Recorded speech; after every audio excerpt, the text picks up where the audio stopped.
All right, everybody.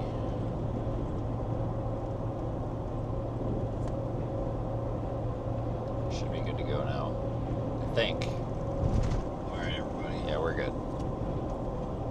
We gotta stop for gas before we get too far. I got a gas station in a couple of miles, but we're in southeastern Louisiana.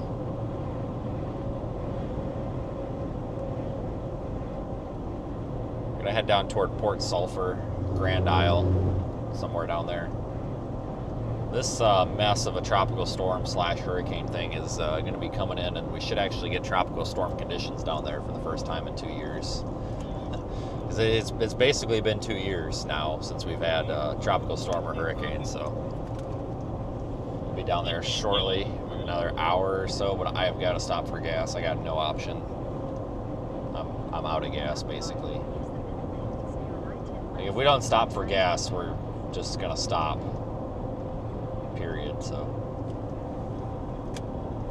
hopefully we don't get screwed going around New Orleans with traffic, because there's really no other way to go. But usually, at least based on my experience, like, the traffic is usually the west side of New Orleans, and like usually you don't run into that much on the east side, it seems like.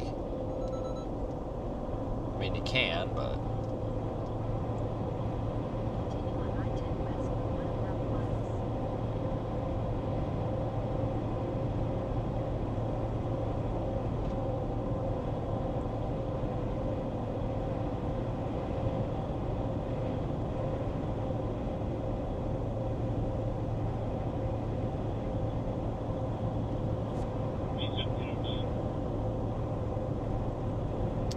so there was absolutely nothing happening in like Biloxi this morning. I mean, there were no waves, there was like barely any wind, no anything.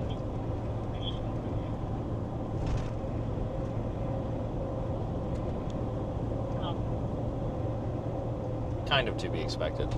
But we're going to head down basically where this thing's going to, if you want to call it, landfall, even though it's kind of hard to pick out the center on this thing, but quote-unquote landfall.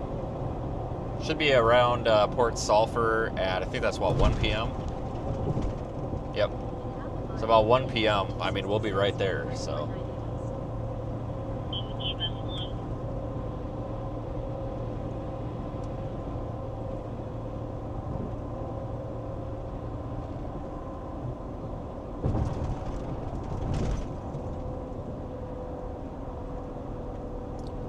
We'll stop at this racetrack. They're usually a pretty good bet.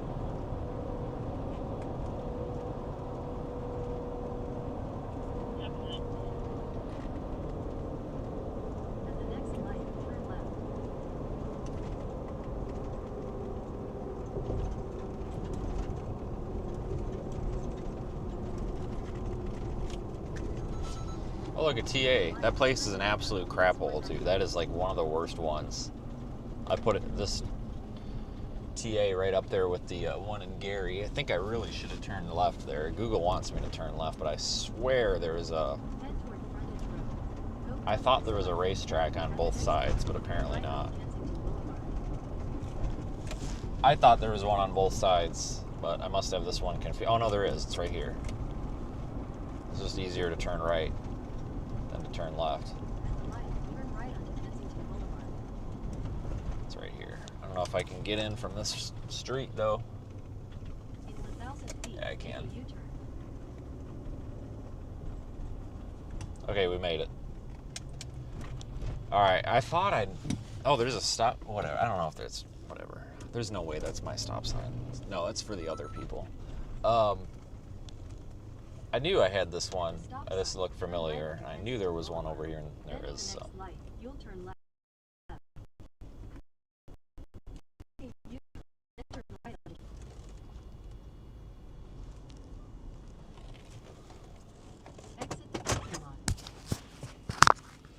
Okay, well, let's get some gas, and let's see how expensive this one's gonna be.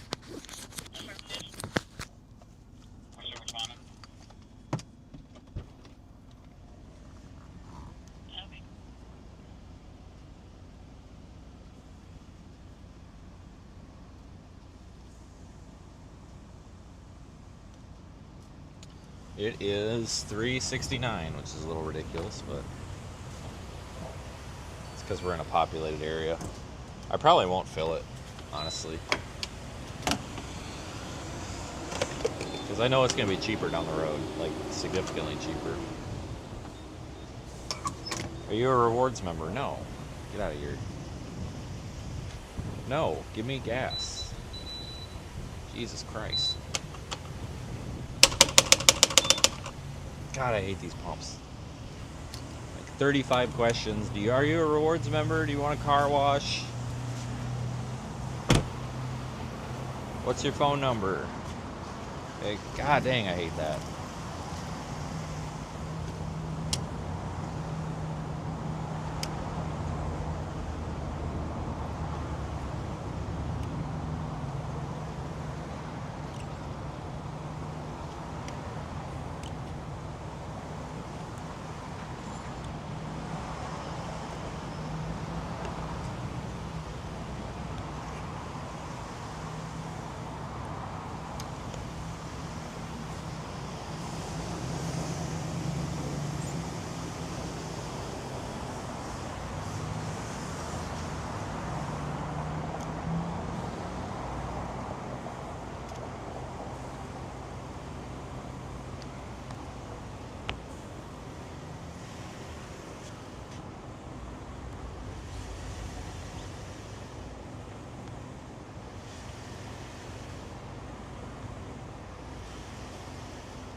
I probably should get some washer fluid here, unless they want like $7 a gallon, which they very well might.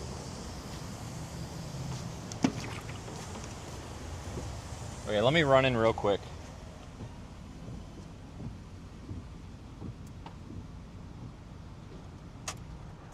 Give me just 1 minute.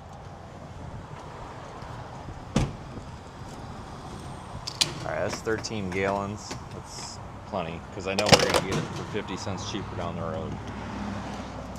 And when you're getting, 26 gallons worth of fuel, that ends up being $13 cheaper, so.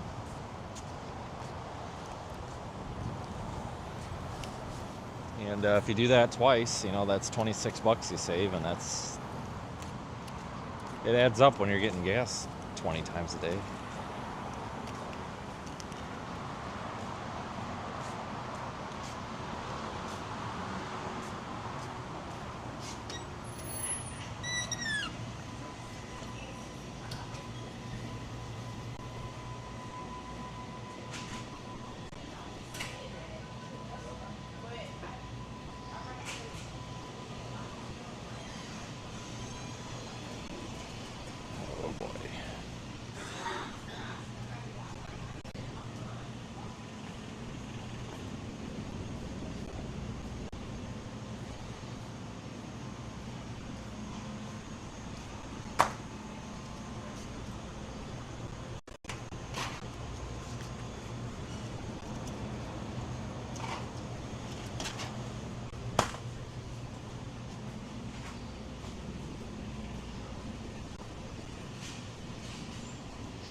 Okay.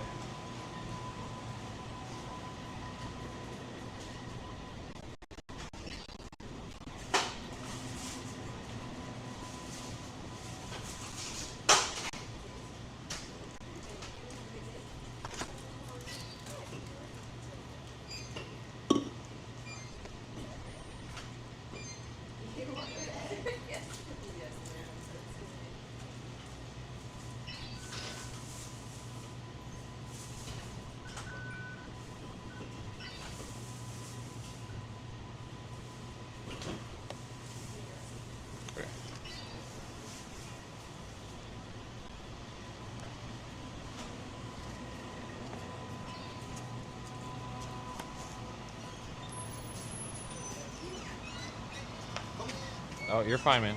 Good. You're fine. Okay. Okay. That was a very interesting interaction right there. Guy like grabbed my arm, like thinking my arm was the door handle, and I'm just like, okay, let's not do that. Like, drugs are bad, okay? Let's try to not be doing drugs in the public. Because remember, I understand addiction is a thing, but that is not an excuse. You know, you hear this addiction is a disease all the time. That is not an excuse to go out in public fucking shit-faced.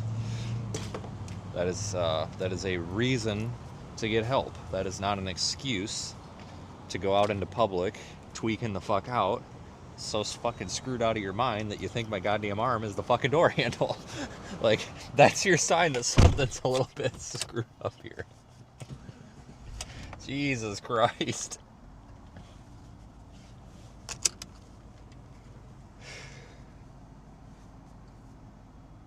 Oh my God.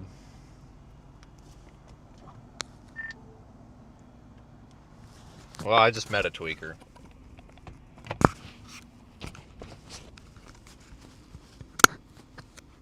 Was he nice?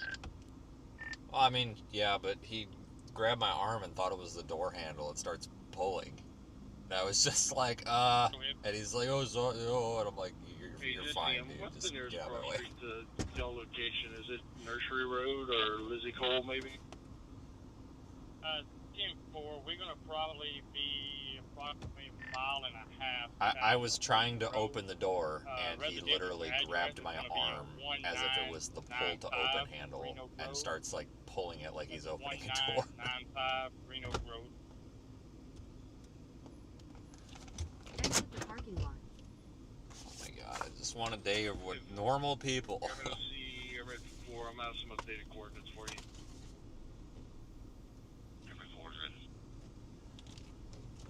Oh yeah, is this slide? It is Slidell. You're right. Good point. I am not surprised anymore. 303249. Good point. 92 50 25 92 50 25. Bertha.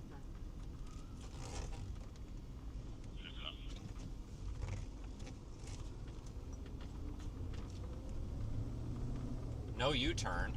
Head west on Gauze Boulevard. Well, go past this light. Then, at the next one, turn left onto Lakewood Drive. Unfortunately, I kind of have to here.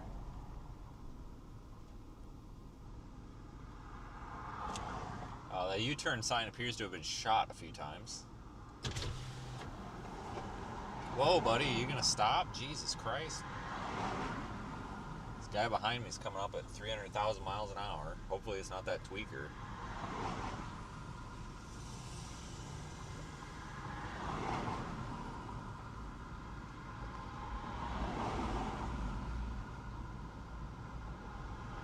Tweakers everywhere, man. So I got a piece of breakfast pizza. That was actually a nice gas station. It was clean. It is CBG 133. He had a previous stroke in February.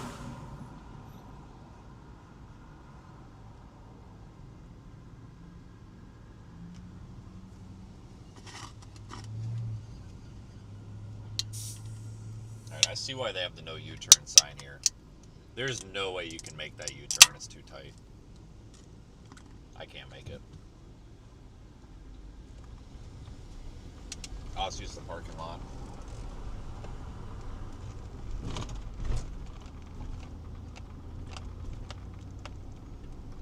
Exit the parking lot toward US 190. Exit the parking lot toward US 190 East.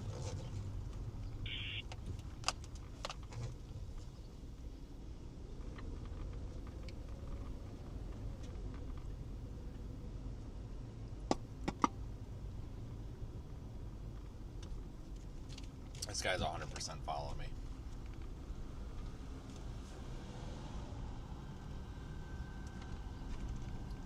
Here, I'm gonna mess with this guy. He's 100% following me around this parking lot.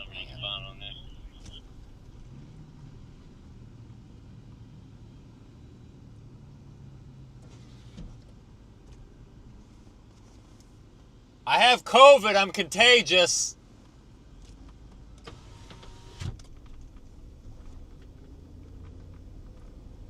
Oh, look, he's not following me anymore. In 200 feet, turn right onto US 190 East. Yes, but I think we're going That to still works, even though we're not in our COVID years anymore. The I-10 God West dang, that used to work all the time when you wanted to get away from people during COVID. Just tell them you're sick. That guy's like following me or whatever. It's kind of creeping me out. And he's got his window down and he kind of stops in my blind spot. So I just roll the window down and I'm like, oh, I got COVID. I'm contagious. This looks at me like I'm a fucking idiot. It was good to be on air 46's area for a public park. Copy. I used to do that crap in like 2020, 2021, even 2022. Like if people were just too close to you in the in the Walmart or something, just start like pretend coughing and everybody would walk away. Like they'd all just leave. Like I don't want to be around this guy. He's sick.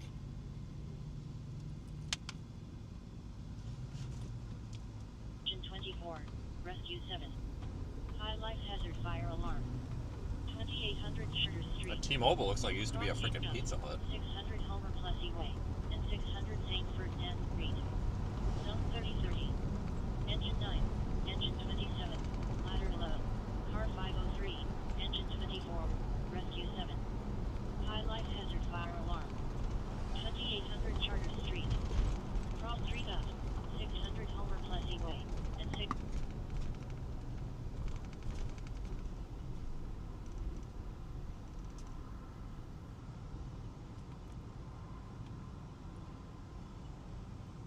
I actually haven't been through Slidell for quite some time.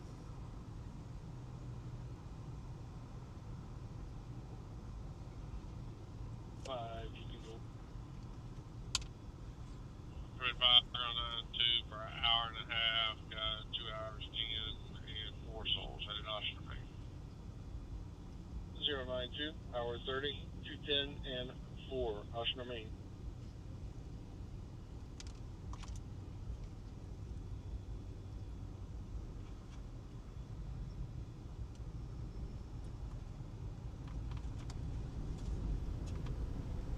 Use the right lane to take the I-10 West ramp.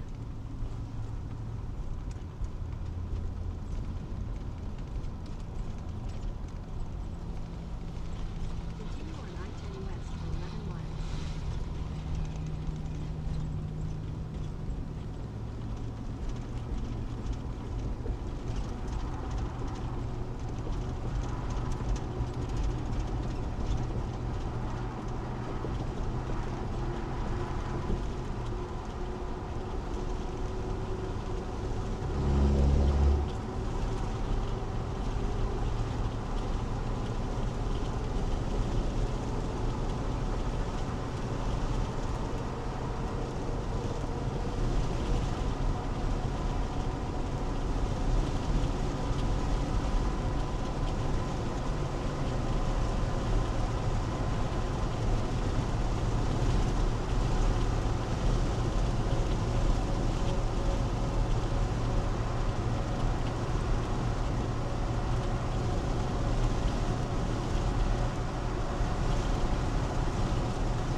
over this bridge. Not the big one, the small one. No high line. Just the wood line there.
This guy just like will not pass me. I don't know why.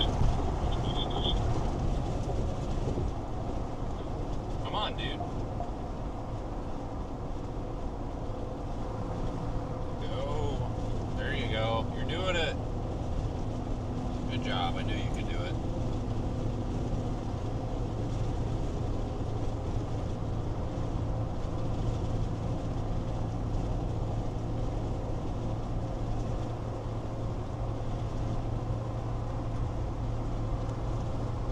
Yeah, by the time we get down there to like Port Sulphur, we should be in much worse conditions than this.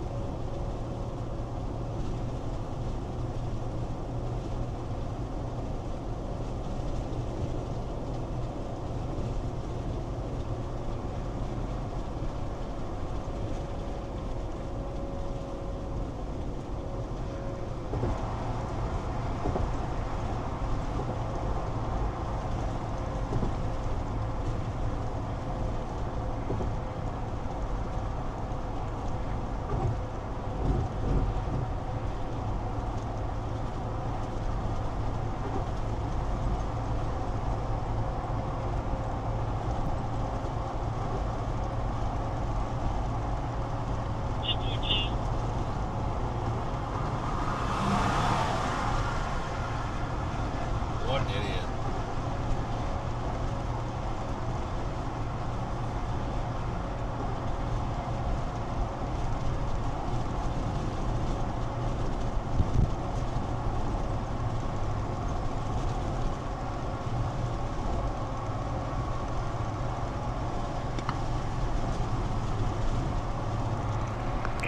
Good morning.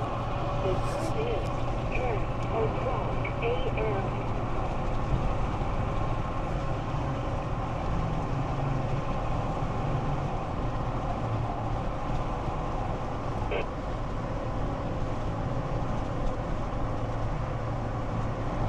Alright, so we're about halfway over the little bridge.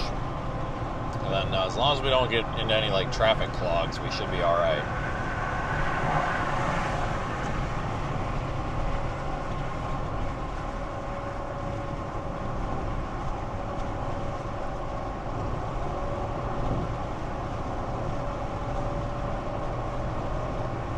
I think we'll be okay. It's 10 o'clock. It's not like it's 5 in the afternoon or anything.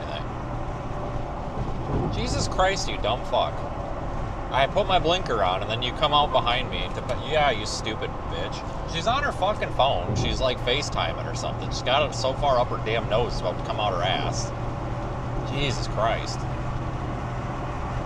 She's riding my ass. I put my blinker on to go around the truck, and then she, at that moment, is when she decides to go around me at 1,000 miles an hour. Like, what are you doing, lady? Like, you've been back there for the past 5 freaking miles. Jesus. I hope that damn cop pulls her over. Probably not, but it'd be nice if he did, because seriously, she's got her phone so far stuffed up her face, it's about to come out the other side of her.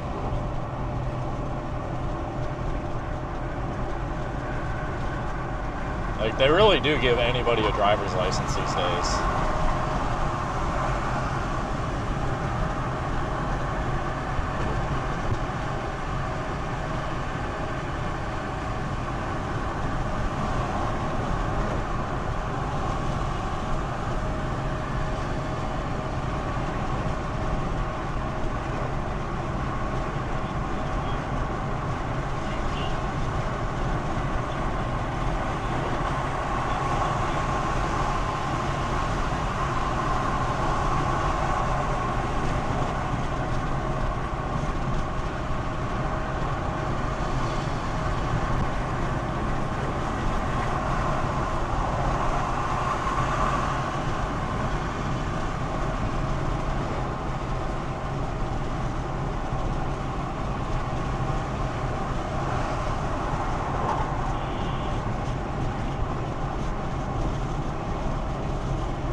That was the little bridge.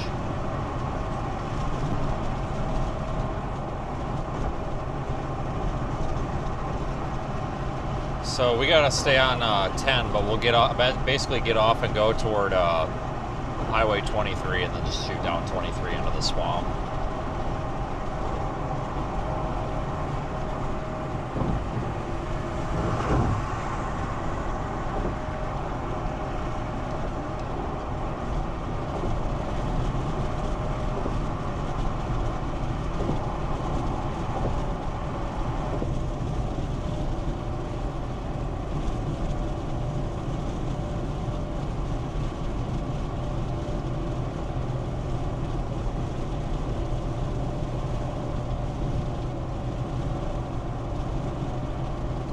A new advisory for Bertha here. I don't know if it's loaded yet. I think it is.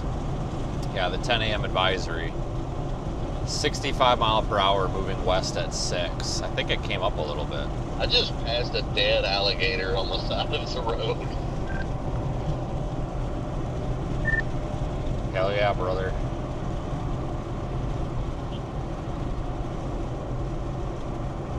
That's a first for me. Alright, FYI, the 10 o'clock advisory has us up to 60 miles. Oh, wait a minute. Break. 65 miles an hour. I think it's up 5 miles an hour from the last advisory. It is. Alright, then it shows it inland almost to Homa at 7. So I think we'll be getting there and probably shouldn't have to wait around much, too long here for this thing to come in, I guess.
Yeah, so I still don't know if this thing's going to kind of strengthen on the approach of Texas, but I don't really have a lot of confidence in that.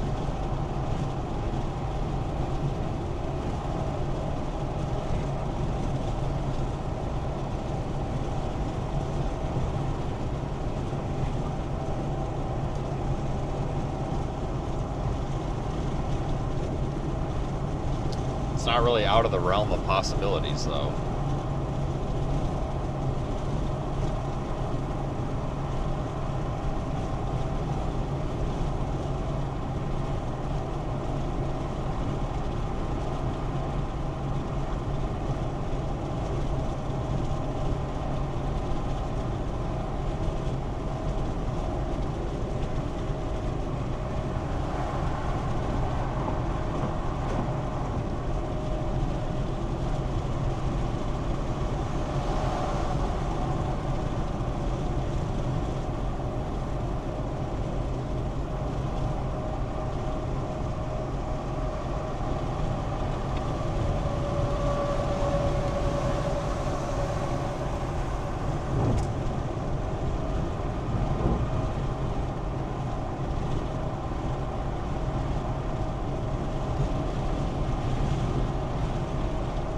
About an hour down there to Port Sulphur. I think it's a little less than that. I think it's accounting for some traffic that's not really here.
Alright, well, the fact that we haven't dealt with any traffic this far is a pretty good sign.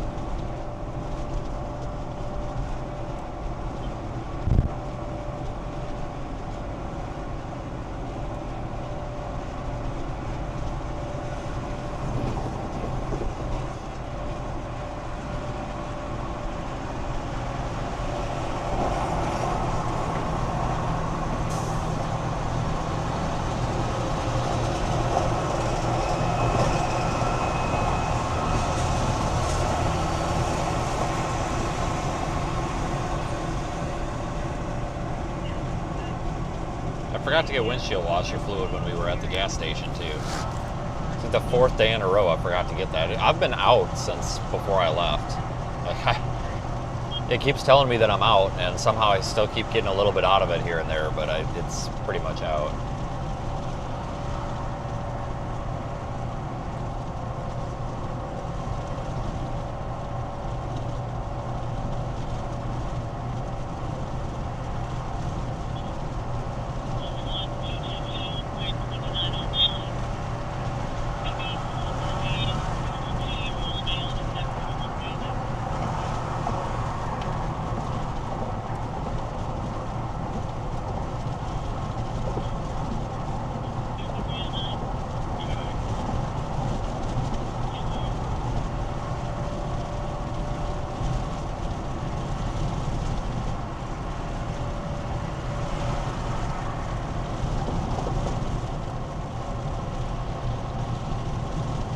I think this is kind of the bad part of town. Like, every building is, like, abandoned.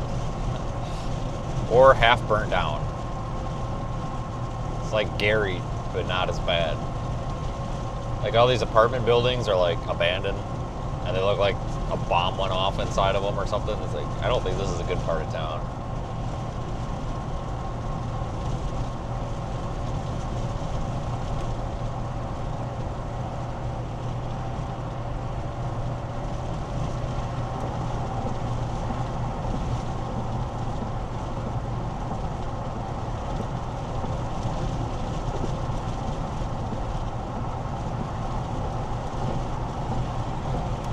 Like those over there on the right, they got the windows all blown out of them and stuff.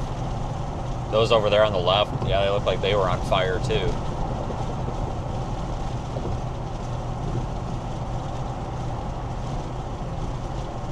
It's not exactly what I would call a habitable place. You know, nobody should be living in a place like this, honestly. It's disgusting. It's not how you should be living.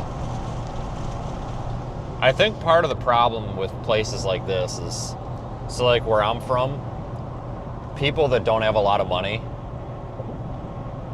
can still get an apartment or they can still rent something because we don't really have shitty housing. Like, yeah, I mean, you might get kind of like a crappier apartment or a crappier house or something, but you're not going to get something that's like shitty like that. You know what I mean? Like, it might not be great, but it's not going to be a shithole. Like, our cost of living up there in Wisconsin, in that area, like, it's not, it is higher, but I feel like things are, it's not, it's the spread, if that makes sense, isn't as bad. But like down here, like in this part of the like neck of the woods, like it's so messed up because if you don't have a lot of money, your only option is a fucking shithole like that looks like it's been on fire and is full of bullet holes, and it's like basically Gary, Indiana Jr. And that sucks because like the problem with like income and stuff is even people that are well educated and are capable of having a good job sometimes can't have decent income because maybe they're shoveling all their money into a sick family member, or, you know, family restrictions, kid restrictions, health restrictions, like they can't get a job that they're capable of, if that makes sense. Like somebody with all these college degrees and credentials and is capable of being a rocket scientist, if they're dying or have a sick husband or something, or they can't work right and all they can work is $12 an hour at McDonald's, you know, it don't matter what they're capable of, you know, they're only working what they can get because, you know, and then they're stuck with these shitholes like that. Like, in my opinion, all those places should be bulldozed and we should just plant trees. And honestly, what would probably happen if you just bulldoze those shitholes is it would kind of raise that floor, because a lot of these places, they would have to start dropping rent, you know, because you can't, you just, I don't know, man, you gotta, some of these nasty neighborhoods, I think they should just be condemned and just leveled. I really do. Because all they do is throw off the market and make it like impossible for anybody to have anything nicer, you know, because there's this big misconception in this country right now that if you don't have a good job or you don't have a lot of money, you've basically fucked up in life, and that's not true. It can be true. I mean, if you're a drug addict tweaker that doesn't want to do anything with your life, I mean, that's your own fault. But there's a lot of good people out there that are having a hard time earning money because they weren't handed everything on a silver platter. And like, I know a lot of successful people that built things on their own, but I also know a lot of successful people that had their success handed to them. And not everybody gets things handed to them. And especially, you know, younger people that don't have parents that can help them out, because I didn't get a goddamn dime. In fact, I got debt from my parents. But it really makes it hard, and when basically your option is basically a cardboard box or a shithole like that looks like a nuclear bomb went off inside of it. I mean, I'd almost take the cardboard box over that. It's really sad, because it's not like that everywhere. It's really not. Like I said, up by where I live, it's it's really not like that. Like, you know, the housing market's not screwed up. Like, you can still get, like, you can go probably get an apartment that's not an absolute shithole for $500 a month. It's going to be a 1-bedroom, 1-bathroom, kitchen, whatever. I mean, it's not going to be great, but it's going to be clean, safe, and not riddled with bullet holes. And, you know, it doesn't look like they dropped a fucking bomb on it like it's goddamn Nagasaki here. Because that's what some of these look like. Like, they look like they've had a damn nuclear missile dropped on them. Like, I'm dead serious. Like, it's terrible. But, like, you can still get that. And, like, anybody can afford $500 a month with a job. Like, if you know, if you can go work at McDonald's and house yourself for $500-600 a month,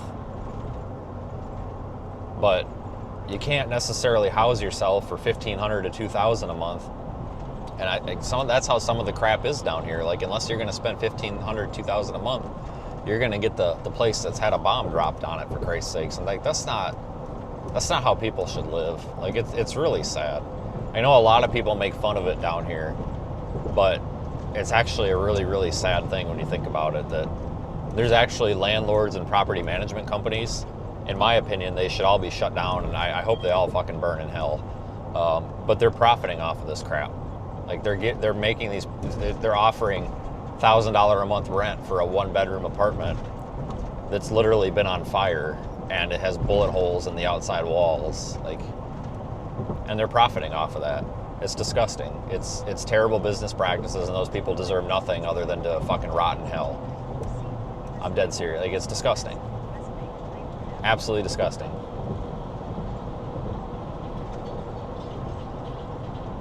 It's really sick.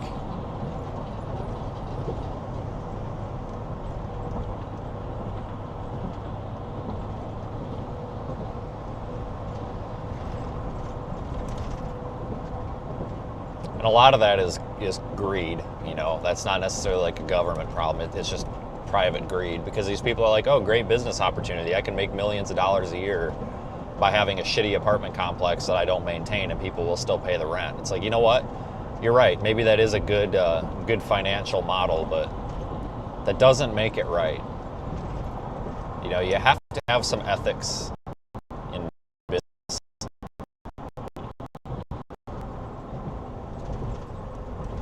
God, we had a shitty landlord once. We lived in this apartment in town, and like, they were, so the reason I was okay with moving into them, this was 7-8 years ago. The reason I was okay with them is because they used to be the nice apartments in town. And like, the town that we lived in, they didn't there was no bad part of town, right? It's a retirement area. It's a very, there's no bad part of town. There's no crappy trailer park. There's no crappy apartment home. It's just, there's just no bad part of town. There's no crime. You don't have to lock your doors. You know, there's no reason to not. It's not a bad place, right? And they used to be some of the nicer ones in town, like, long time ago. And I was like, oh yeah, those are usually the better ones, you know. And there's like 4 of them in a building. I'm like, those were supposed to be pretty nice back in the day, right? Well, it was okay when we moved in, and it was actually kind of interesting because when we moved in, the people that owned it, the realty company or whatever, I was talking to the guy on the phone before we leased the apartment, and he was like, well, I don't have any proof of income. I'm like, well, you're not really going to get any. I'm self-employed and all this. And the guy was actually really reasonable. He's like, oh, okay. He's like, yeah, that makes sense. He's like, okay, yeah. Well, he's like, well, I don't really need any references then, whatever. And I'm like, okay, whatever. So, yeah, he was basically just like, oh, yeah, that makes sense, whatever, I don't care. And they were actually okay. They were kind of a pain in the ass to deal with at times, but they weren't, like, problematic. I think I need to be over here. But it got bought out by this other property management company, and we got this landlord. Her name was Kimberly, and man, she was a real bitch. That's being nice. Well, what had happened was, long story short, we had problem after problem with her. So we had like bees, like wasps, that started coming into the damn apartment. I couldn't figure out where they were coming from. Everything was sealed up, and I was just like, hey, Like, this is getting ridiculous. Every day there's a wasp in this damn apartment. Every day. I'm allergic. Like, and I can't afford epinephrine. Like, lady, I seriously will have to go to the hospital and call an ambulance if I get stung by one of these. Like, this is not good. I'm like, I need some help. I'm like, I can't figure out where they're coming in at. I can't figure out what to do. Like, I need you guys to, like, send a bug guy over or something. And I'm like, you know, maybe we can get a bug guy out here and just have a bug guy spray the windows or do something, right? Not a big deal. Well, she just refused to do that, and I was like, you know what, this is bullshit. So I kind of went off about it. That's what started it all. And then they stopped dumping the dumpster. So what had happened was they didn't pay the trash bill, and the dumpster started overflowing. So I made a YouTube short about how disgusting it was, and I put it on YouTube and Facebook, and it got like 100,000 views. Well, she found it. Kimberly found it. Kimberly was not happy. So she decided to start retaliating, and she told me that I needed to take that down. And because she told me that it was illegal because I didn't have her permission to film on the property. And I was like, that's not how it works, lady. That's literally not how it works. But anyway, that's what started it. And then it was interesting because magically it got dumped the next day after I posted it, and it got like 100,000 views overnight. So that worked out pretty well. That was a legit health hazard. Like, it was absolutely disgusting. Well, anyway, fast forward. It's about 1 o'clock in the morning, and I hear these people just screaming, and I'm like, what the fuck?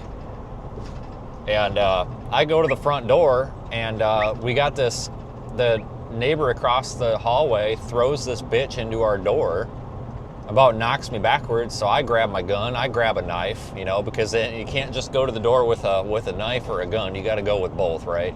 You got to go full redneck on shit like this. Like, I'm ready to fucking like get down behind the corner and take like a defensive position here because I think somebody's trying to kill somebody. Like, I'm about ready to start freaking popping off shots here. Like, I'm legitimately concerned that somebody's trying to kill somebody. Like, I thought somebody was actively breaking into the apartment next door, and I thought somebody was trying to kidnap someone. Like, I thought we were gonna have like a full-blown shootout in the damn apartment. Like, I'm ready for this shit. So they get on the goddamn phone with 911, and they're like, yeah, where's your emergency? And I said exactly this. I said, shut the fuck up and listen. Because I knew the dispatcher too, and like, I know they're 20. I said, I need somebody over here right now to give them the address. I said, there's a fucking lunatic in here, and I don't know who it is. And this guy is screaming, and he's throwing this lady, and he's slamming her head into the wall. Well, thank God, we had a really good police department in this town. Really good police department in this town. Like, small town police department, everybody knows everybody. I knew the cop, whatever. Well, he was right down the street, so he was there before I actually got off the phone with them. Like he was right across the damn street, basically. Well, he comes in there, and he's trying to get this guy, like, on the fucking ground. And this guy's, like, overpowering him because he's this big, fat piece of shit bully kid, right? He's, like, got the damn cop in the headlock. So, like, I fucking yelled at Nikki. I said, you need to fucking call 911 back and tell them they need to send some more fucking cops. Because I'm, like, half in the hallway. His radio came off.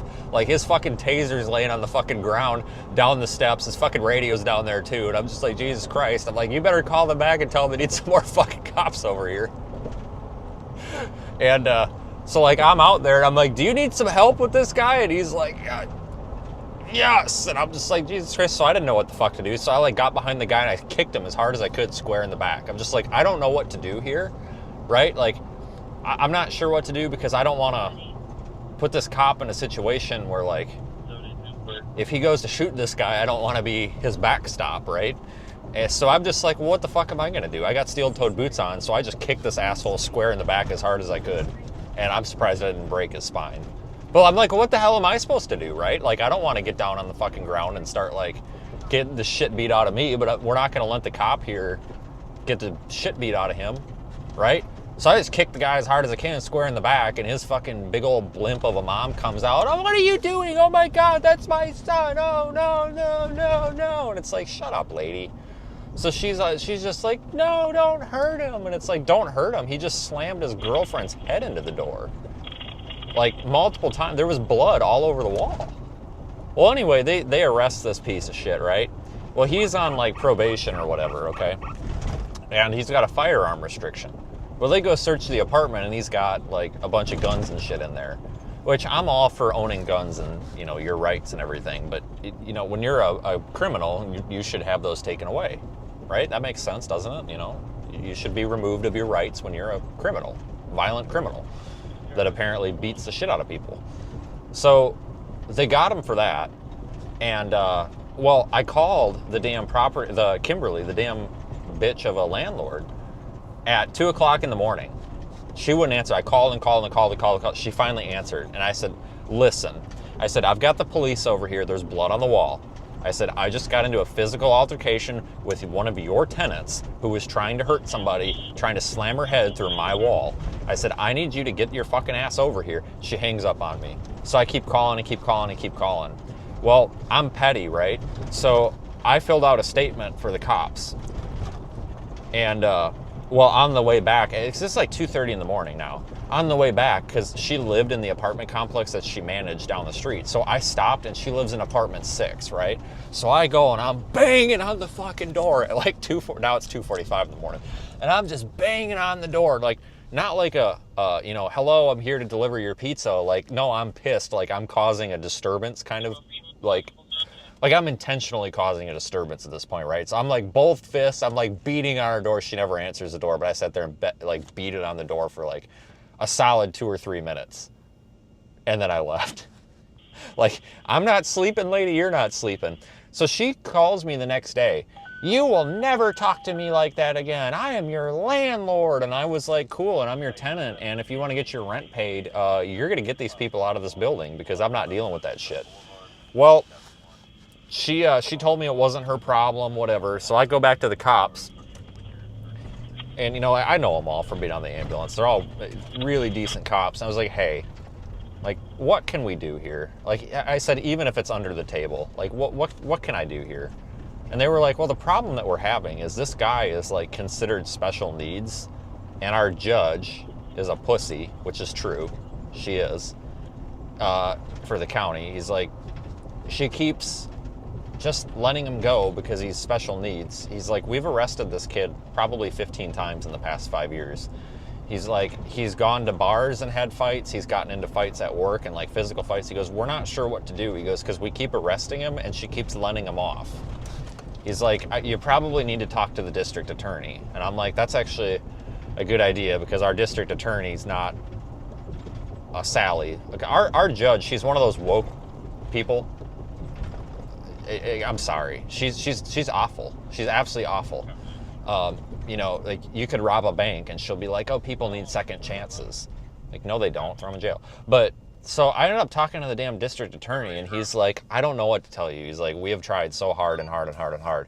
But he was like, well, can you like write me a statement of what happened? He's like, I got it from the cops, whatever. So I ended up working with him, and I guess they ended up charging him, and I think he actually got stuff. They got it so that he wouldn't be out on like, they wouldn't give him bail or bond or whatever.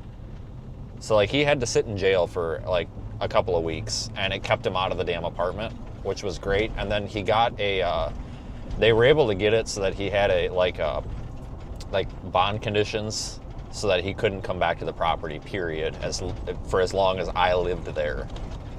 Like, me. So, like, they were, because I told him, I said, here's the deal. Like, I'm the one that got in the fight.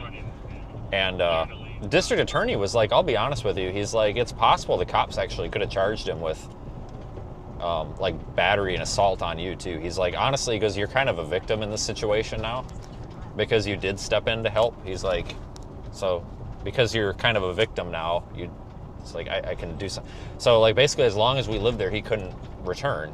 Well, landlord Kim did not like that. And she told me that I can't do that. And I was like, well, I think the court is a little bit more important than you are, you dumb bitch. So, well, anyway, so the winter comes along, and they're supposed to do snow removal. So she got pissy because the snowplow guy she told everybody that the snowplow guy was going to come after 10 o'clock in the morning. So I'm like, okay, well, I'm not going to go move my car until about 9:30, right? Wrong. 6:45 in the morning, the snowplow guy comes. And, you know, it's whatever. Not his, he probably came early because, you know, we got snow. He was busy, right? I probably would do the same damn thing. If I was a contracted snowplow person, I'd probably get an early start too. Not a big deal.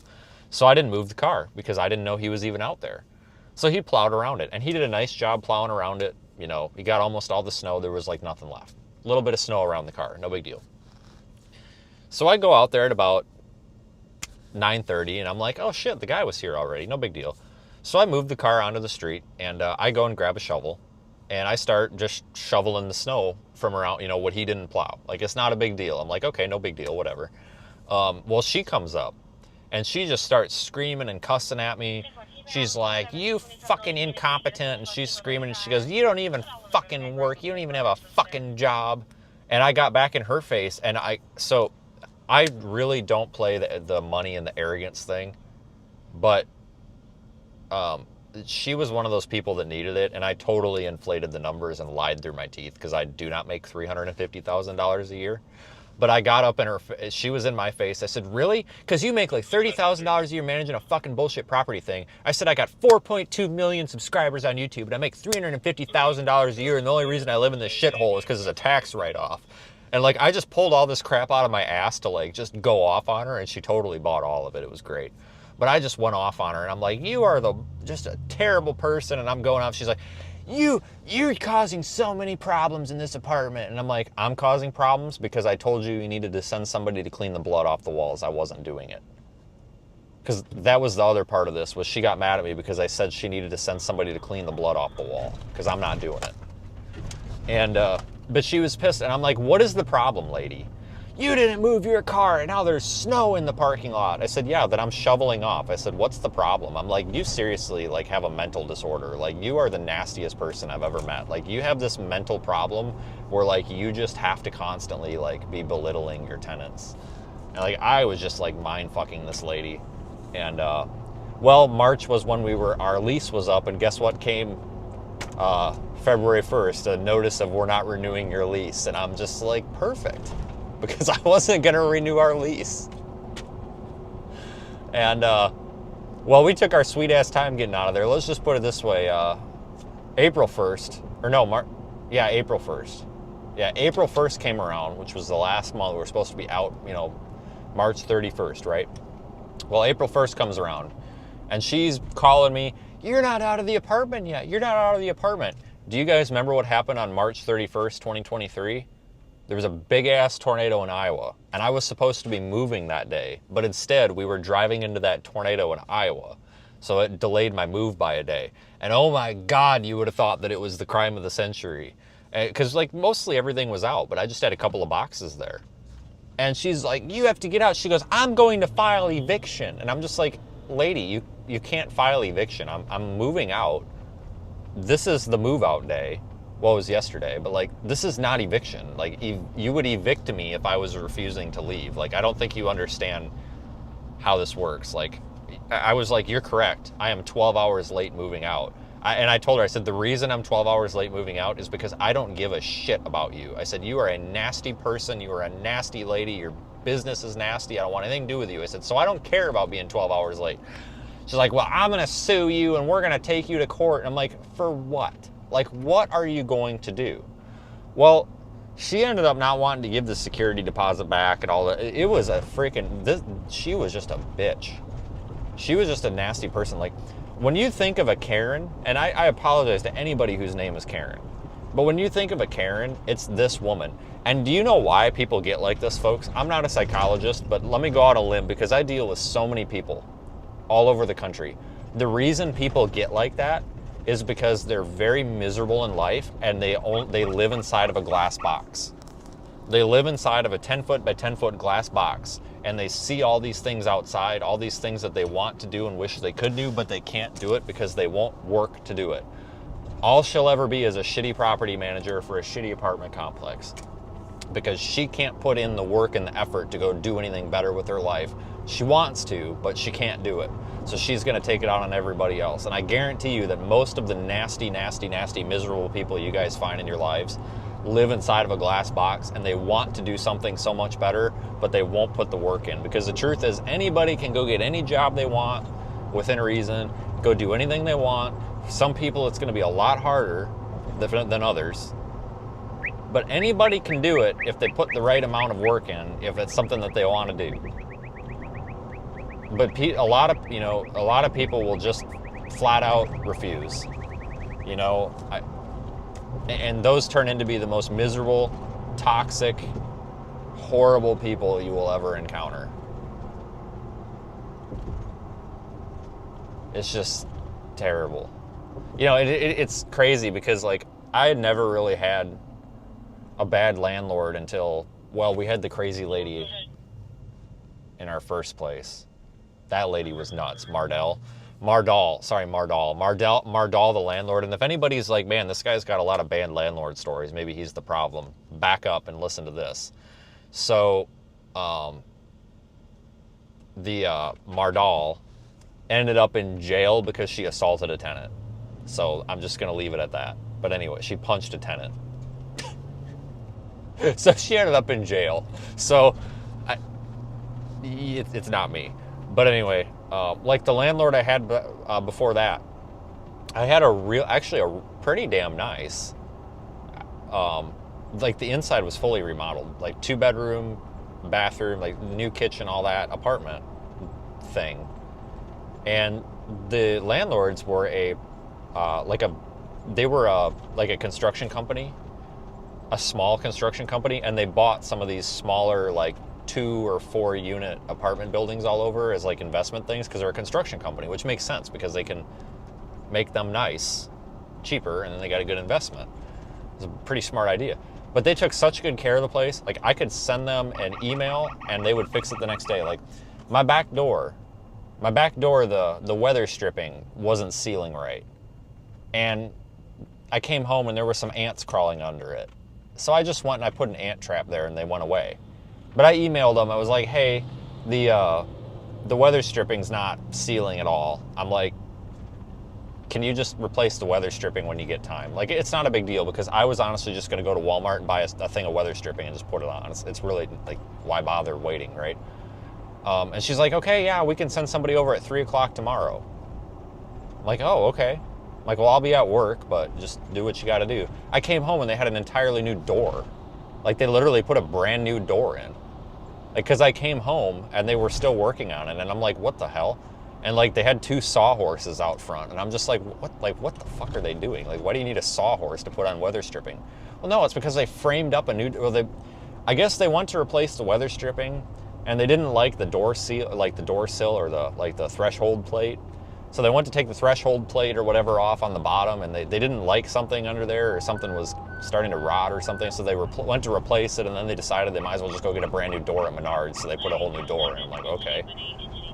Well, that was nice, Never had a problem with them. You'd be like, hey, the sink is leaking a little bit or dripping, and then they put a whole brand new sink in.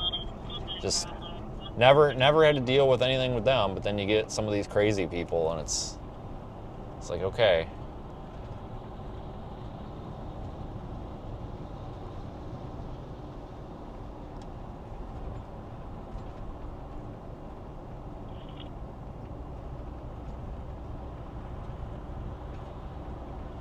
There's some bad ones out there.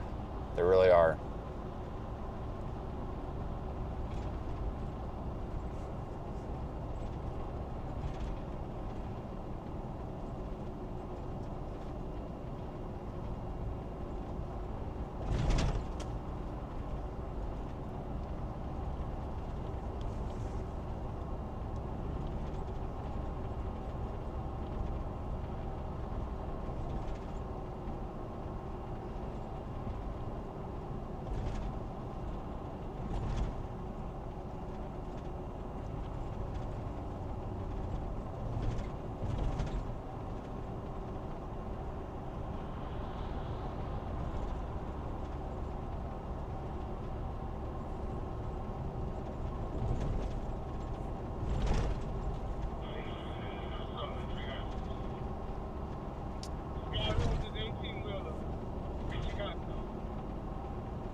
All right, so we're a solid 30 minutes away.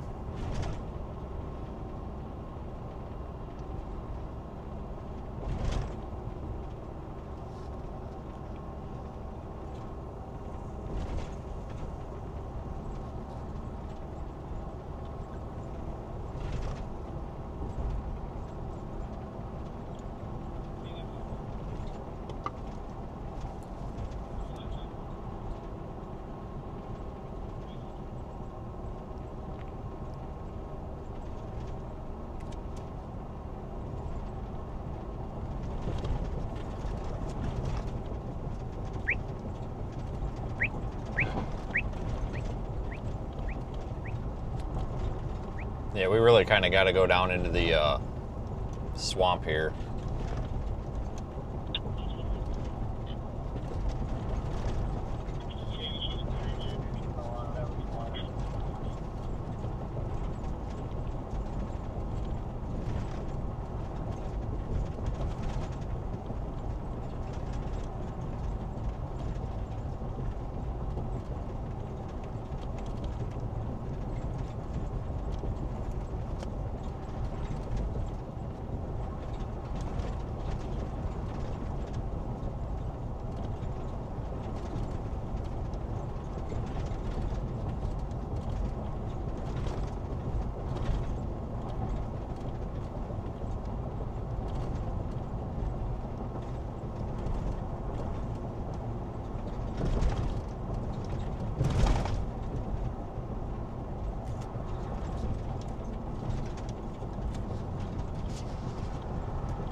Damn mailman's up on the, driving down the sidewalk there.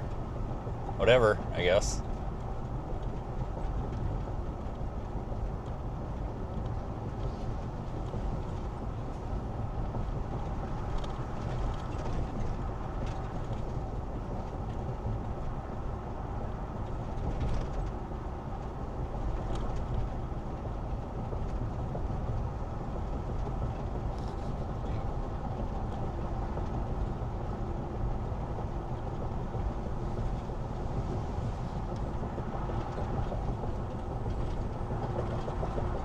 Gas is 342 there. A little better.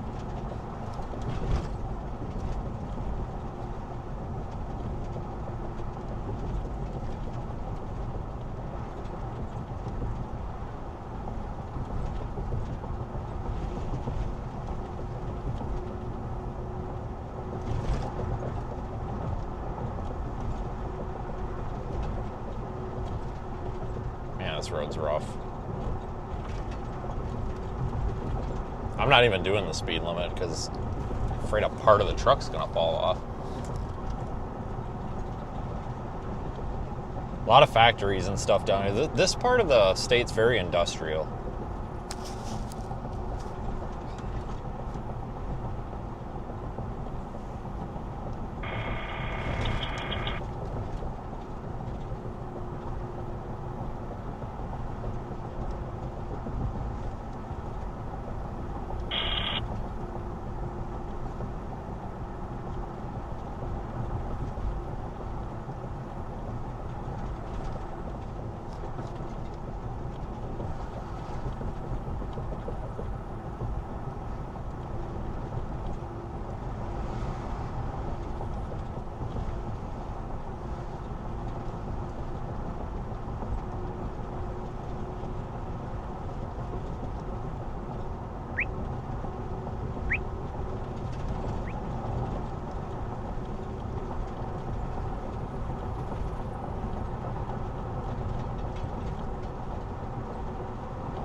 I don't know what that right lane's closed for.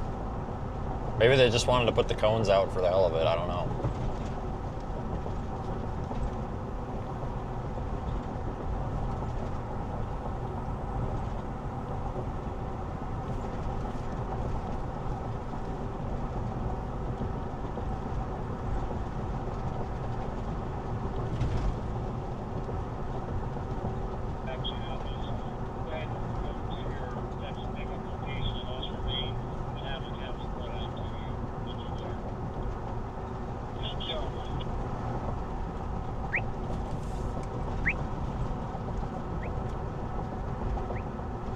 You know, it's probably been 4 years since I've been down this highway.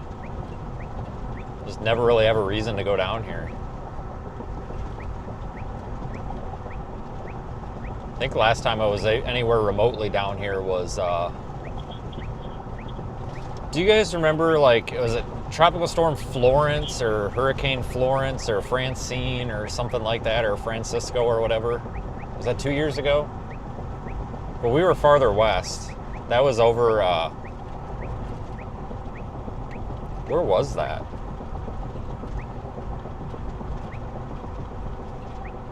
That was farther west, like Port Fortune or something like that, or whatever it is. It was farther west, I know that, but that would have been like the last time. And then anything before that would have been Hurricane Ida 2021. Went down to Grand Isle for a little, you know, ahead of the thing.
Yeah, once we get down there, we should actually start getting into some tropical storm force winds, it looks like.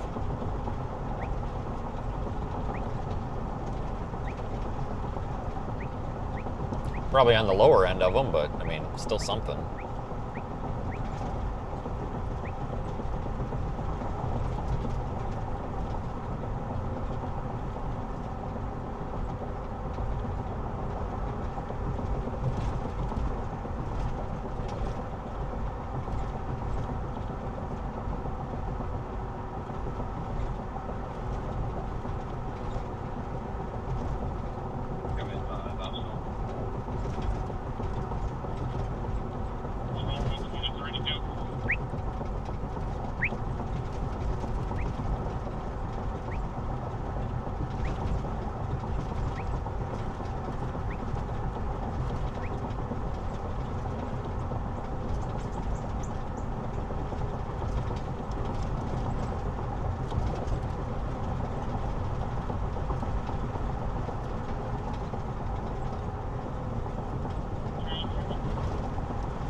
Yeah, if this were a normal tropical system or hurricane or whatever, you wouldn't want to be down here. The logistics would be a nightmare. Flooded roads, trees down, all sorts of stuff.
Yeah, I'm aware of how to talk to a dispatcher. I was one. Yep. I was one. Yep. Familiar.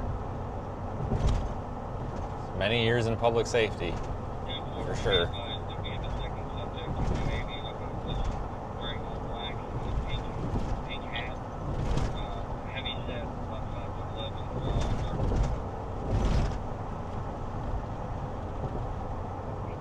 But I will actually disagree with you because, for example, we had a car on fire in Wichita, and before I was even asked for an address, I was asked if there were hazardous materials, and I said, yeah, the entire car.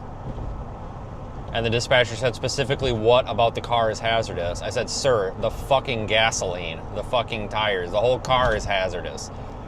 So I actually disagree. If you can actually provide a narrative and a report in a single run-on sentence that gives all the necessary information, you should. Because, again, for example, before I was even prompted for an address or a location, I was specifically asked if there was hazardous materials, and it's a car on fire. Like, that's just that. You know what I'm saying? So there's no need for that, because and the biggest issue with that is if the call would have got disconnected, then all they know is there's a car on fire, and I was not asked. So sometimes if you can provide the information, I would actually argue that it's probably better to just give the information in a sequence, and actually provide the information, because the enhanced 911 and all the EMD bullshit these days is a little ridiculous. For example, I had a person nearly go into a cardiac event in a gas station near me, and the dispatcher would not shut the hell up long enough for me to try to explain to them that there was myself, another EMT, and a nurse on scene, and trying to explain to them what we needed and all that. And she's like, don't move the patient. Don't touch the patient. And I was like, ma'am. And she just kept repeating herself. And I said, you do understand that there's a paramedic, an EMT, and an RN here, right? I said, we're trying to give you information about this patient's medical history, and we're trying to tell you that we need an ALS ambulance, because the paramedic who was there was on the local fire department, and he specifically said to me, he said, you need to tell them to have the, insert ambulance here. It was Fitchburg. He's like, Fitchburg, because we don't have a paramedic today, and this person's going to need a paramedic. And I was trying to explain that to this call taker, and she's too busy. Do not move the patient. And I said, ma'am, stop. And she just kept repeating herself. And it's like, lady, I have very important information to give you, and you are literally cutting me off. Like, you need to stop talking for a second. Like, it's very important to listen, because I don't know. And I think that's how you can tell the seasoned call takers from the not so seasoned one, because usually the seasoned ones that have been there for a couple of years know when to stop talking and listen for a moment. But this girl was just, she was just reading from the EMD script. And like, she was reading stuff that was meant to be entered into CAD, and it was really a mess. But she was just like, now I'm going to give you emergency medical instructions. And I said, ma'am, I don't need emergency medical instructions. I'm waiving that. I said, we're going to disconnect the line now, because we need to, help this person who's having serious medical problem on the floor here. No, do not. She says, advise caller, do not disconnect. And she goes, no, please don't disconnect. And I said, ma'am, we're going to disconnect. We're going to call you back if there's anything else. And we hung the phone up. I'm just like, lady, come on, like, help us help you. And then it took them like 3 minutes to enter it and actually get it over to the actual dispatcher. So it was like a 3-minute delay on paging the volunteer ambulance service, which takes about 5 to 8 minutes to show up at the station, let alone get in the ambulance, start the damn ambulance, unplug it, throw the equipment in the back, because it's not in the back because the damn ambulance is probably parked outside the shed, and get the damn thing on the road. But nope, she was really worried that we were going to move the patient, which makes no sense, because there was no traumatic injury, no head, neck, or back pain. It was somebody clearly having a cardiac event that needed to go to the hospital immediately. And there was a paramedic, an EMT, and a nurse, 3 of us on scene, trying to advise the dispatcher that we wanted the next available ALS ambulance, specifically because personnel from the BLS ambulance in town was on the scene specifically requesting an ALS ambulance, which they can do because they are the one responding to that call, and we couldn't even get it through. Just like, God dang, lady. I mean, we eventually did, but I just had to keep talking over her, and like she kept talking over me, and it's like I don't know what to do here, because I said, ma'am, stop a second. I said, I have somebody from the fire department with me, and there is, and then she just starts talking over me again. I'm like, what? Like, why are you doing this, lady? Like, we're trying to communicate with you what our needs here. Like, we have an emergency. We're trying to tell you what the emergency is so that we get the appropriate help. And you're just reading line for line off your rapid 911 or whatever the hell EMD you're using, which I understand you need to do, but when there's people on scene telling you that they are fire department, nurse, whatever, sometimes you need to allow that person to give you a report, which is why I think so many people in that county do not call 911 if they're on a fire department or whatever. It's just, there's a trunked radio system, but nobody uses it. They still maintain they still monitor, up there it's VCall 10, which I think is the nationwide designator for it, but it might be something else, but it's VLaw 31, but nationwide it's VCall 10, and everybody monitors that, and you can call the communications center on VCall 10 from any fucking radio and talk to the dispatcher, not the call taker, and the dispatcher will appropriately handle your emergency. And I think that's why so many of these fire department personnel will not even pick up the phone and call 911, which is backwards for most places, because you call 911 on your phone, you know, you're getting a location piped through or whatever, but there's so many of these people that I've talked to, and they're like, yeah, we're just using the radio. Because, like, I think people are so frustrated, but that's Dane County. This is the same county that just implemented an AI call taker for their non-emergency line, and people are in an uproar over it because I guess when they were testing it, somebody like got the public information request or whatever, and when they were testing this like non-emergency AI bot, there was just a ton of issues with it that I guess wasn't really released to the public, but it got FOIA'd or whatever. And people are like, wait a minute, you had all these problems and now you're releasing it? And the sheriff in Dane County, Wisconsin is terrible. He's an idiot. But the sheriff was like, oh, my communications director says it's great. This is the best system ever, and it's gonna reduce call taker stress and everything. And it's like, well, you know, you're blowing millions of dollars on stuff. Why don't you spend some money on personnel, and why don't you hire some people, right? No, we're gonna go get an AI bot. And I guess some of the use cases, the problems we're having was like, it's supposed to send you to a real person if it thinks you're having an emergency, or like if it can't understand what you're saying. Like if you call the non-emergency line but you're having an emergency, which people do often, it's supposed to recognize that and send you to the 911 call taker. But I guess there were several instances where it wasn't, and that's terrifying. Because I call the non-emergency number. I'll tell, like, if I'm in my county, I never call 911. I call our non-emergency number because I know it's the non-emergency number, but there's a different one that doesn't go through the phone tree. But I call the one because if I call 911 in our county is very rural. If you're anywhere near the end of the county, you might be on a cell phone tower 5 miles across the county line. You're going to the wrong county. I've called 911 in our county, and I've gone to the neighboring county, and I had this issue where there was a car accident. I'm trying to get some help, and they're trying to do the emergency medical dispatch thing or whatever, and before I could realize it wasn't our county and shit, it's like they're going through this tree of questions, and they don't have, like, it's not even the right call center. And then it's like, oh, well, we have to transfer you, and all that time was wasted.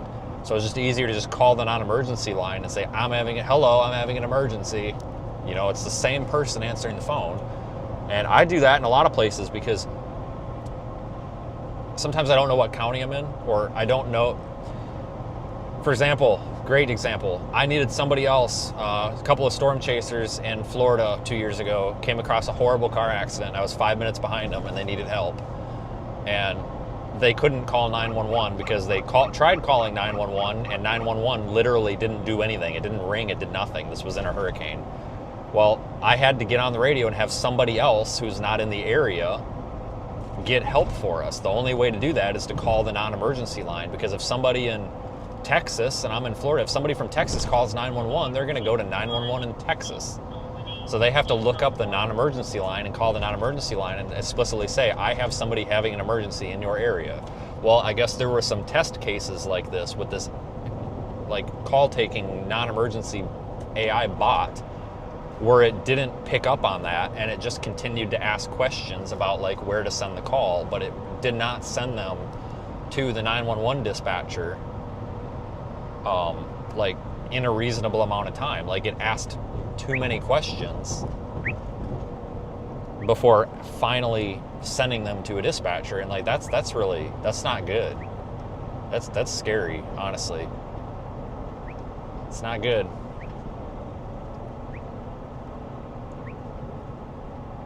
What in the hell is going on here?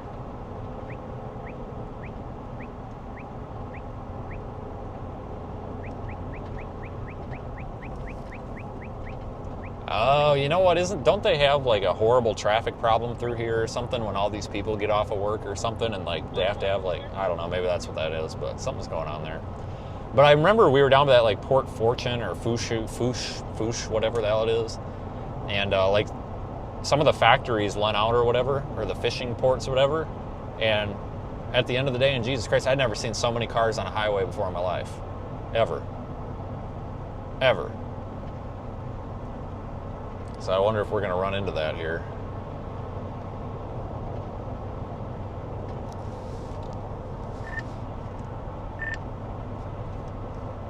You guys farther down there, is there anything happening?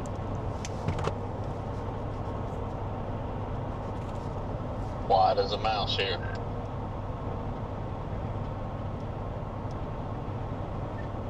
Same.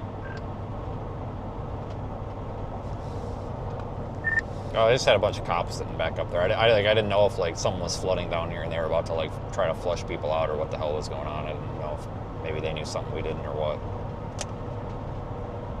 No, they were there when I came through earlier, and I didn't see any cops in the cars. Like the cars are just sitting there with their lights on. Don't know why. That might not be good.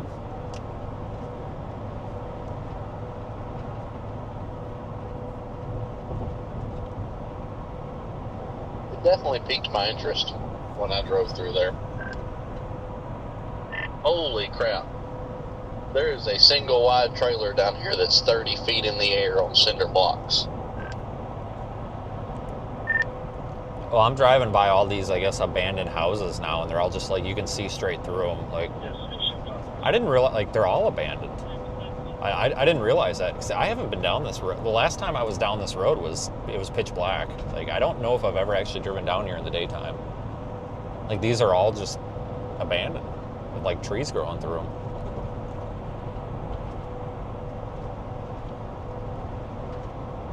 Probably from frickin' Katrina, for Christ's sakes.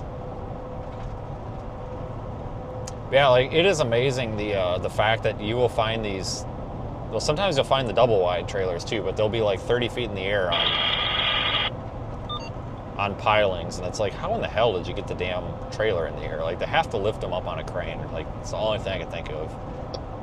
Satellite looks like this thing kind of shot north a little bit.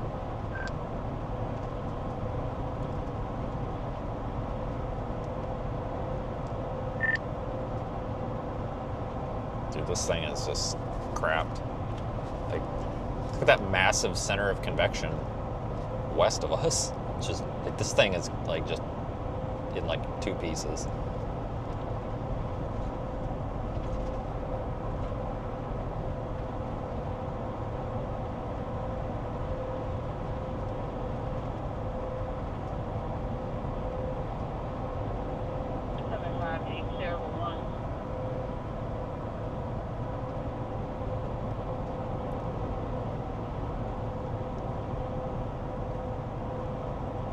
Yeah, you gotta make sure you got gas when you come through here, because there's not gas. I'm pretty sure there is in Port Sulphur, but It's just rural. Like, this kind of driving reminds me of going through like Texas or western Kansas or something, or eastern Colorado, obviously with trees and stuff, but you know, where you've got 4-lane highways for God knows how long. Have you found anywhere where you can see past the road yet? Not really. I was just gonna look for a spot like that.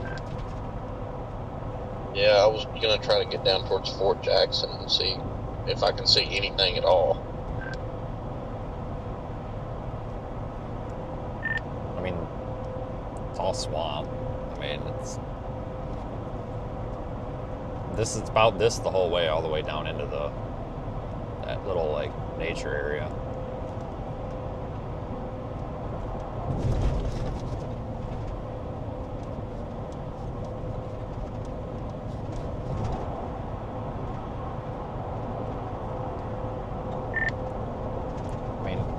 We should be getting tropical storm winds shortly, like we're in the radius.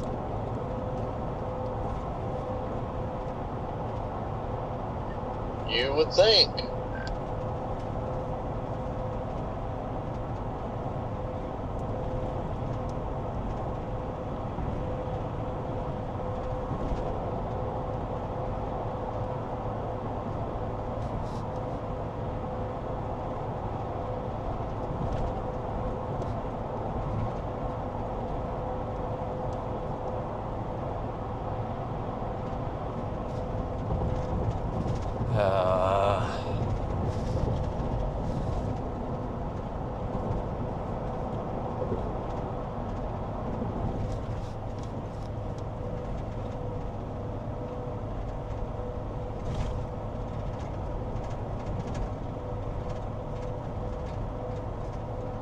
Yeah, like all the trees and stuff over there on the right just stripped. Lots of storms in this area. Ida got this area pretty well, even though like that thing land fell over there, like closer to Homa. But this area got smoked pretty hard with Ida in 2021 also. So some of this is not necessarily that old of damage, but there's a lot of power lines and stuff down. I know like Venice just totally got flooded over. Grand Isle was really bad, which is not too far off to the west.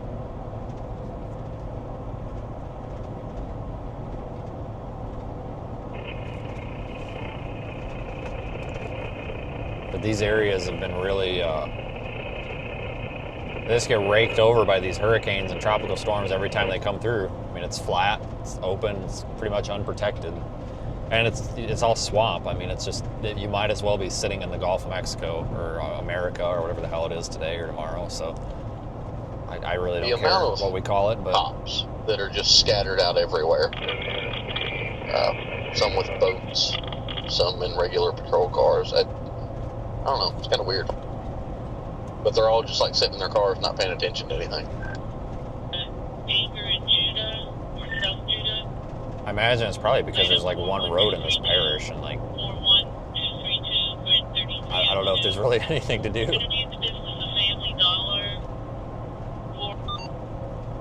May not be. I don't know.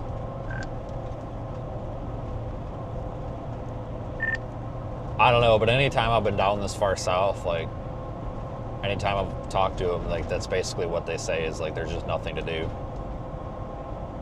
It seems like they kind of just said, which I mean, I guess if I had one 4-lane highway that ran through my area and that was it, the rest was alligators. I mean, I don't really know what else I would do other than sit in my car all day.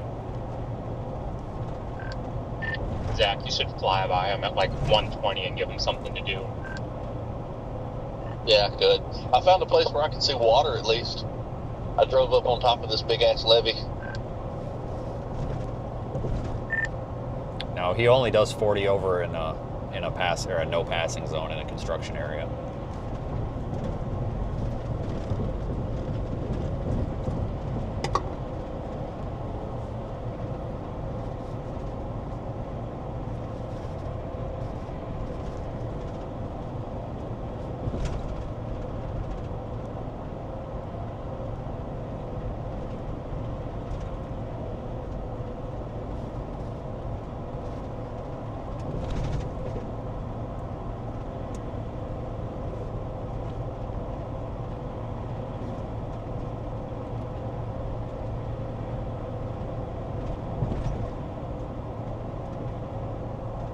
All right, so Port Sulphur is just a minute or two up the road.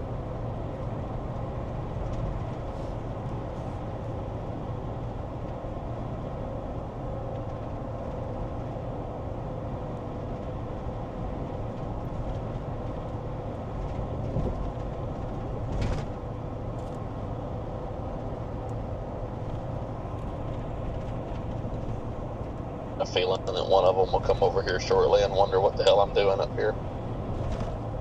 Because I stick out like a sore thumb way up here.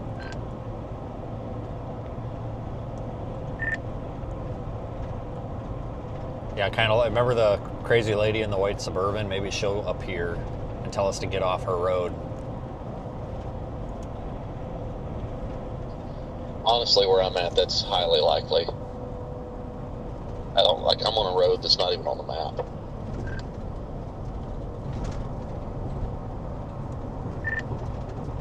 I get the impression that the swamp people of southern Louisiana are much more friendly than the crazy lady of Kansas. Yeah, I would assume so.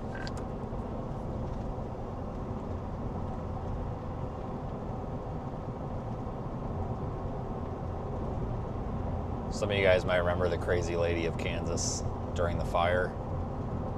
She just pulls out of her house, comes up to me, screaming at me, and she's like, "Get off my road! Get out of here!" It's like, well, it's not your road. It's the county's road. It's the state's road, right? Like, I can drive on it. Like, not do anything wrong. Get out of here. And then she just circled back around and went back into her driveway, this basically. Gate's open on this dock, and there's For no reason. I mean, it's obviously commercial, but there's like no ships or boats, nobody here, no vehicles. Got my interest peaked right now. I'm guessing they told everybody to get out of here from these ports and stuff. You know, probably insurance or whatever. They had to flush them out or shut down, I imagine.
Yeah, there ain't much here, is there? I get the impression this is just where, like, a lot of the fishing port worker people live. That's kind of more so what it's for. I don't know. Like I said, I actually think the only time I've ever been through here was, like, 1 o'clock in the morning. I don't think I've been through here during the day. I've only been down here, like, once or twice. Because even for hurricanes and stuff, like, you can't really be down here. You're just, it's just going to be... All it's going to take is one tree down on this road, and you're not going to be able to, like, move around. It's just... I mean, you can come down here before a hurricane, but it's not really a during thing.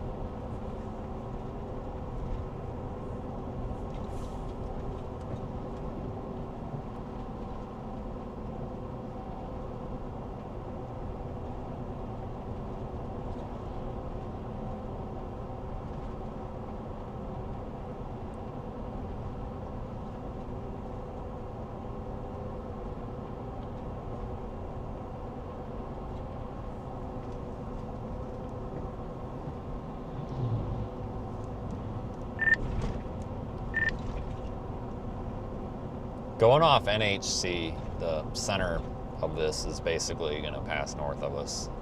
So, I don't know. I mean, this is kind of whatever. So, I might come down here and maybe start making a pass back north. I don't know, but I can't even pick out the center on IR. I'm just going off the track. I mean, it's such a mess. It is, honestly. I was just kind of hoping that, like yesterday, the southern edge would be a little stronger. I'm pretty sure, like I agree, I think it's going to pass north of us. Well, I just looked at Viz. I didn't realize this thing had an eye.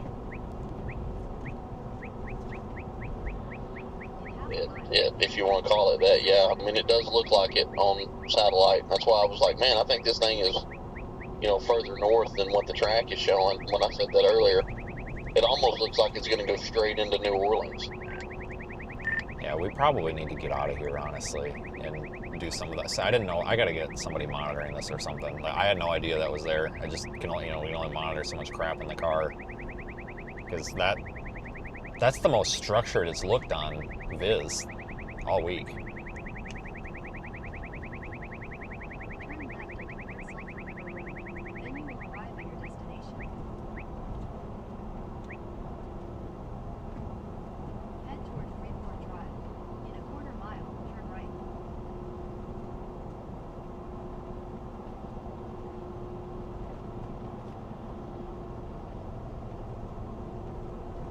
Attention clear.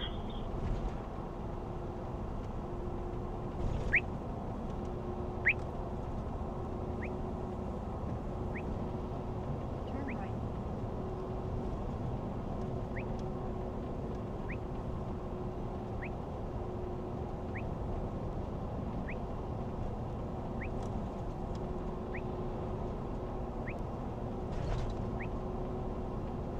Yeah, we may have to adjust north. If you look at IR, all the convection and stuff is south, but if you look at VizSat, you can see there's definitely like a central circulation here a little farther north.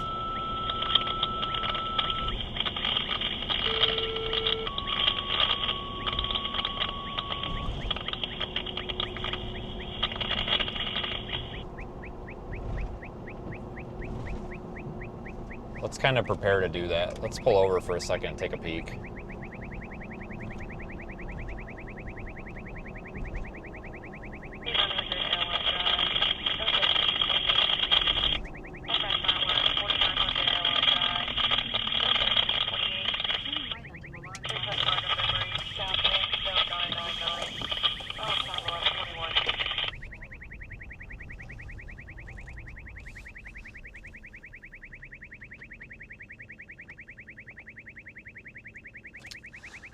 Yeah, we gotta get north.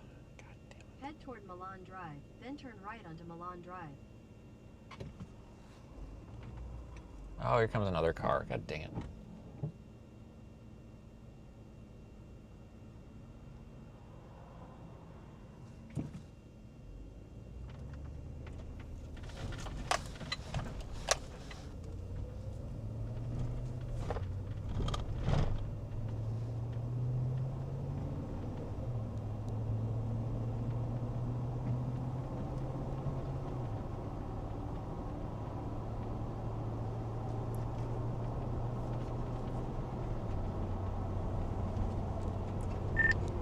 Alright, I'm just gonna go back to where I came from this morning, I guess.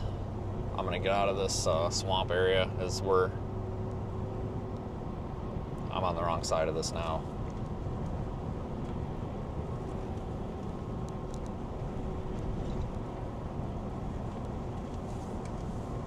Yeah, we're gonna be on the wrong side of this if we don't reposition a little bit here.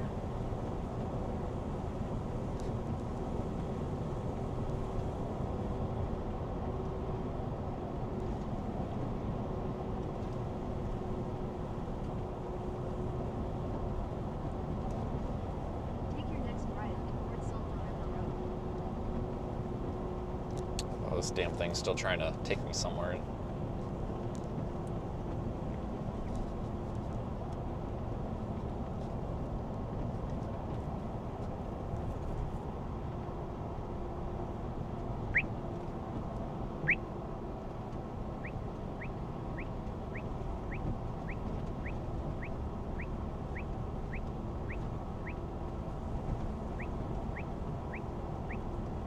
guy on his bike. You know it can't be too bad when you got the guy riding around his bicycle.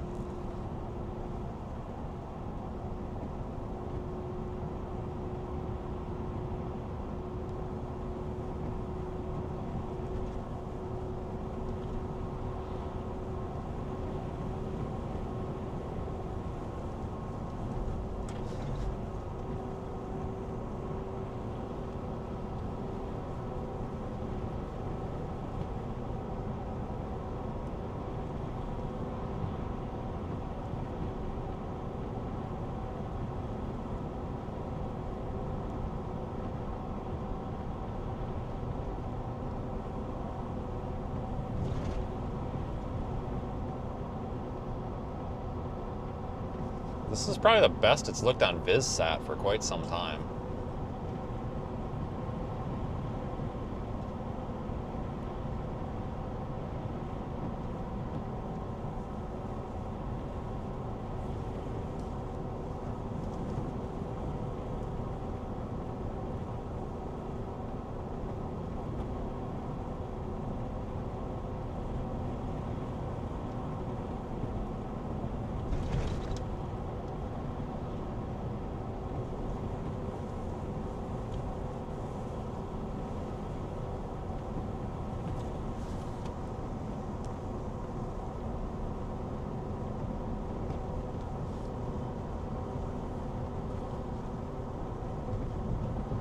Yeah, that center is going to go kind of probably sort of right for New Orleans, which it's not a big deal. But that's basically where the center is going to go, I think, is going to be basically New Orleans. So we'll kind of come back up here a little bit.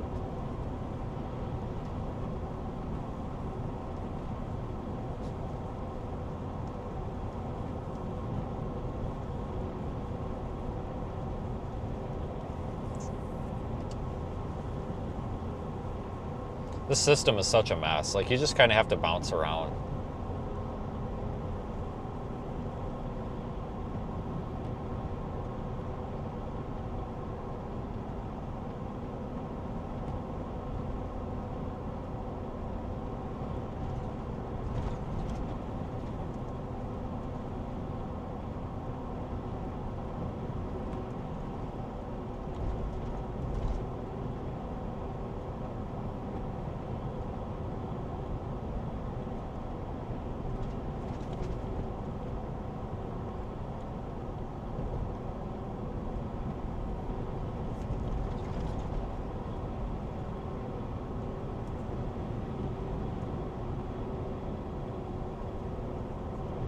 I would imagine, though, that this, like, swampy area is probably going to be... Like, if anybody's going to get some rain out of this, it's going to be this swampy area.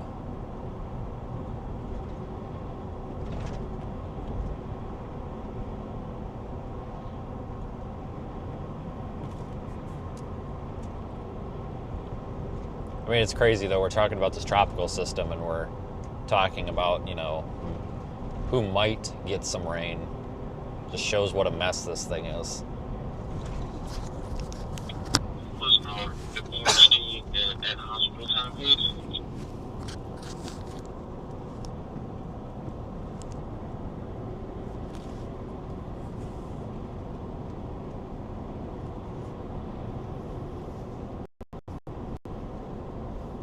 Pass for the Andy 700.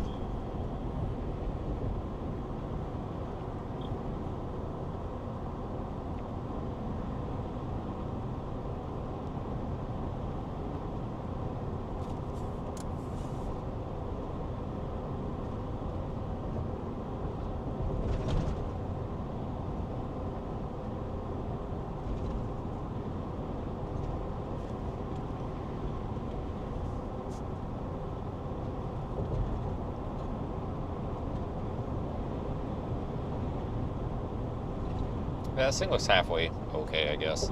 But yeah, it's so, like, detached. You know, you've got that visible circulation on satellite, but your convection is all, like, southwest of it. It's a mess. It's the wind shear, and not only that, but you've got the wind shear, you've got the dry air. It just chewing away at this thing. This thing is, it's really a mess, but honestly, I'd say the forecast is spot on because we forecasted a mess. And, I mean, we got a mess. So, I mean, really, that's kind of what you would expect, I guess.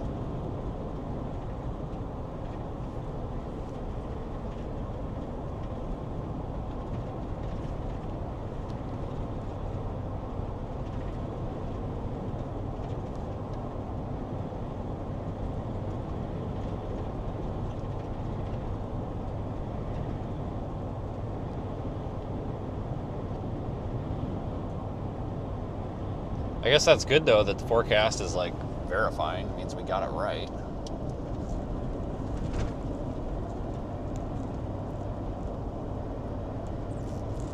So that's always good. Accuracy is important. Or as close to accurate as we can get anyway. But these tropical systems are a real pain in the ass to try to forecast. I mean, they really are.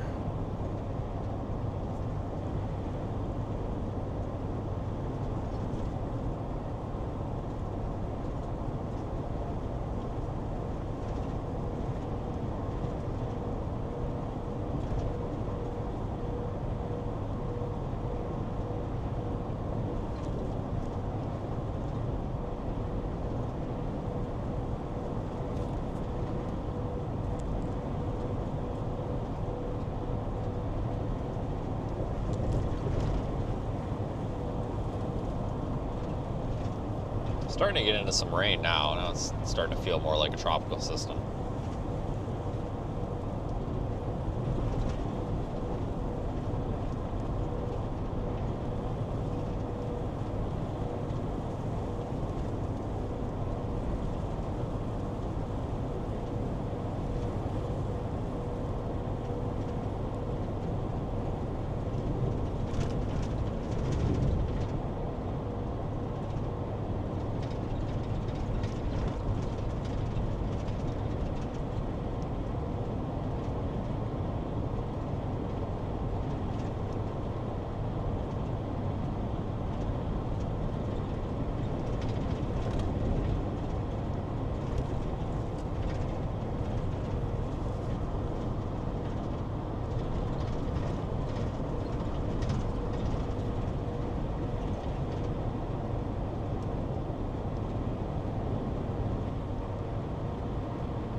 Yeah, the northern half of the system is mostly dry air.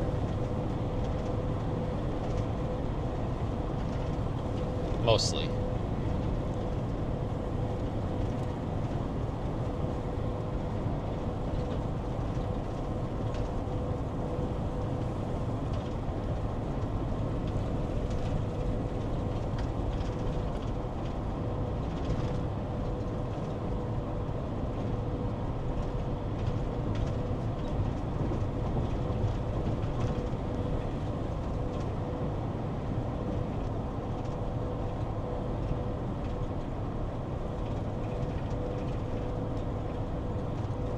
Very lopsided system. I think the fact that this thing is kind of like so far north is kind of decreasing its chances of really being anything when it goes into like Houston. So this might end up being the show. They've been talking about that possibility of like intensification here later on, but I think this is going to be, I don't think it's going to do what some of those models were showing. Could be wrong, though. Everything's really subject to change here in this, configuration.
It's actually raining now.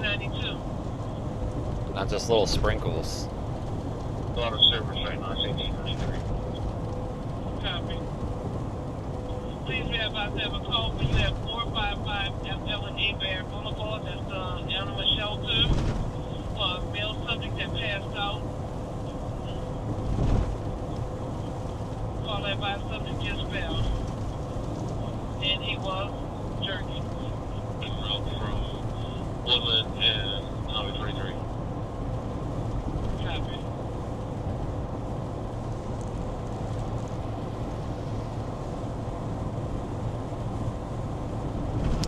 Yeah, probably going to be rain like this mostly on and off for the next few hours through here. And this is kind of the south side of the storm where there's actually rain and it's not all just dry. Like that northern half.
Alright, so we'll come back up here to like the south side of New Orleans, and might just want to wait it out here. I mean, this really is just a hurry up and wait game. See if we get into any worse conditions or not.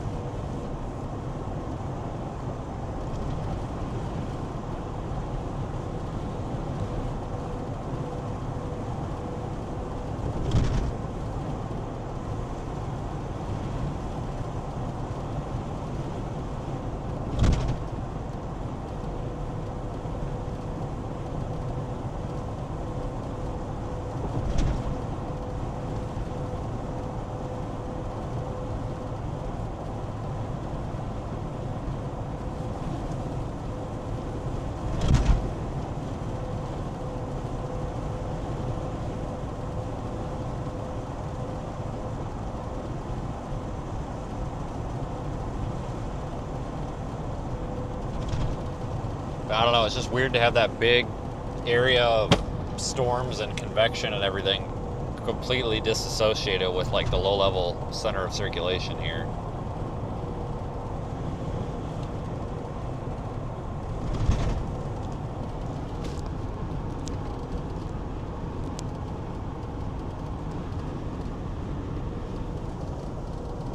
I don't remember last time we saw that.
Yeah, that last advisory had the winds, I think, up 5, because I think the gusts were,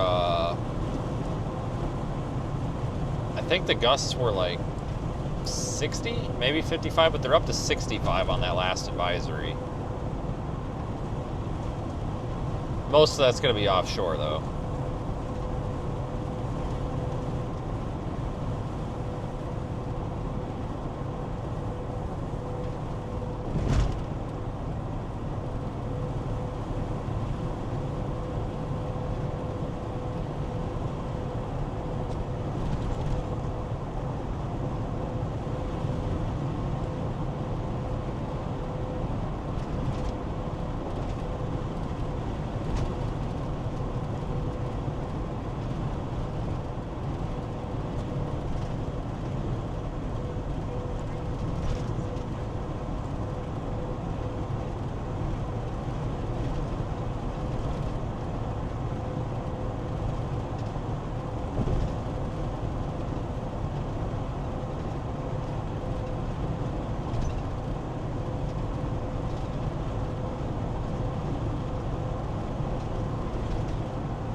it's kind of a weird like area down here. I don't know. Like it's industrial, with a little bit of farming, but there's just a bunch of abandoned houses. It's weird. Probably from tropical storm and hurricane complications, I'm sure.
Probably won't get a break in the rain at all now for quite a while.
Just a heads up, Gulfport, Bay St. Louis, all those areas about to get smoked with nuisance storm surge. If you look at the onshore flow, as soon as this starts passing by, I'm going to head that way. Especially Bay St. Louis with that little bay.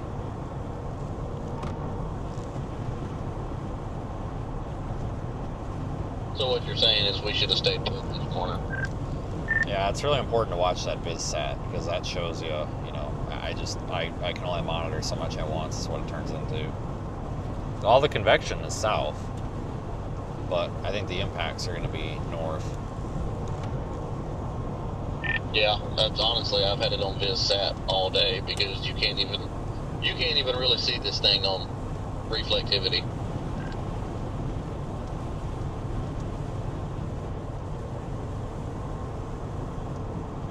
Blue Chrysler down the country van. No, not even.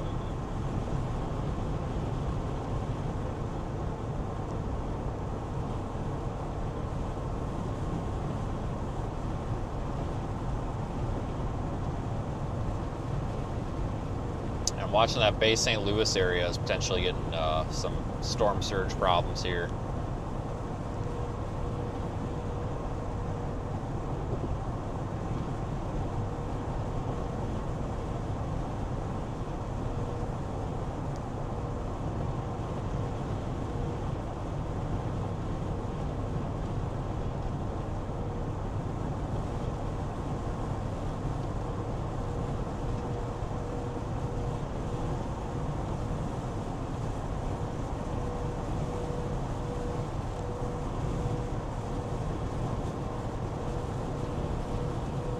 Might have to head back up that way, honestly.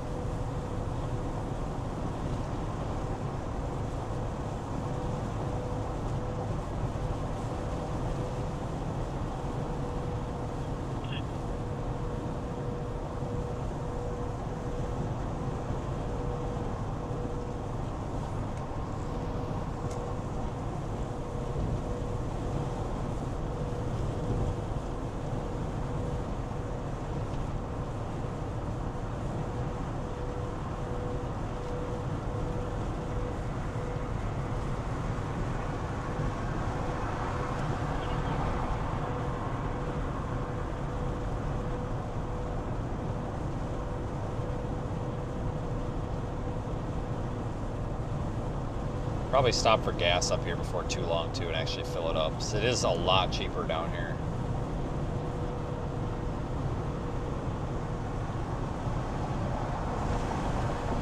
I don't know why it's so high again. Must have bombed Iran again or something. I don't know. I'm so sick of this crap. Really sick of this crap. It needs to come back down.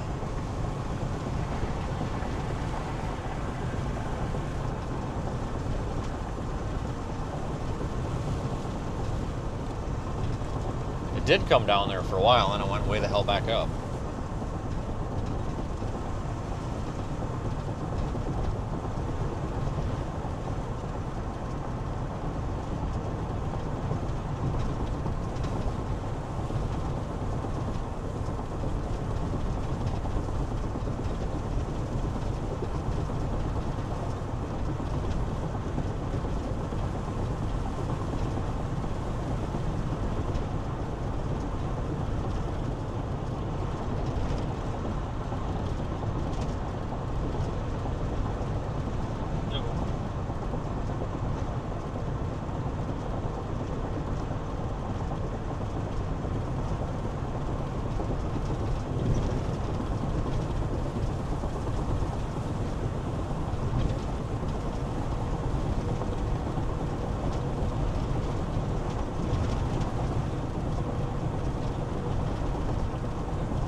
Copy 98 at station.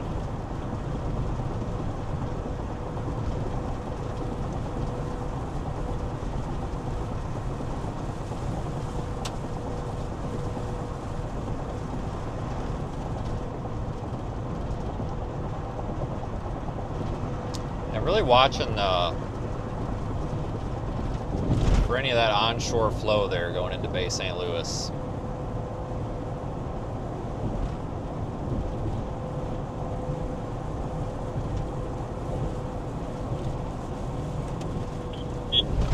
Zone 7059.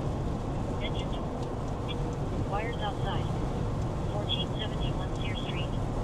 Cross Street. 100 units. 3600 New Lacey Street.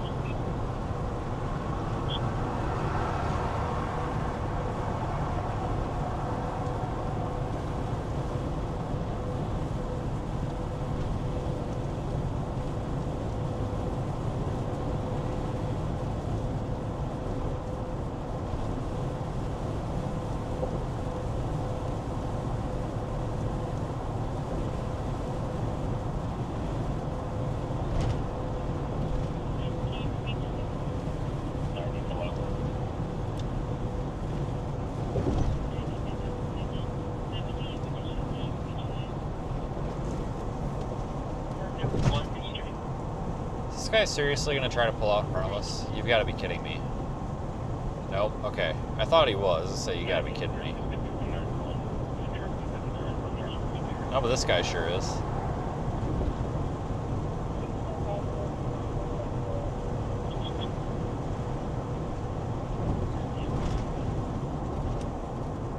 Oh, buddy, what are you doing?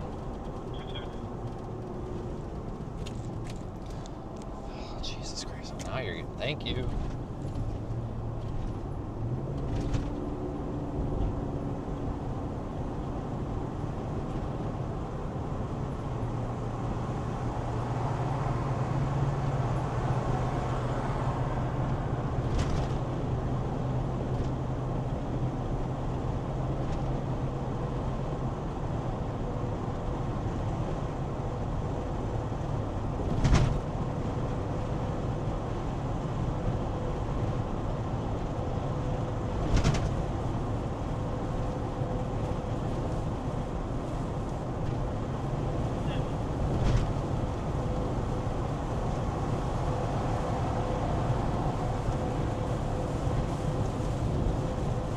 Really not concerned about a flooding risk with this.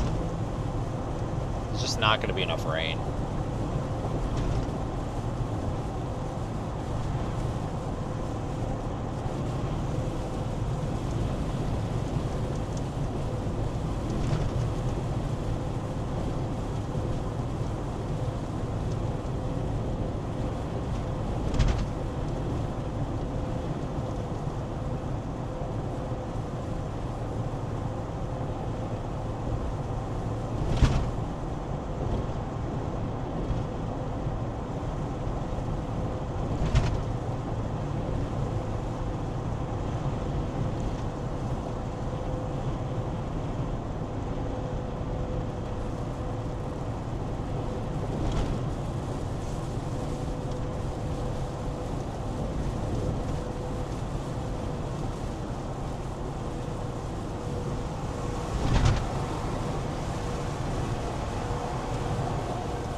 Actually raining pretty hard now.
Alright, well, we'll go through this, like, kind of rough area of town again.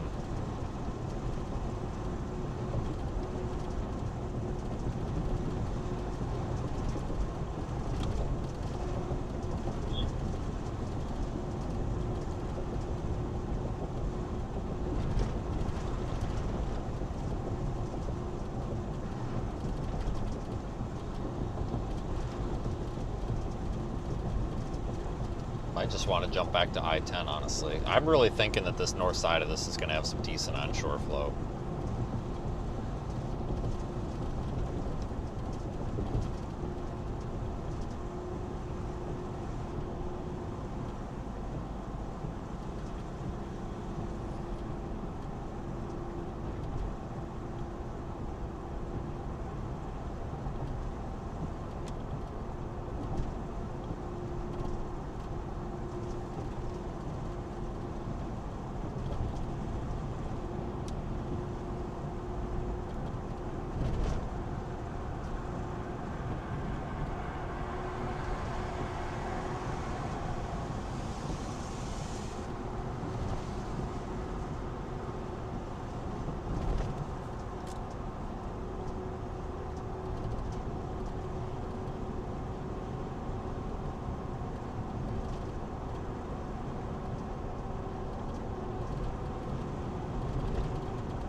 go through like this residential part, but it won't take long to get back to the interstate here.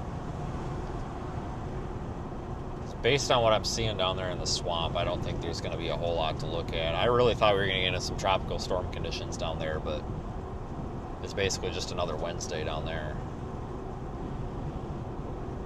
That's why we left early. Get down there and evaluate. Only way to know is to go.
Alright, we have this bridge up here.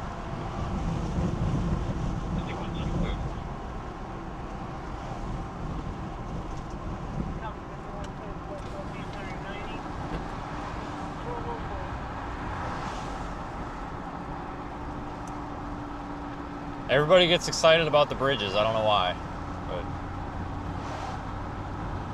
you can't not stream the bridge.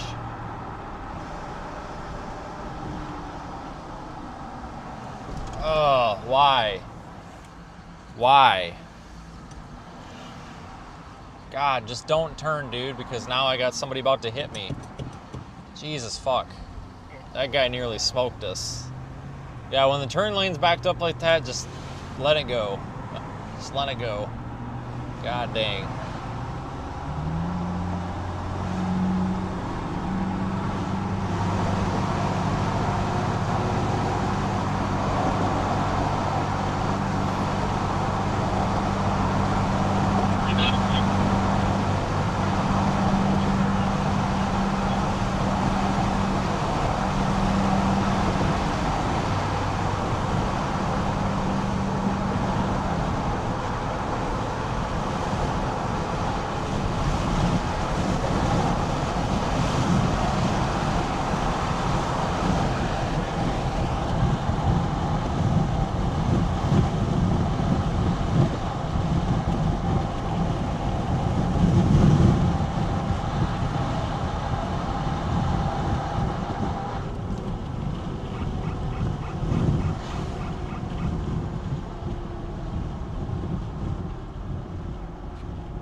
Definitely more traffic now than there was earlier, though.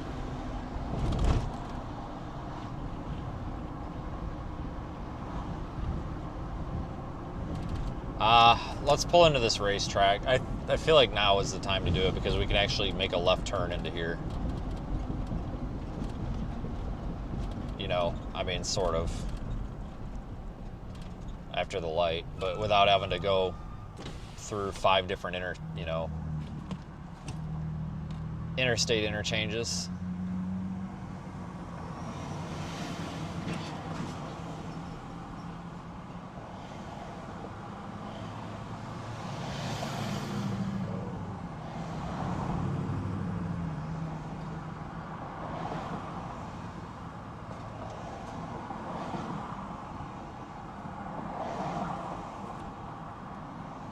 So I was advised, by the way, I don't know if this is bullshit or not, but I was told that if you're the first car making a left turn like this, you can go sit in the middle of the intersection, and even if it turns red, you're legally allowed to go through it.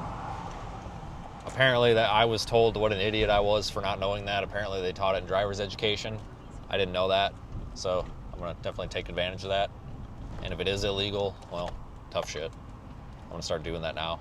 I always thought if you were the asshole stuck in the intersection at the red light, you were just an idiot for not knowing how to stay behind the line, but whatever. 944, last name Scott. Maybe both are true, I don't know. But I need to run in and probably get something, though. 6264, going back to home. Yeah, the washer fluid, I know, but I don't have time right now. I gotta get going. Just don't have time. Patient is being discharged. They are ready now. I'll show you en route at 1208. But we'll actually get gas here because it is a little bit cheaper.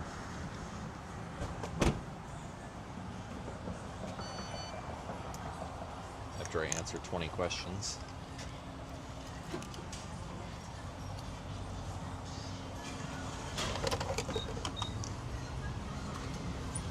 Nope, I'm not a rewards member and I'll never will be. Thank you. Gas, please. Fuel. Jesus Christ. There we go.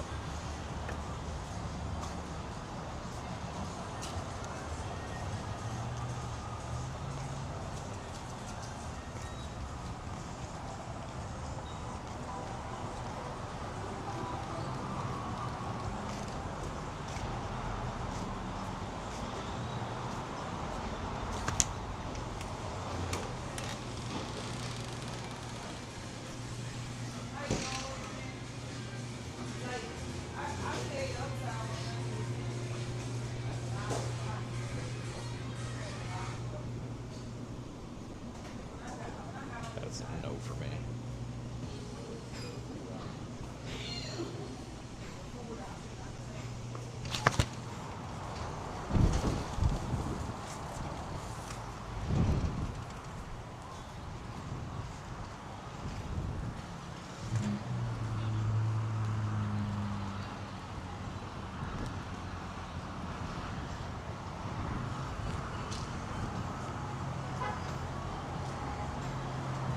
This thing's still going.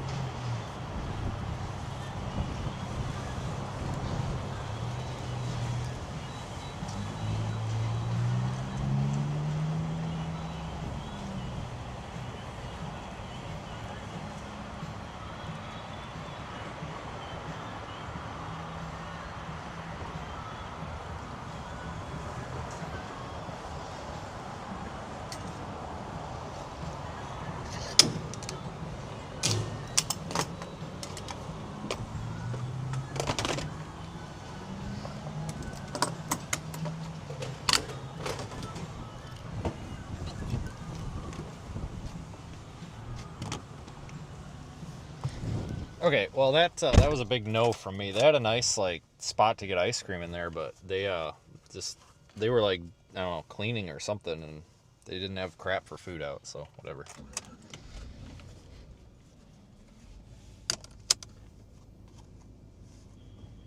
Vital 137 information. All right, continuing.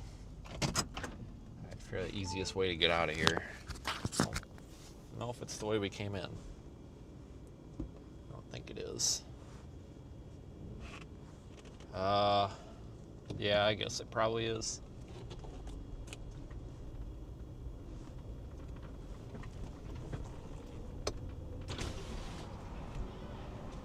Exit the parking lot. Turn right toward Dale Avenue. Then immediately turn right onto Dale Avenue. Turn right onto Dale Avenue. Then at the next light, you'll turn left. At the light, turn left onto Louisiana 23 North.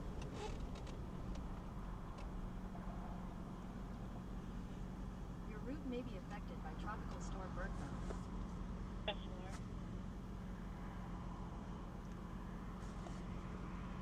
Fire alarm. 4021 Ronagle Way. cross street of 1200 Senate Street and 1200.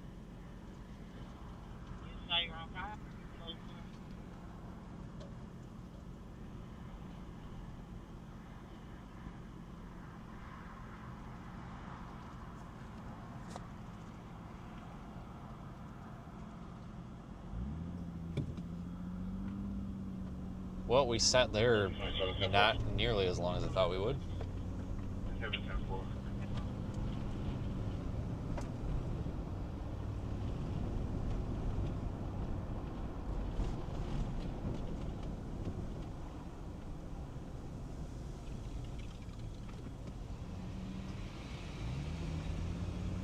Yeah, I gotta deal with traffic lights for a little bit here.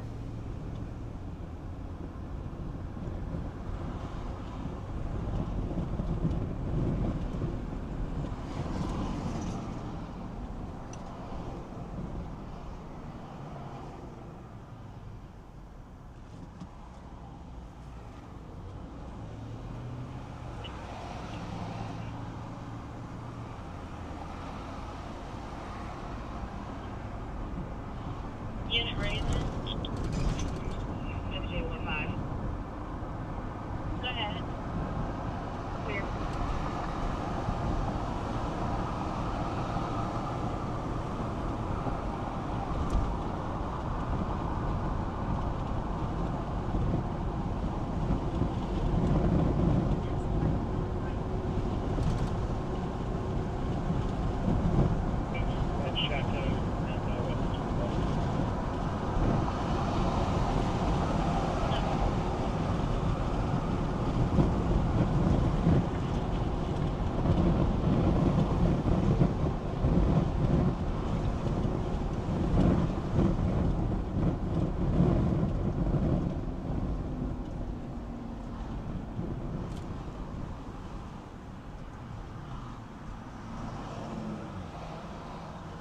Alright, well the good news is we still got time, so we can get back to where we kind of want to be quite easily here.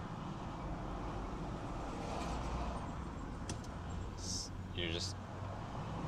I actually wasn't letting you in, but that's fine. Go screw myself, right? Whatever. I wasn't letting you in, but that's fine. Within the Dean's Hall, and it's called Next Nola Hall. Next level, Nola.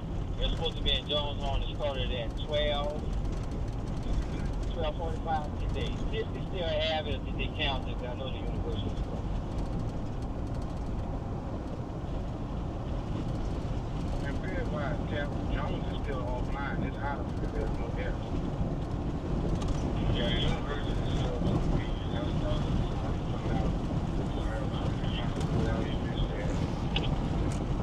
All right, 10-4, thank you, appreciate it.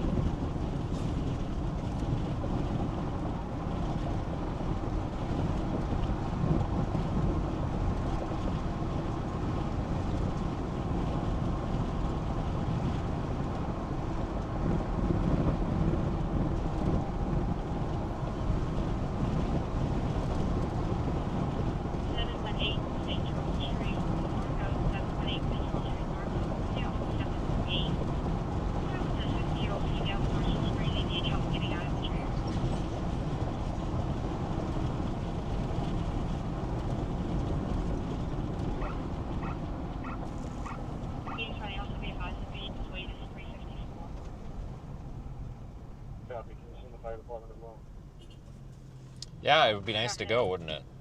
Jesus.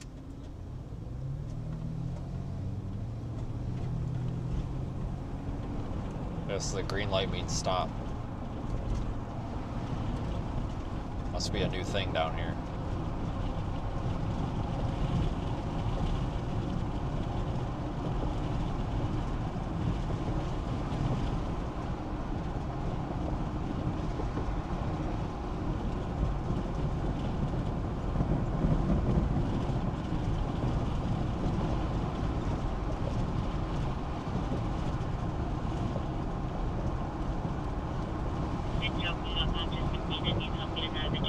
Station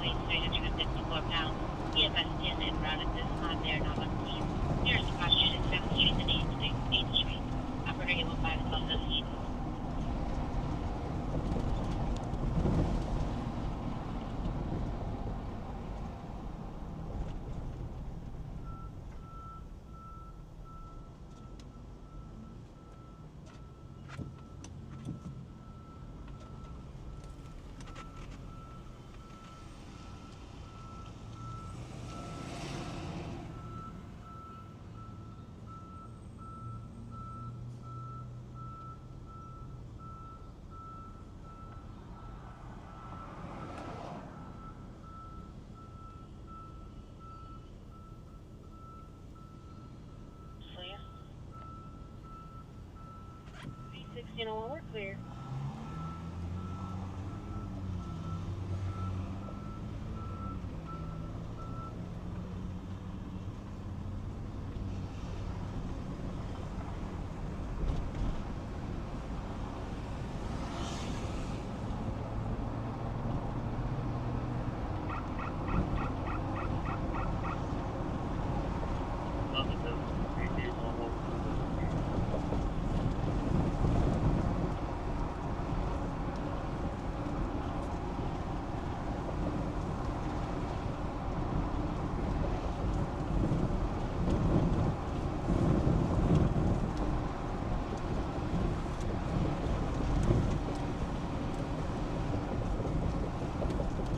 And back into the rain.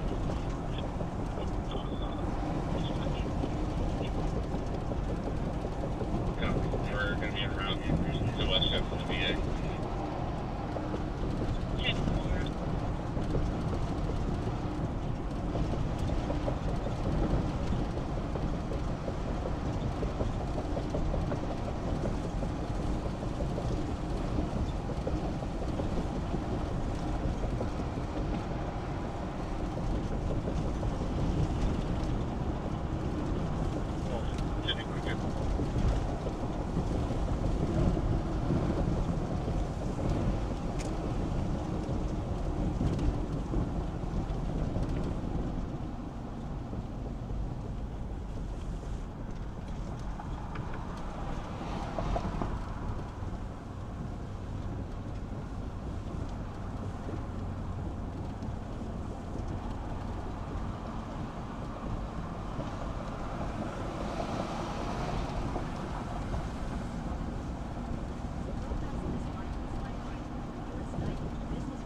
Can we get a look at this?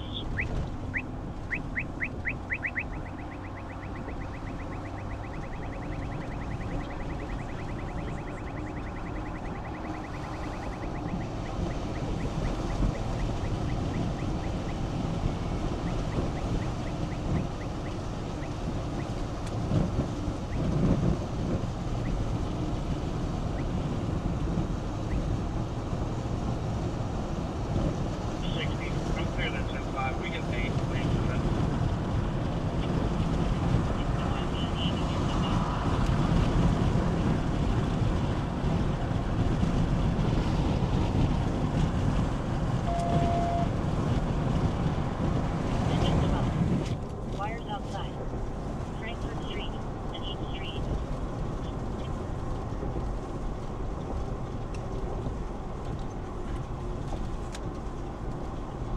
Engine 12. Wires outside. Frankfurt Street and East Street. Street up. 2600 Frankfurt Street and 1600 East Street.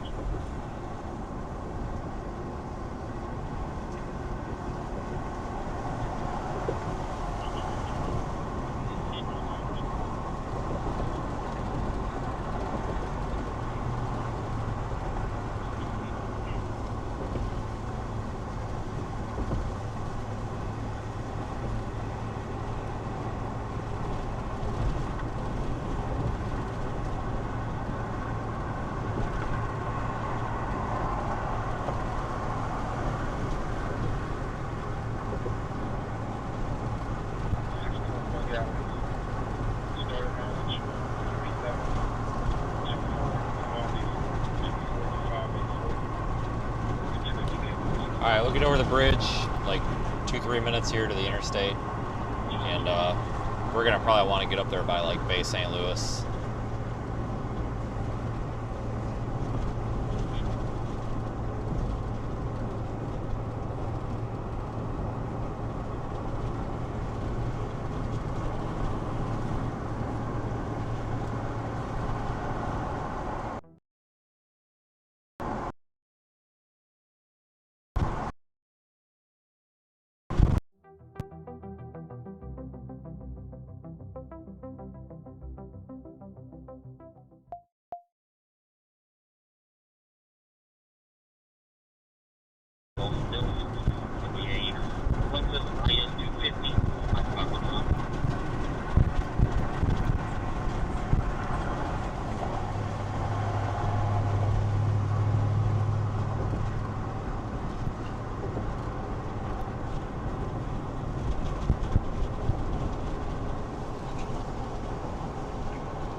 we gotta make it back through Slidell here. Once we get through Slidell, it's not a big deal. A little bit of traffic through here.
I hate the traffic through here. Like, everybody just gets bunched up and it's dangerous. Just get the hell out of here. I hate driving around New Orleans so bad.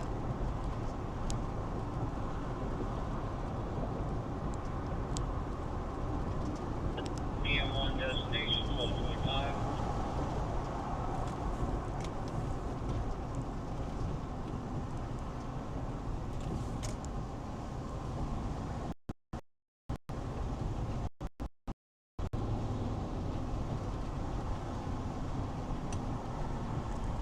Oh, well, this guy's like this doorknob. He's trying to come over because he was about to miss his exit and he didn't have his blinker on. Nearly caused a car wreck behind him on the left.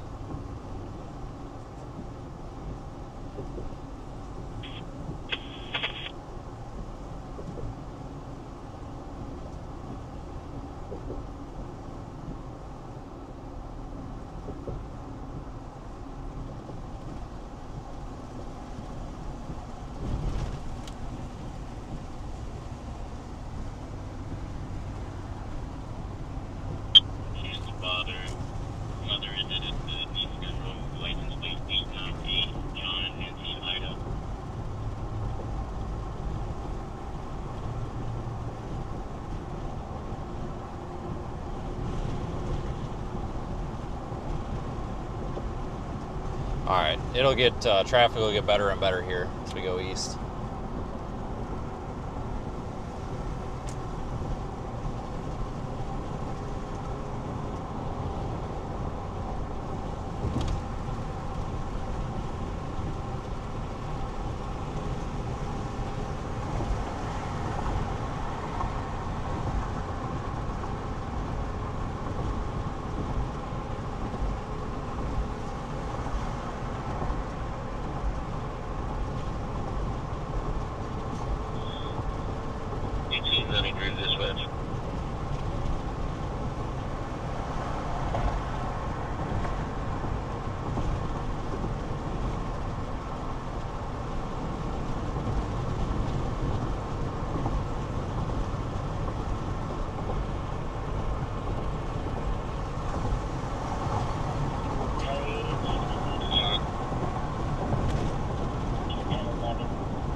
Alright. So if you look at visible satellite, you can kind of see the center, surface center anyway. This thing's just... it's just messed up. You know, our convection is all south of Louisiana right now. It's like completely detached from this.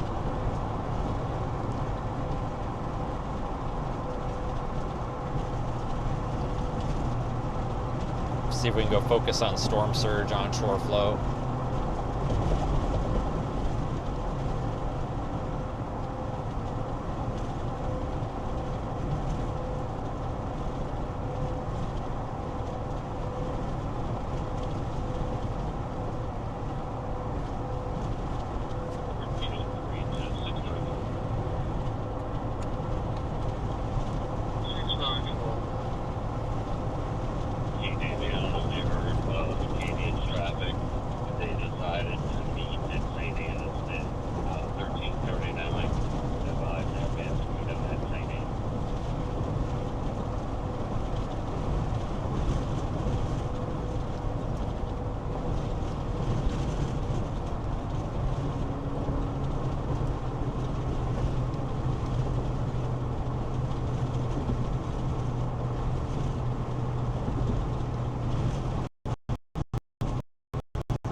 But the anyway, the NHC center of circulation is farther south than like the visible center of circulation. So I don't really know where the center of this storm even is at this point, guys. I really don't.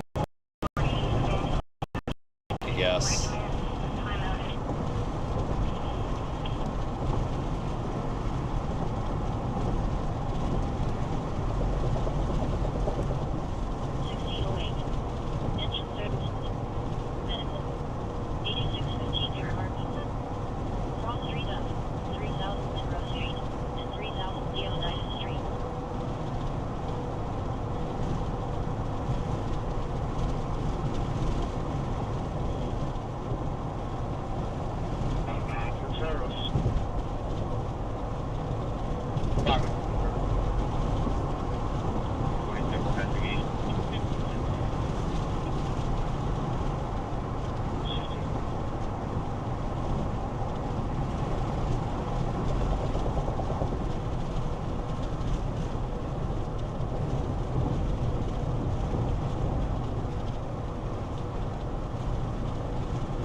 Once you cross into Mississippi, this is all better.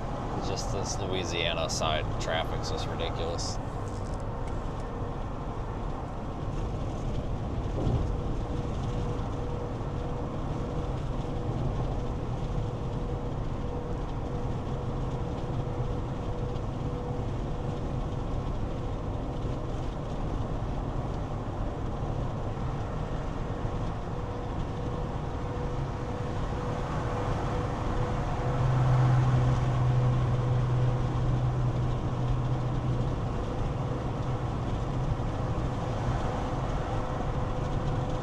Was requested St. Anne's, 150 pounds.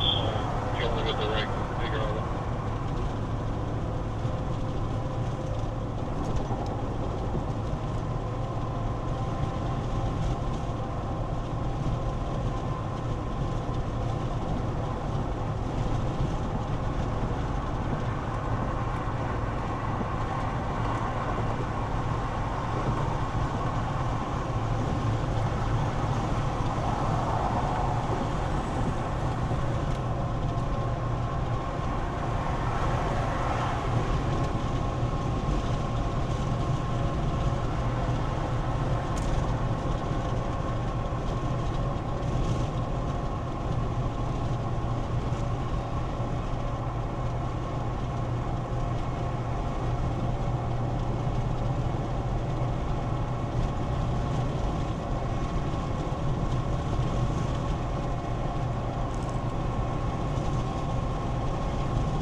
Christ, dude, stay in your lane.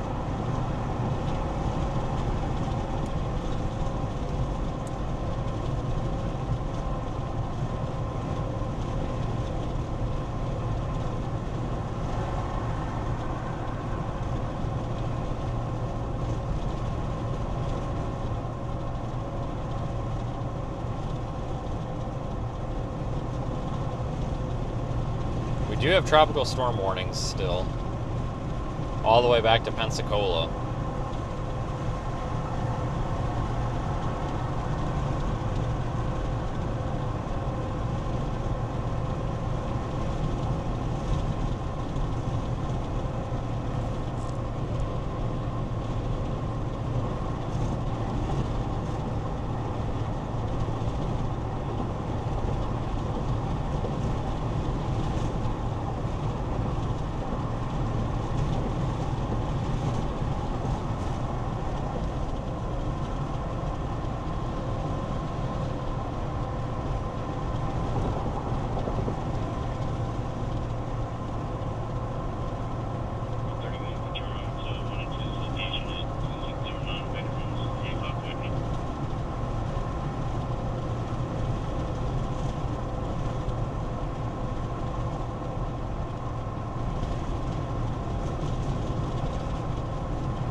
Engine 4, engine 6, engine 36, ladder 13, car 504, rescue 7.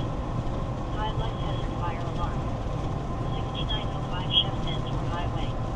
Cross Street up, Chantilly Drive, and America Street. Zone 4064. Engine 4, engine 6, engine 36, ladder 13, car 5. Alright, so we got another NHC advisory, so we'll have that data in just a minute. Chef Tour Highway. Cross Street up, Chantilly Drive, and America Street.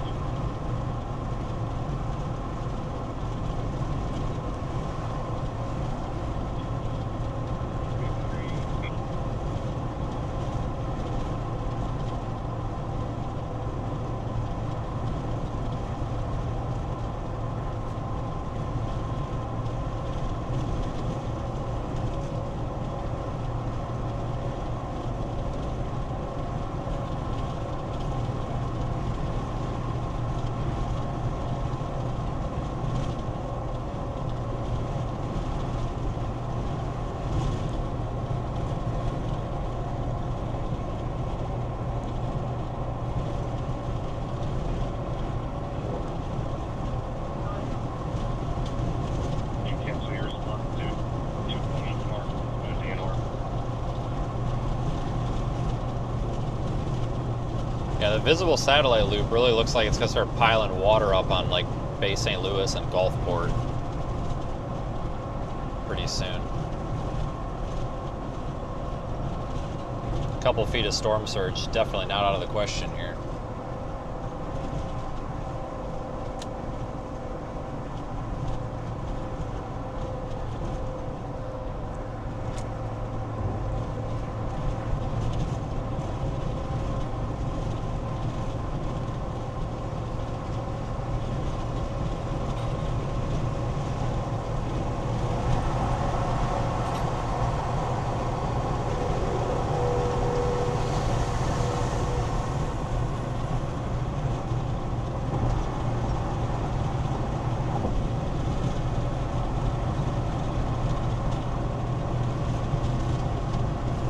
I got that new advisory.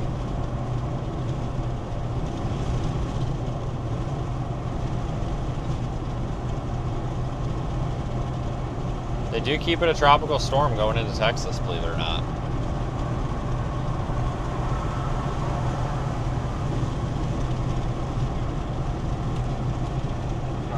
A 1 p.m. advisory update has been issued. Yeah, it's 50 and 40, it looks like.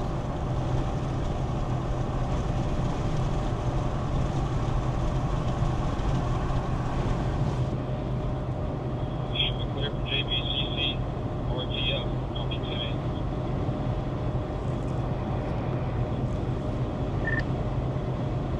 actually really wondering if Gulfport, Bay St. Louis is actually going to get some decent surge out of this, because that looks like it really is setting up to actually pile some water up there. Bay St. Louis is what I have in the GPS. Same here. Alright, I'm probably going to go to Gulfport just because I know how that works out there, but Bay St. Louis possibility too. I mean, it's easy to move around once we get up there. I mean, we're worst case scenario, hour away from whatever happens.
Seriously, man?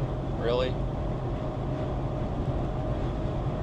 South Germany Street and 300 South Claiborne Avenue.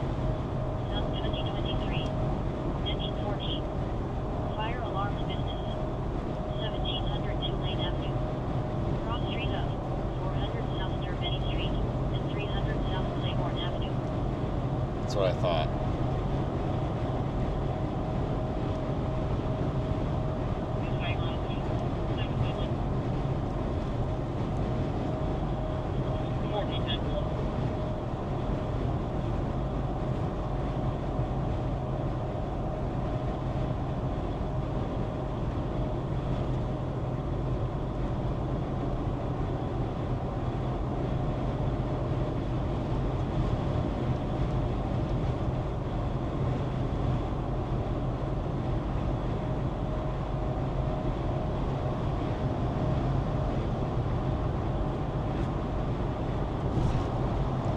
Sun's actually coming out a little bit here.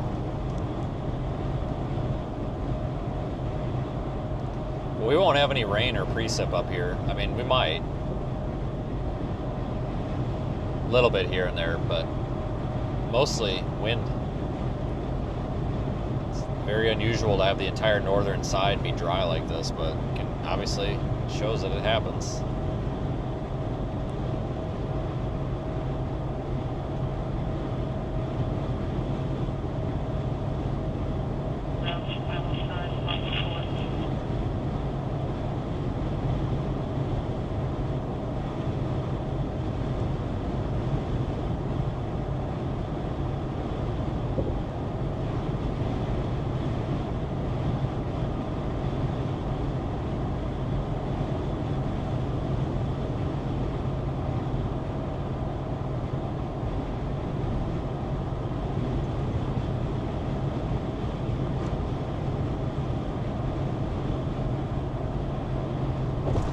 We'll be in Mississippi in like a mile.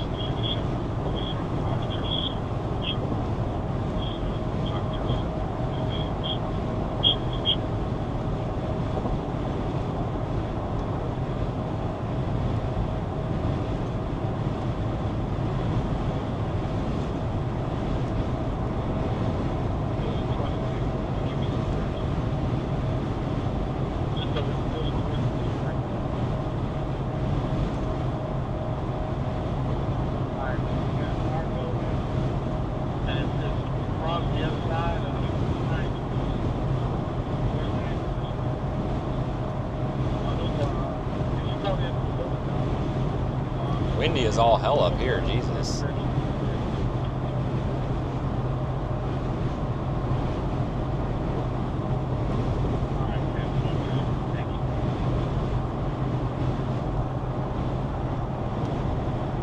Assuming when you guys passed through, there weren't a bunch of cops on the side of the road. one I went through. Well, on the side of the interstate just now, there were 5 cops pulled over, and they had a vehicle boxed in. There were 2 behind, 2 in front, and 1 right along his passenger door. Actually, driver's door, sorry. Yeah, no, that was not like that when I went through.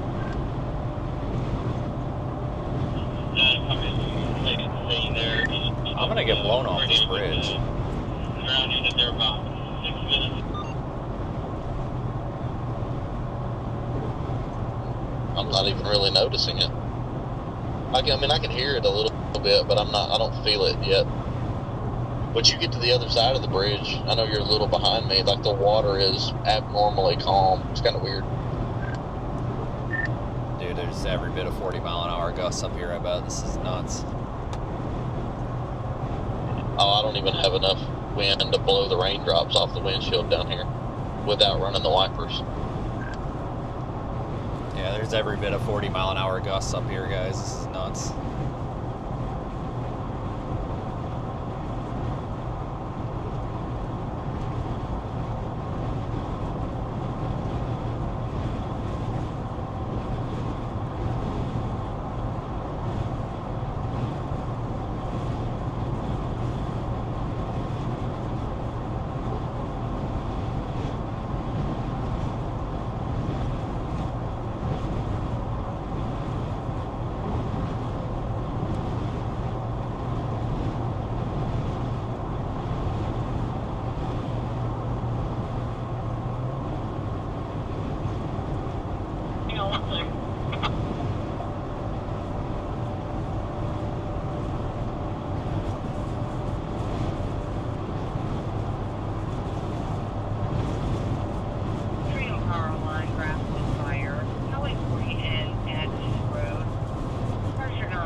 There's definitely tropical storm force wind up here with the elevation.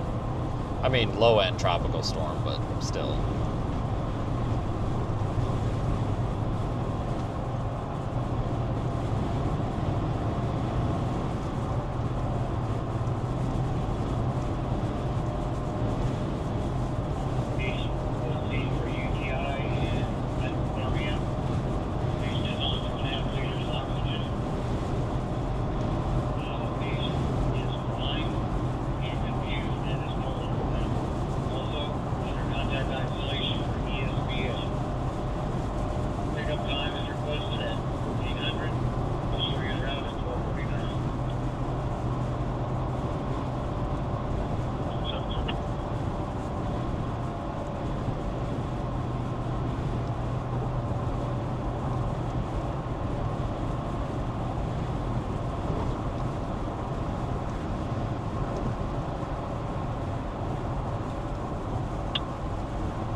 Speaking of the storm being dry on the north side, we're actually getting rain now. It's weird.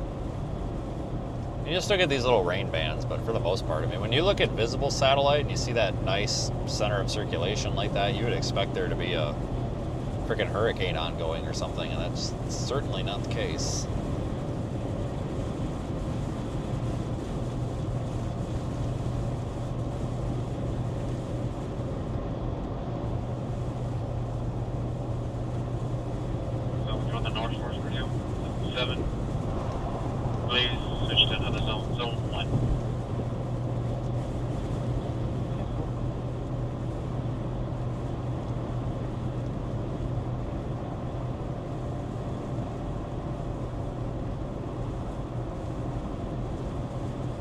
These guys are actually going to move over a lane or just like rear end this tow truck? No, I guess they're not going to move over. Are you serious? What a bunch of fucking idiots. Fuck that guy. Seriously, what a rotten piece of shit. Like, you got all this lane to move over and you're just going to like crowd that guy on the side of the road trying to help the guy with a flat tire. Like, that's so messed up. Seriously, like, they give driver's licenses to everybody these days. It's ridiculous. The dumbing down of America is a thing. It really is. Like, the population's getting dumber and dumber every day, it seems like. Jesus Christ. The guy's probably so on his phone, he probably don't even know anything happened.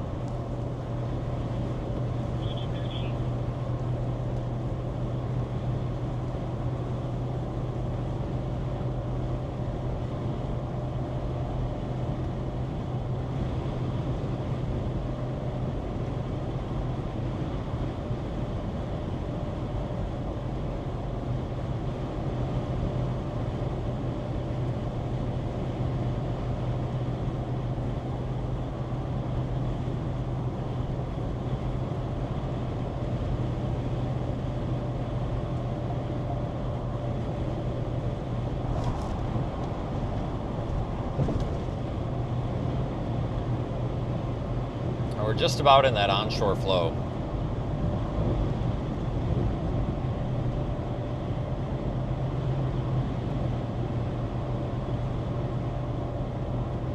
Which is where we want to be.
Those tropical storm force winds are definitely extending up to I-10 now, it looks like.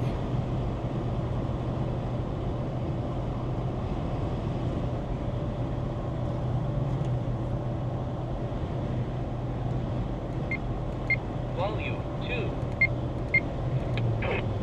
2. Lower St. Bernard, Southeast St. Anthony, Eastern Orleans, and Lower Plaquemine parishes. In Mississippi, Southern Hancock, Southern Harrison, and Southern Jackson counties. When? Until 4 a.m. Central Daylight Time Thursday. Impacts. Numerous roads may be closed.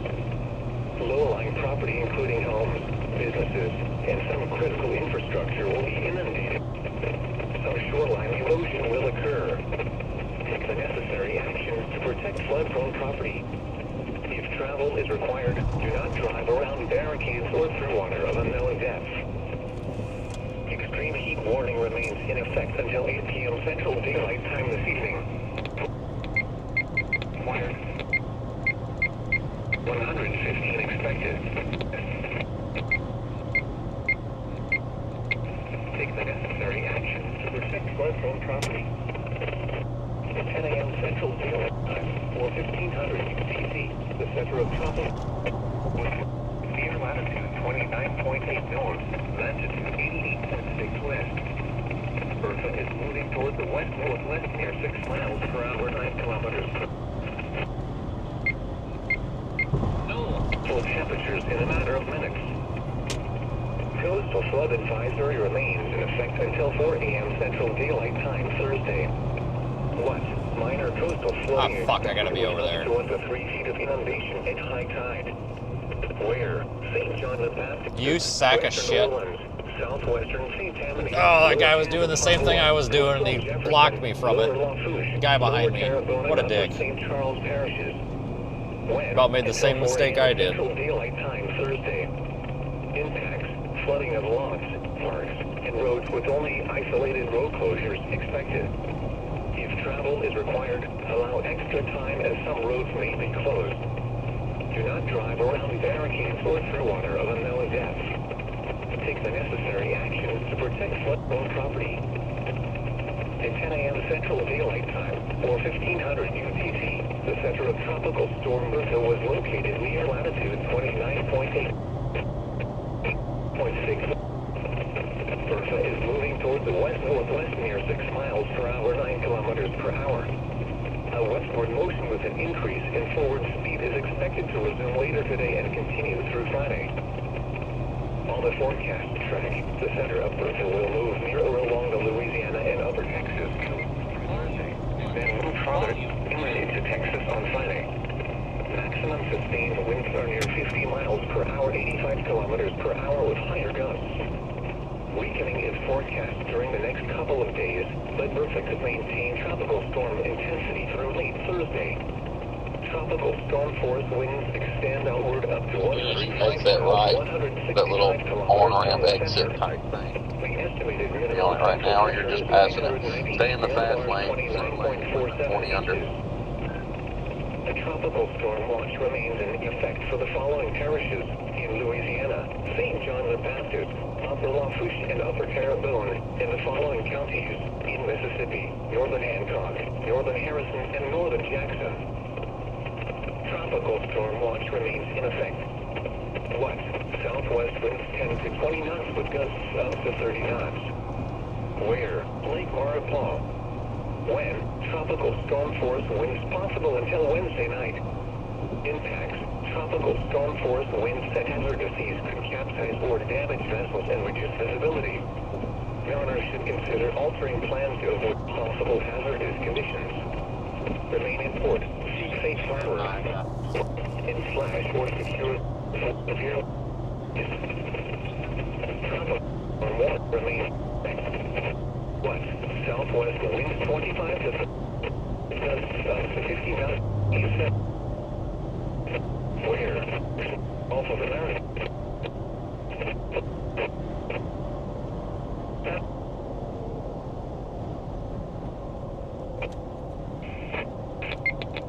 Air temperature 82 degrees.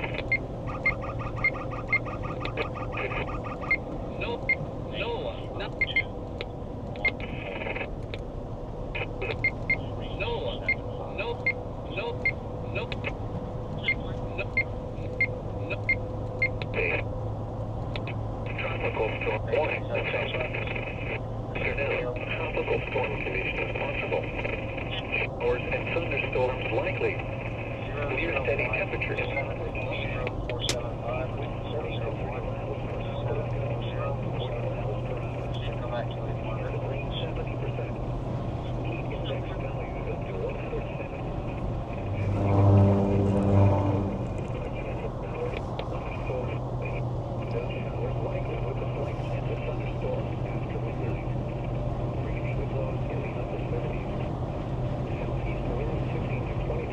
Alright.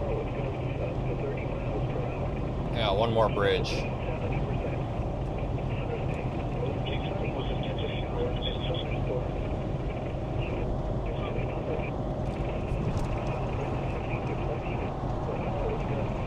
The river looks high.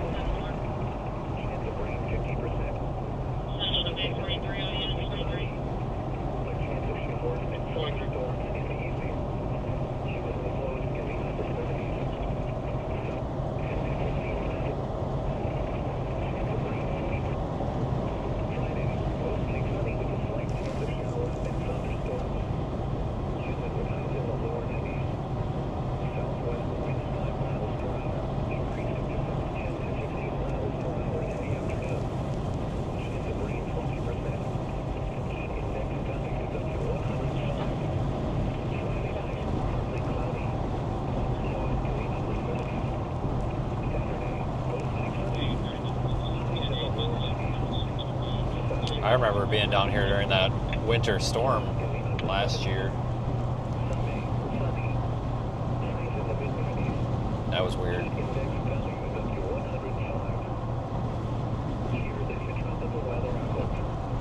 For the North Atlantic, Caribbean Sea, and the Gulf of America, active systems, the National Hurricane Center is issuing advisories on Tropical Storm Bertha, located over the northern Gulf of America. Tropical cyclone formation is not expected during the next 7 days. Coastal flood warning remains in effect until 4 a.m. Central Daylight Time Thursday. What? Moderate coastal flooding expected with up to 2 to 4 feet of inundation at high tide. Ware in Louisiana, Lower St. Bernard, Southeast Hammond, Eastern Orleans and Lower parishes. In Mississippi, Southern Hancock, Southern Harrison and Southern Jackson counties. When? Until 4 a.m. Central Daylight Time Thursday. Impacts. Numerous roads may be closed. Low-lying property including homes, businesses, and some critical infrastructure will be inundated. Some shoreline erosion will occur. Take the necessary actions to protect property. If travel is required, do not drive around barricades or through water of unknown depth. Heat advisory is canceled. The threat has ended. Extreme heat warning remains in effect until 8 p.m. Central Daylight Time this evening. What? Dangerously hot heat index values of your average unexpected. Rare portions of southeast Louisiana and southern Mississippi. When? Until 8 p.m. Central Daylight Time this evening. Impacts. Heat-related illnesses increase significantly during extreme heat and high humidity events. Drink plenty of fluid. Stay in an air-conditioned room. Stay out of the sun. And check up on relatives and neighbors. Do not leave young children and pets in unattended vehicles. Car interiors will reach lethal temperatures in a matter of minutes. At 1 p.m. Central Daylight Time, or 1800 UTC, the center of tropical storm Bertha was located near... We probably should have got off right there. It's okay, we can go the Bay St. Louis exit off of I-10. Because that road that runs right along the coast down there is just, it's stop and go so bad with the traffic lights and everything. So it's probably actually a little bit quicker and a little more efficient.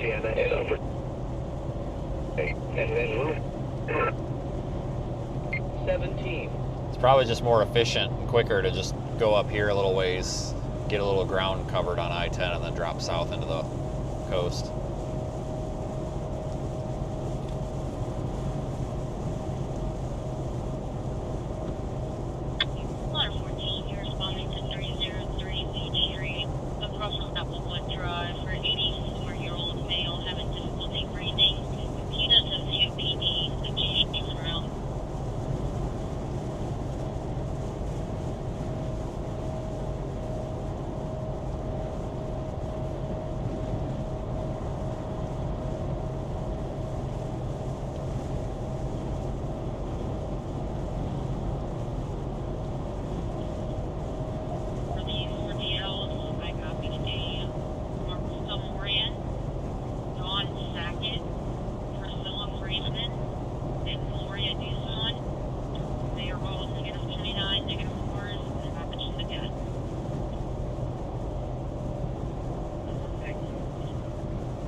Yeah, we'll get off, what road is that? It's 43. Go down that way. Probably only about 5 minutes up the road.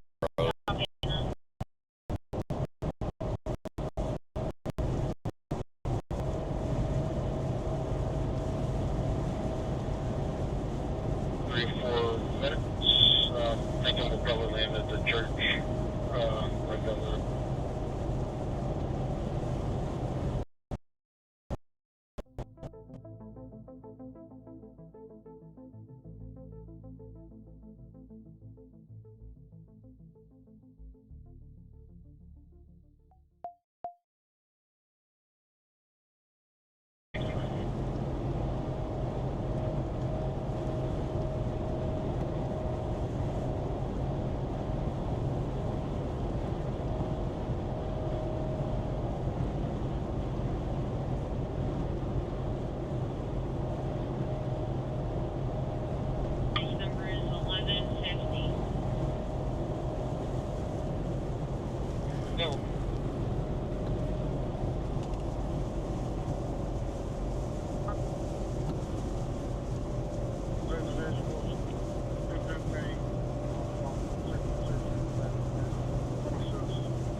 Yeah, we'll take that 43 down to Bay St. Louis. And there's a little bridge that goes over like the Bay St. Louis Bay.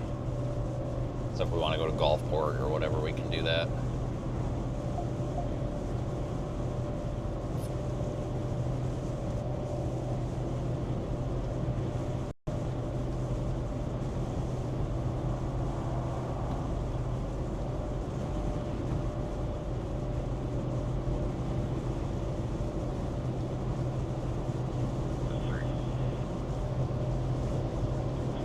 Yep. Do you know where the Central Fire Station is? We're familiar. Yep.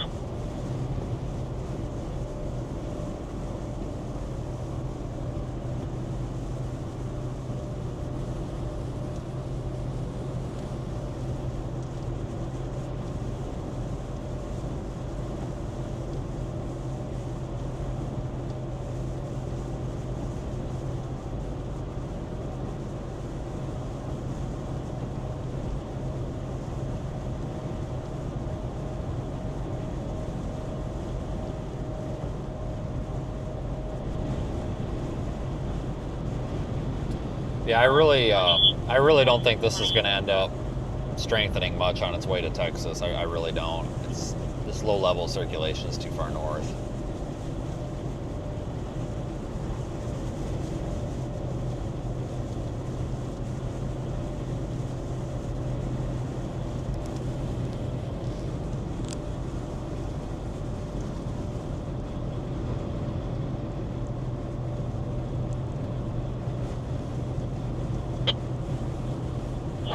Party 4, 205 Main Street, going to Mercedes Greenwood.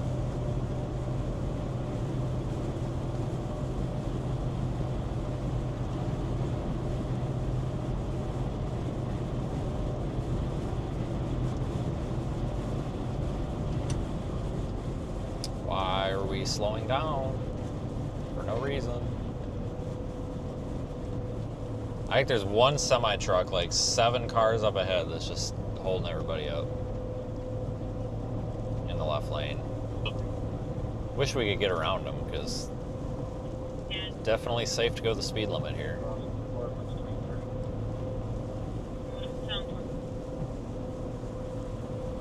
I think we're only about 4 miles away from where we turn off, though. Maybe a little more, but about 4 miles. We're over halfway to the exit.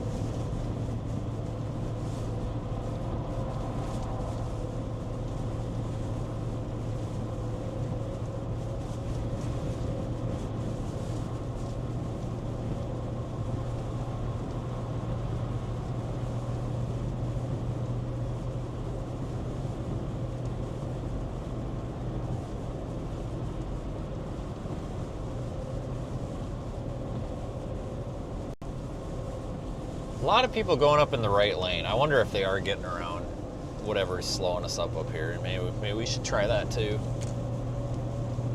It seems to be working.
I think it's this exit 13.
What are you doing?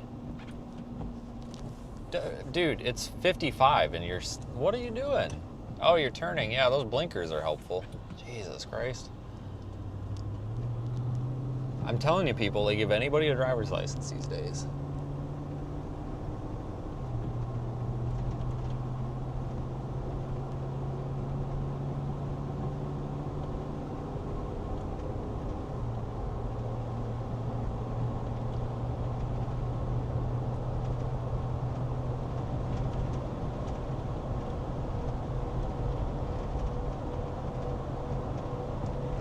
So this drops us down to the beach, like 5 miles maybe, not even 3.5.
All these vehicles parked on the side of the road. I wonder if it's all the people that pulled their boats and shit out of the water. And they're worried about flooding or something. That's my guess. Or I don't know, there's something going on here or what.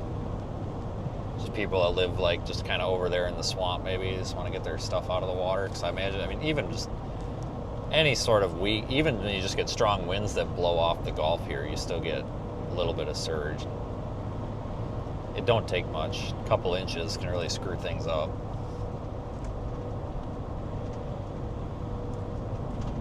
If that's anything to do with it or not.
Look at radar. Is there anything on reflectivity or not? Satellite, you can see it, but about it.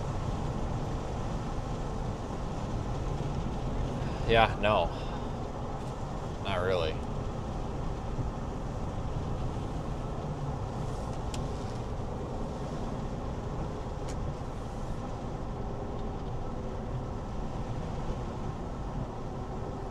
It's just crazy to look at radar and see basically nothing. But decent presentation on VisSat. Like, if you look at visible satellite, it's not terrible by any means.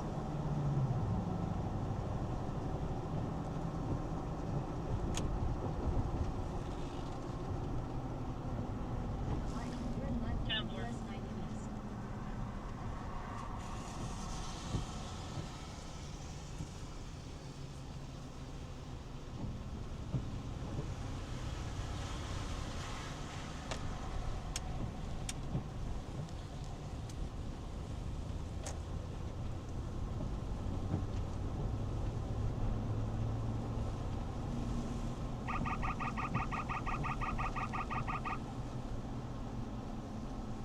Now we gotta deal with the sea of traffic lights. We'll go across the bay here.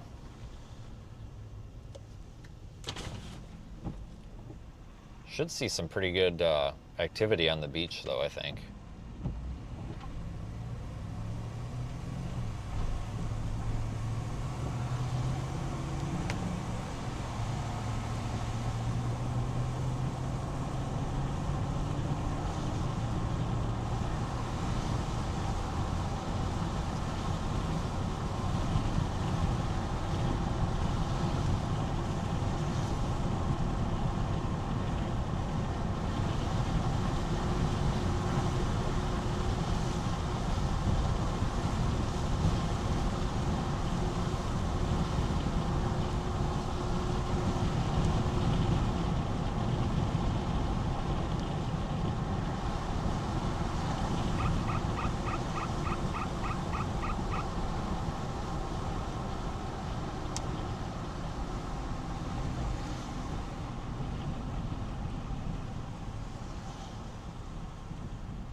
About 80 degrees out, so rain's cooling it down a little bit compared to yesterday, because it was freaking hot out yesterday. Go, it's green, lady, go. There you go. Jesus Christ.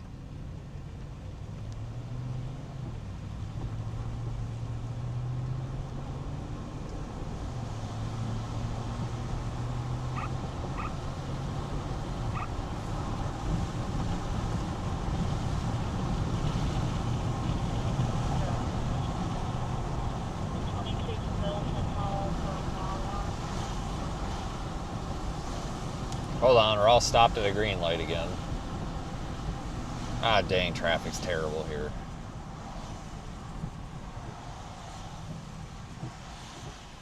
Holy smokes, people. It is 110% green, and 110% of these cars have their brakes on. What are we doing here? Is there some moron up there that doesn't know what that means, or what? There's no way it took that long to get everybody moving. Like, there's gotta be one guy up there that just screwed it all up. It's gotta be that one guy.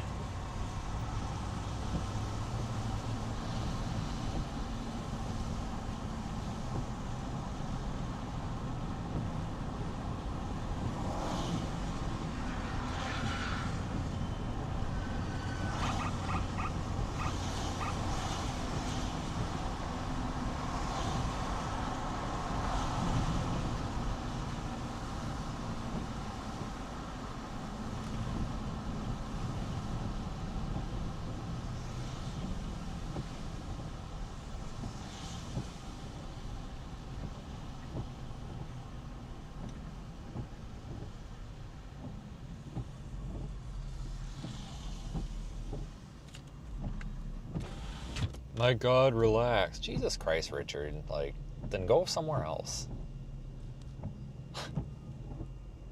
That's probably why they call you Dick.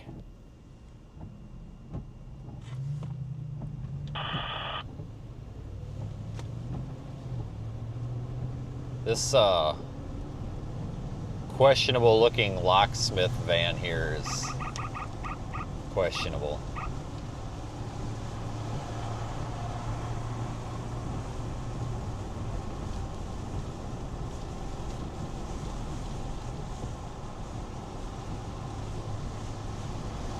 Avocados. They apparently sell avocados there. All right. Big sign that says avocado. All right. You know, it's not that bad. There's some guy out there riding his bicycle around still.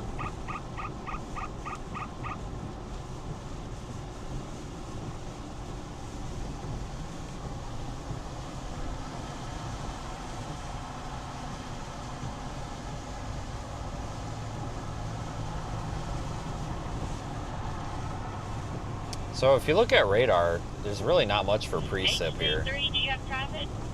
We are getting some rain. Kind of sporadic little shower activity.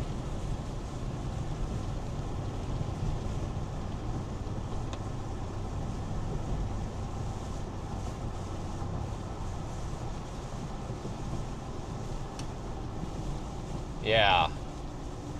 And you don't need to use a blinker. I don't know what the point of that was, but...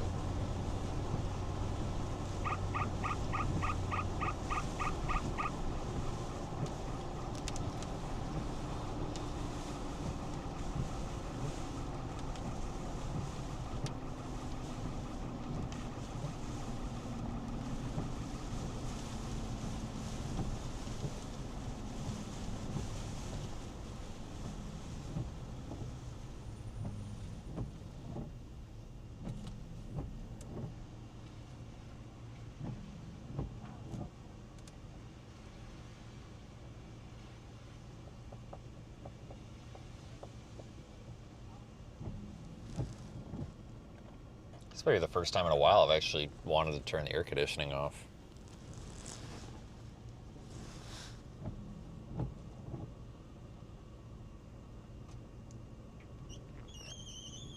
But we're not going to have much for impacts here unless you get right down on the coast, which we will. I mean, be there in a minute. Onshore flow is kind of starting over there in Gulfport. So it should be all downhill from here.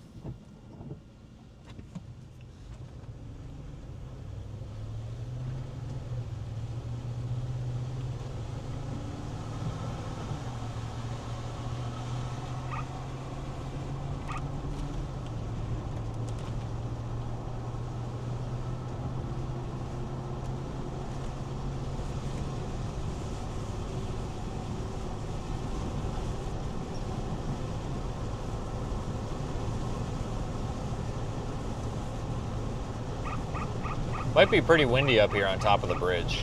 23 at the jail, minimum mileage 11071, 1071.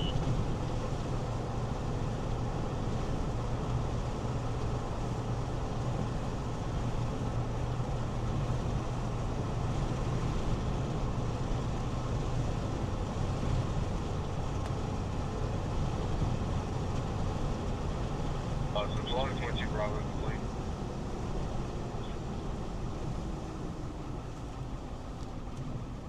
Bay does look like the water's got some decent waves in it, but we want to move a little bit farther east and then we'll work our way back this way. So I think any surge impact is going to kind of be a little bit delayed because we don't have super strong winds, so you kind of have that lag. It's going to lag behind. Surge is going to lag behind a little bit. All that water has to kind of pile up.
front of you, and now you're beyond in front of me.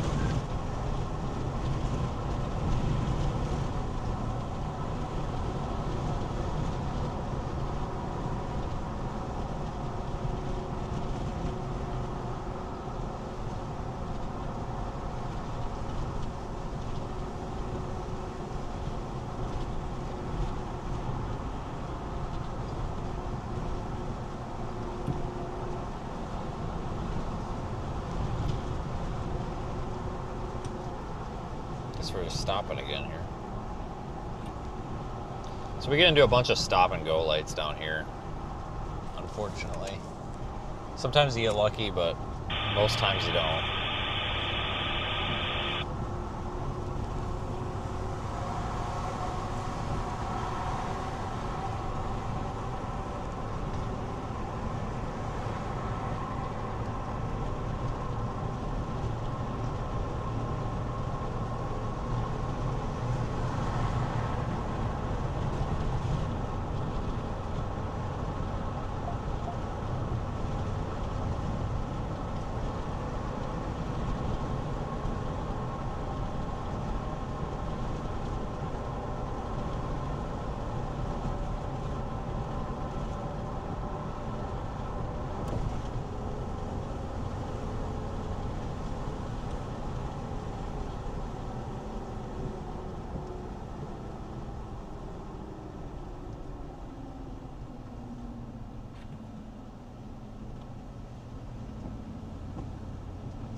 Yeah, this gets closer to the water. I mean, the water's right there behind that blue house on the right.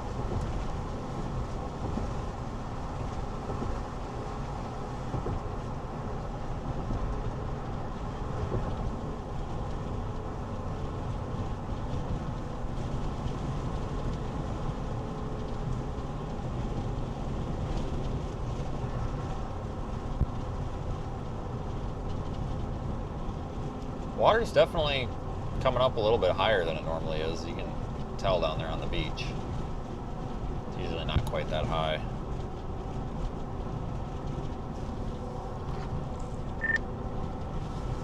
Alright, well, water's definitely coming up. Not a lot, but it's definitely higher than normal.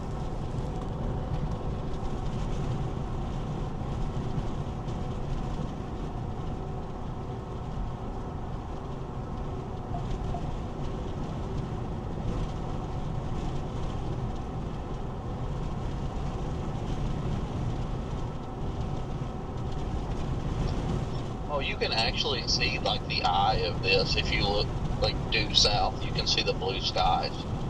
That's actually kind of cool. I wasn't expecting to see that.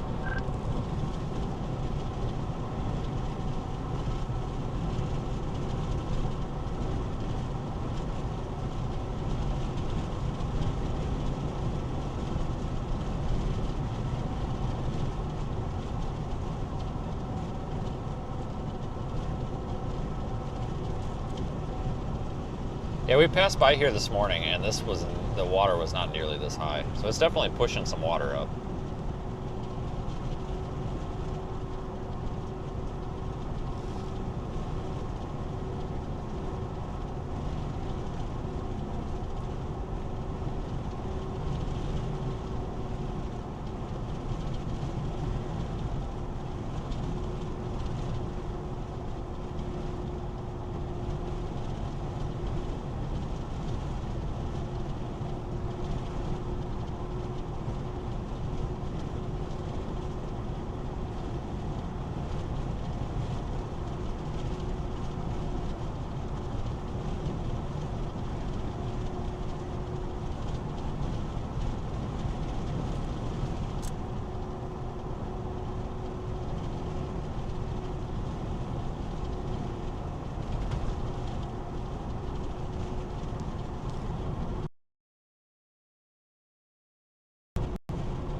You can even tell it's come up just down there by the boat ramps.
This Highway 90 through here will flood pretty easily when there's a lot of heavy rain. It's just kind of has poor drainage, which you wouldn't think because it's right by the water here. You'd think it would just run off the road, but it's some seriously bad drainage, especially over there in Biloxi.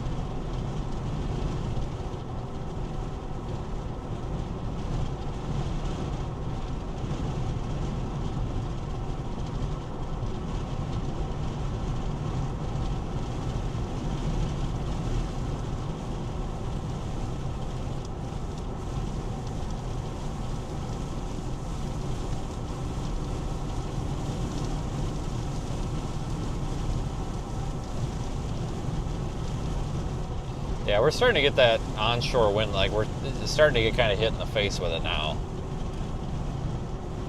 So conditions are probably going to worsen here.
I don't know if this is going to actually push that water up onto the road, up toward the road at all. I don't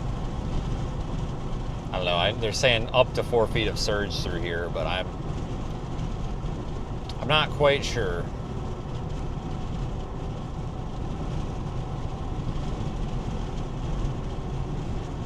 I mean, I've seen it come right up to the little berm for the road here before. Yeah, like that kind of over there on the right there. It's starting to come up. I've seen it come up for much lesser storms, but I don't know if this is going to be like long duration enough for that or not.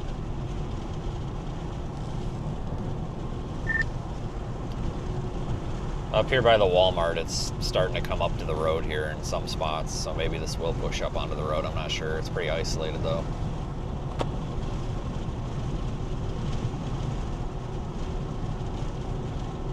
You said it is getting close to the road up there? In in spots. It's isolated, so I don't know if it's going to come up anymore or not.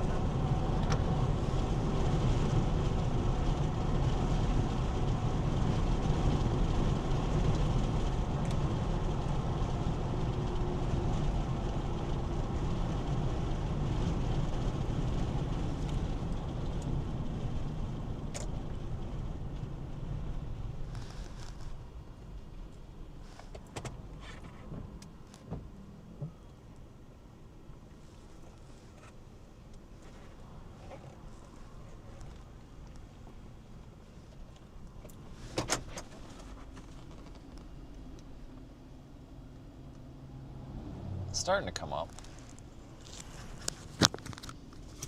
I think I need to reboot that roof camera.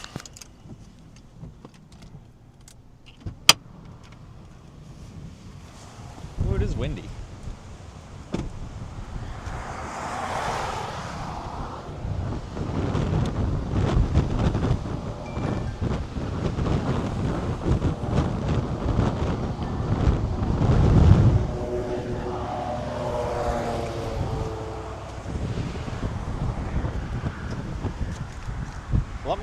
Let me grab the Kestrel.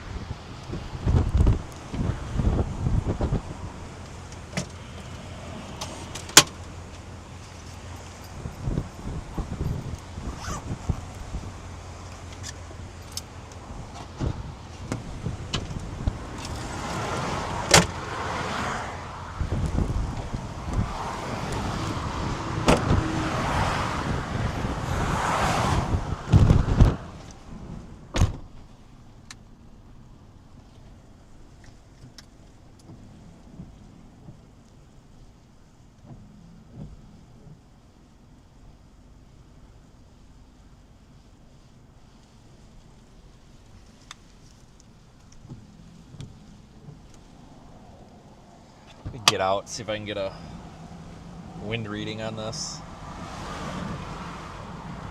Probably not. Oh, now without getting soaked. Wonderful. Actually, should grab if I grab a raincoat, I can solve this problem.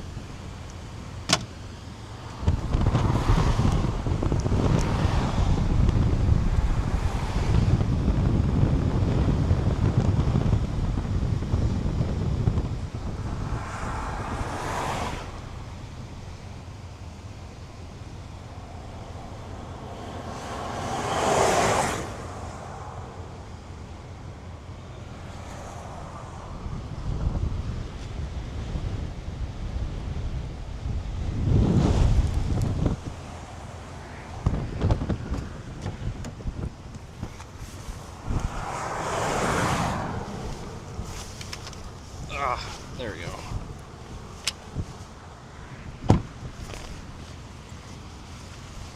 I'm going to put a raincoat on because I don't want to get... it's too early in the day to get soaked.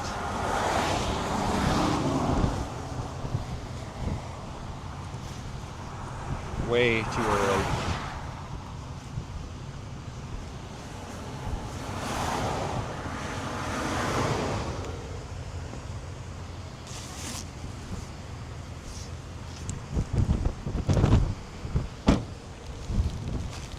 Alright, what are we looking at? We got...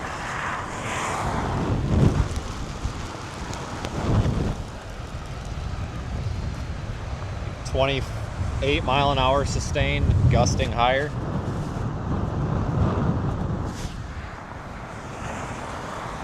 Walk away from the truck a little bit so it's not shielded.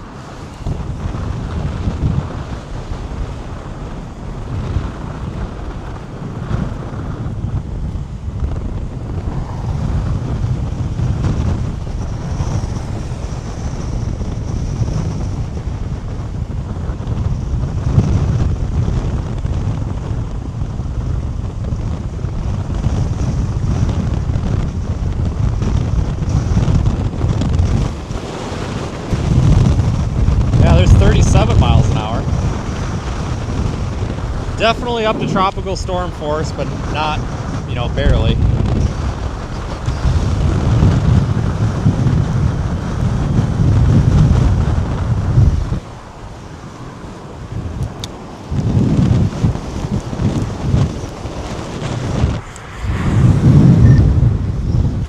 got 37 mile an hour gust up here.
This wind sucks.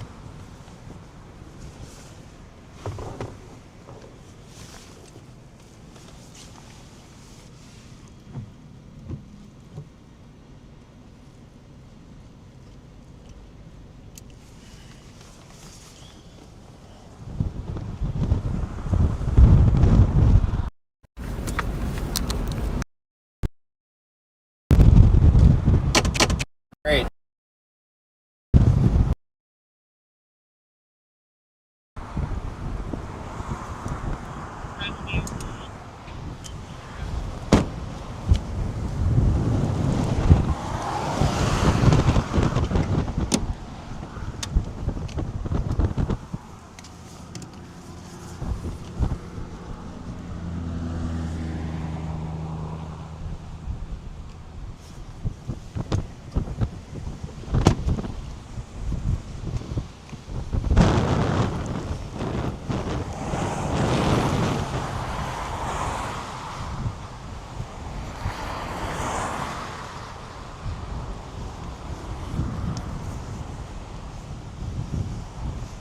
So water is getting pushed up here, nothing crazy though. I mean, I don't know if we're gonna get any more or not.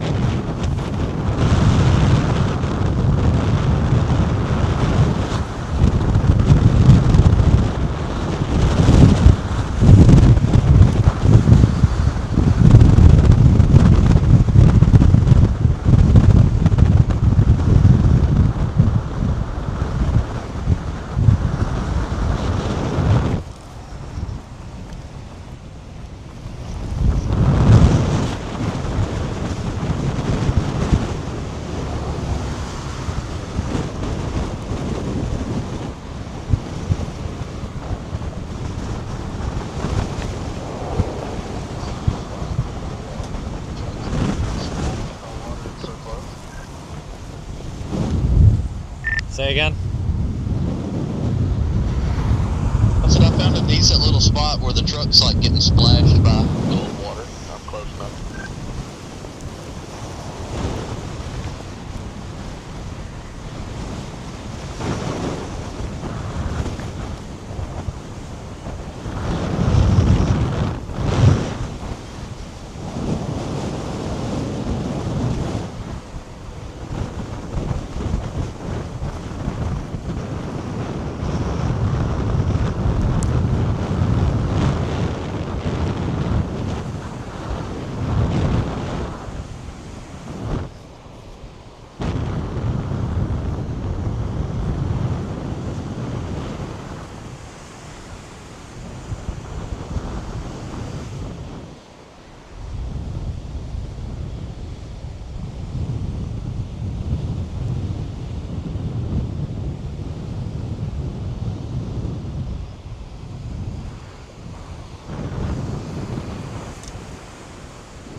Yeah, it's like 18, 19 mile an hour sustained wind.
Okay.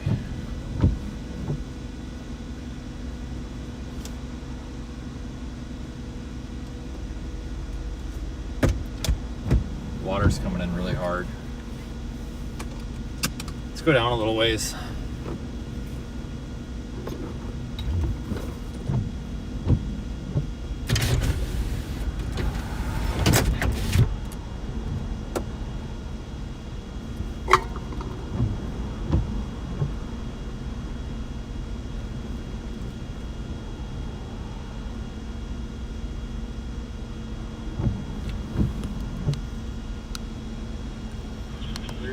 Fire or what they're on.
There's some surge with this from the wind.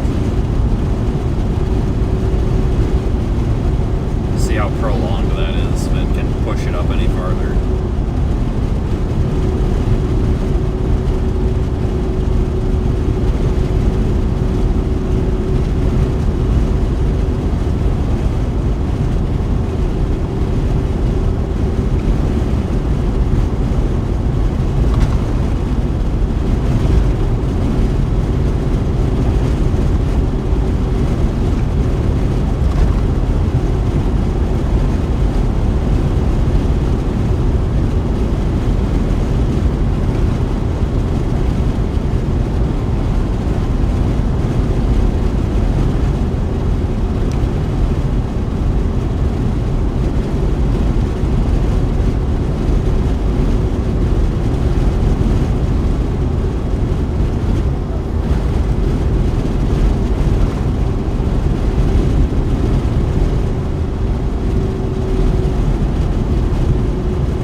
Farther east is another maybe mile or two. The reason for that is, like I said, the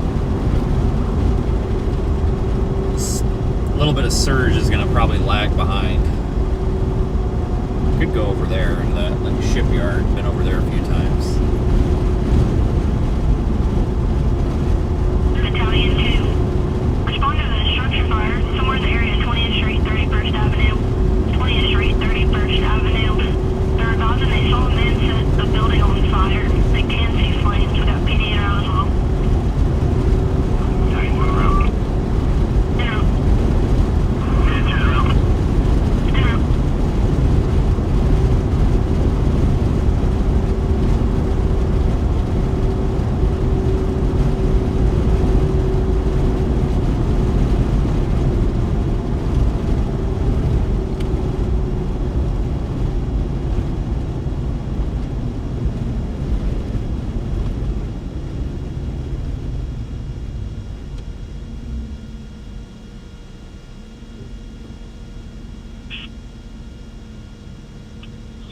headed to 20th and 31st for a structure fire.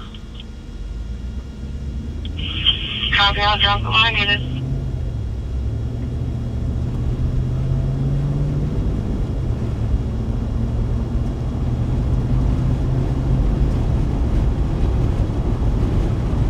Street. They're saying it's a vacant house.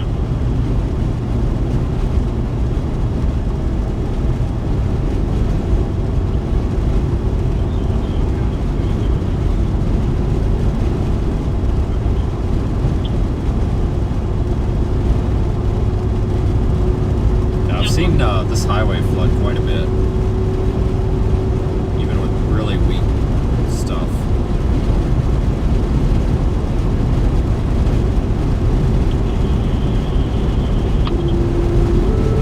But you need to have rainfall usually for that.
Waffle House is open. I guess that's all that really matters.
No, it's the next one. I get these two screwed up all the time. It's the next one. Structure. But it does look like we got all the fire knocked down right here at the alpha side. We're just going to continue to 10-4 back in for a man unit. Yeah, you cancel any other units you got coming. The collapse is not fire related. Correct. 10-4.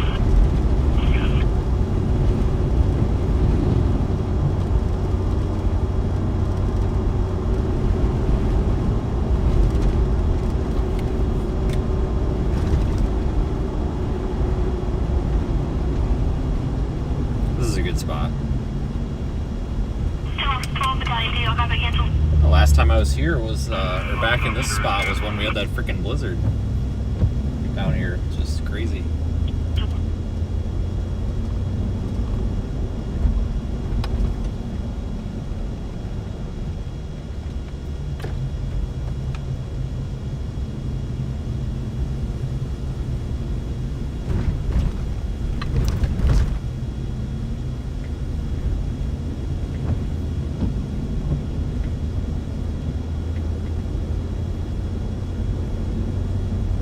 Yeah, it ain't too bad if the water is not up to the seawall, because we've shit. Even in that with that blizzard, I mean, yeah, a lot of this stuff was like starting to kind of crust over. Like, obviously the Gulf didn't freeze, but the shallow part of it up here and stuff kind of did a little bit. But you can tell the water level was up to the damn seawall. And honestly, like, anytime there's any sort of severe thunderstorm or anything, it seems to push the water up to the seawall. And it kind of is there, but if it's not all the way up to the seawall, it's not like a major thing, because it don't take much.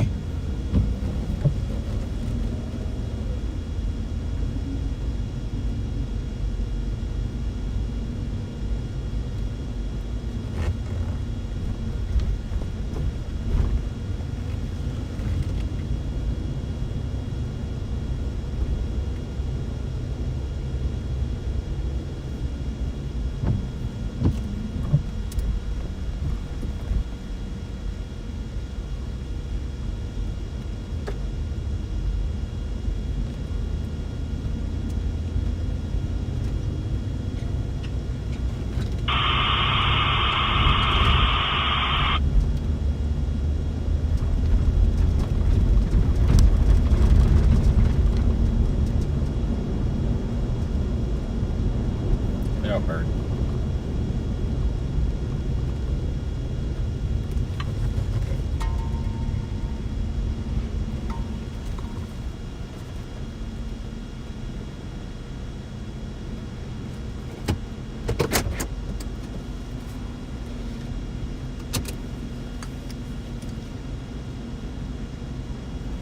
All right, give me 1 second.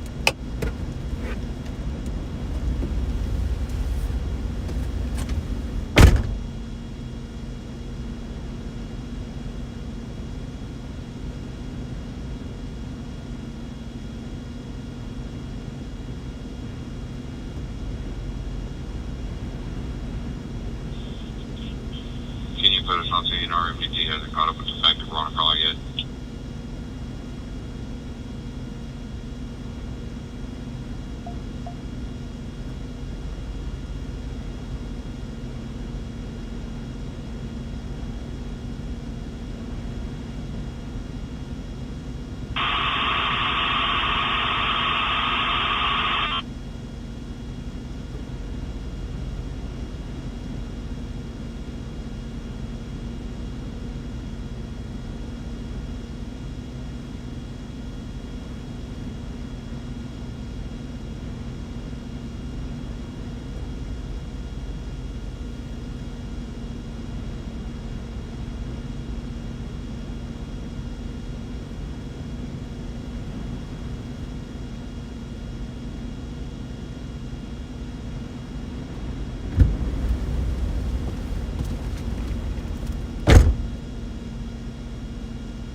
Get this, I'm going to post a video of the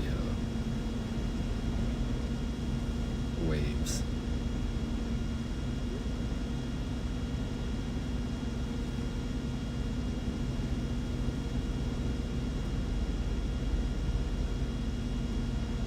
Just a minute.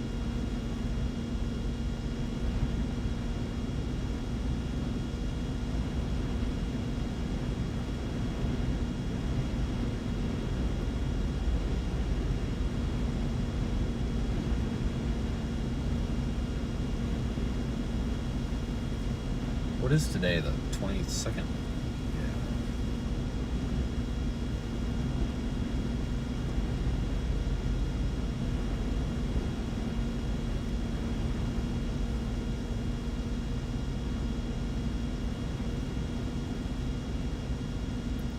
Yeah, I mean, I've seen the water coming up over this little seawall plenty of times, and it really doesn't take much, so I'm kind of surprised that it's not up and over it already.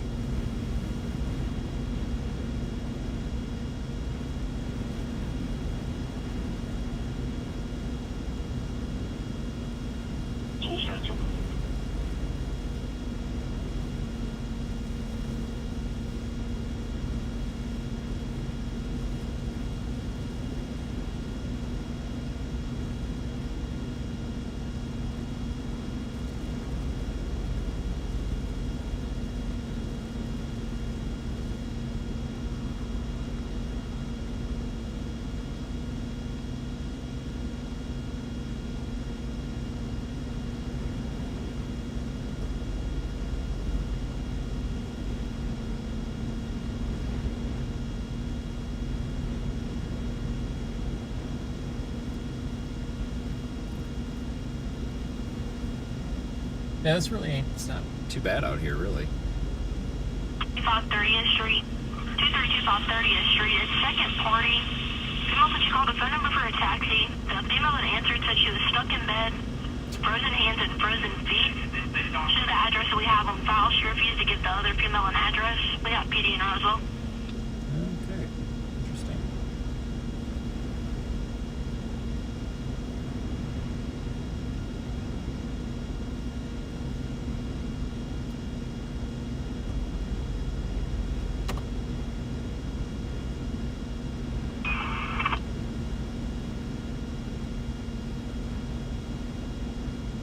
Hester Street and North Lamar Street. That's East Fortification and North Lamar Street. I'll advise that a power line is down.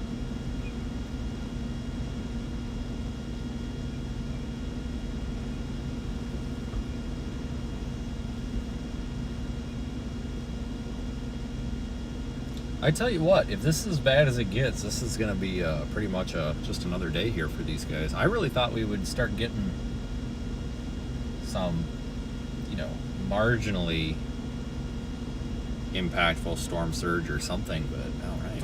Bad. Could change though, because you got to remember, like I said, that storm surge with these weaker storms, it lags behind a little bit.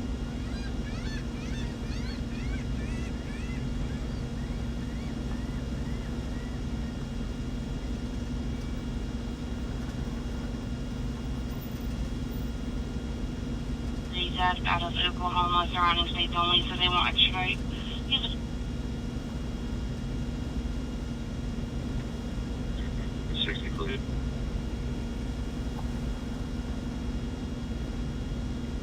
We'll give this a few minutes. We might move somewhere else here. But there's going to be storm surge. I mean, you see it here because it really just piles the water up in these little, like, marina things.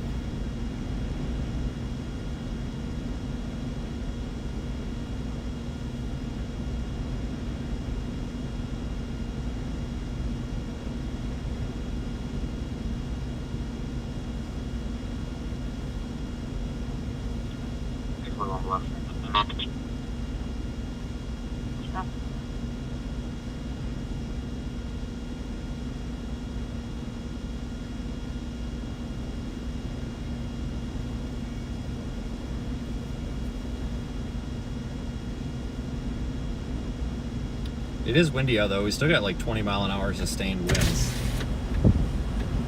I don't really know what the gusts are, but the sustained winds are marginally respectable.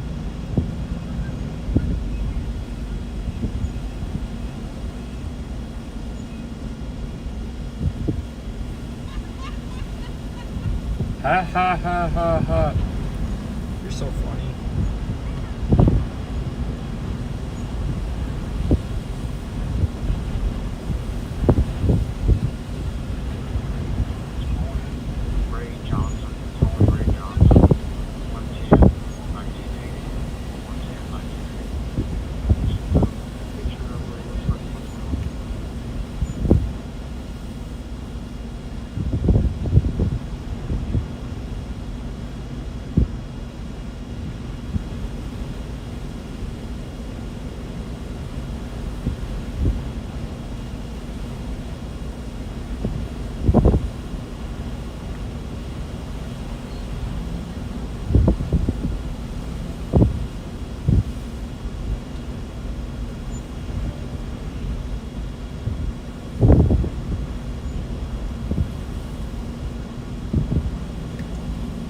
Yeah, I don't think.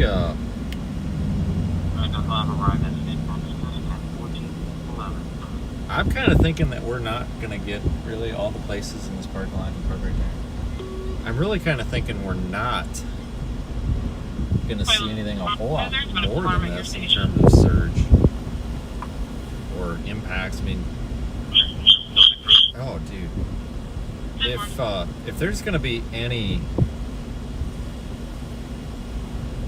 tropical storm impact, it's gonna be here because this center of circulation is passing to the west.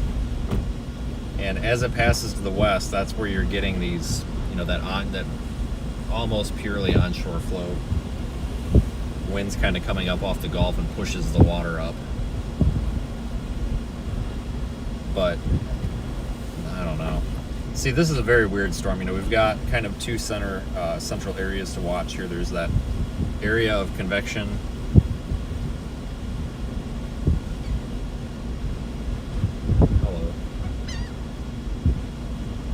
There's like 7,000 birds. Anyway, there's that area of convection, strong convection south of Louisiana, and then there's that's totally decoupled from the kind of low-level center, if that makes sense. The low-level circulation here is basically just crossing over into Louisiana. It's probably technically made landfall now, I'd imagine, if you want to call it that.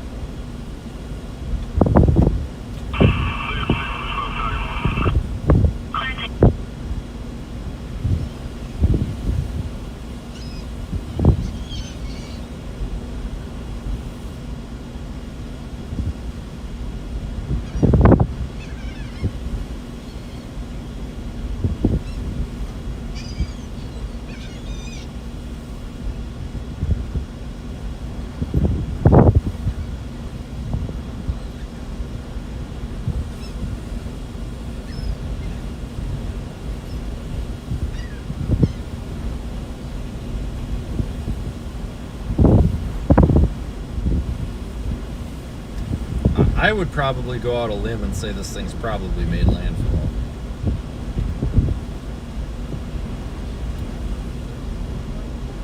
Technically.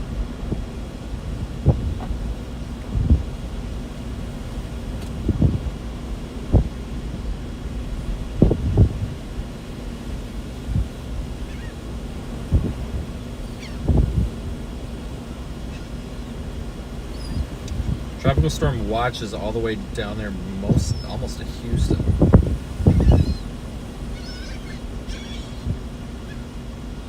Oh my god, it's hilarious.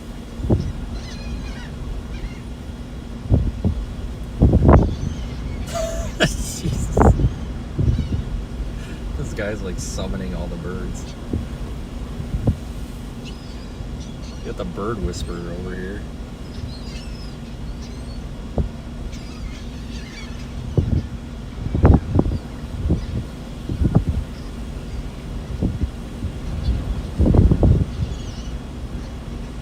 More power to you, I guess. Made the birds happy.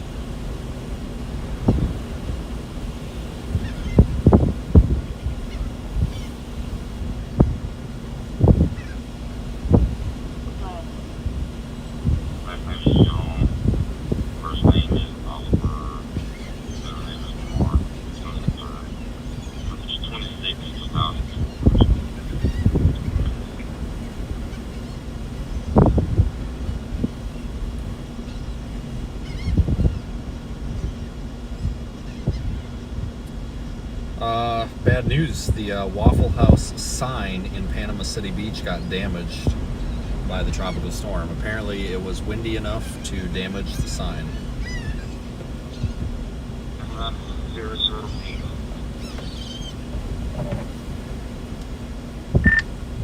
Alright, I got a damage report. Where'd you find that leg down? Now, third-hand report on Facebook, the Panama City Beach Waffle House, the sign got screwed up. From what? The wind. I mean, it's picking up here. I think the backside of this onshore is stronger than it looks.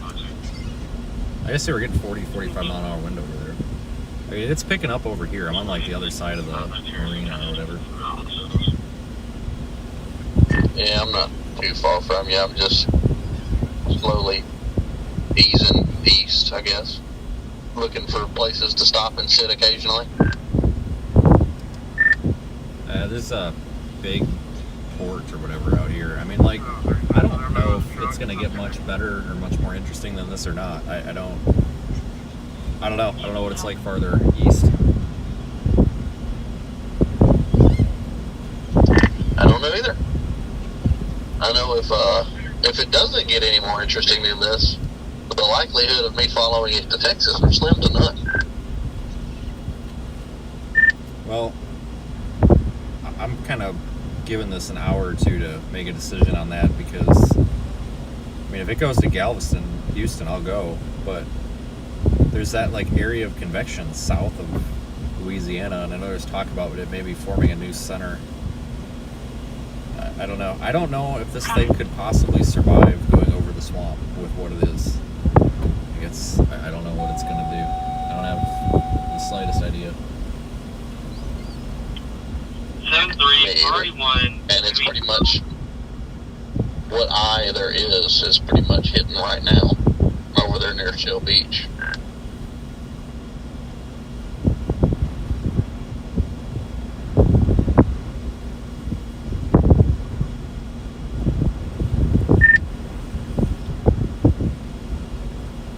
I mean, it's not hard to get over there to Beaumont, Port Arthur at all. I don't know. I don't trust any of these models either right now because some of them show it as like a 965 freaking Hurricane and some show it as nothing.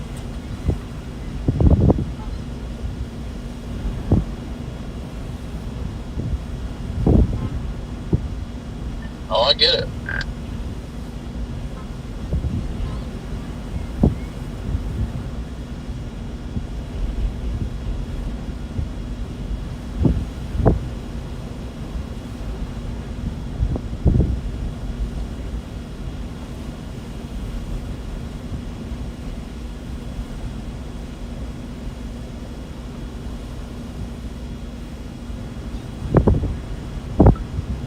What does HRRR say? Not that I really trust HRRR right now, but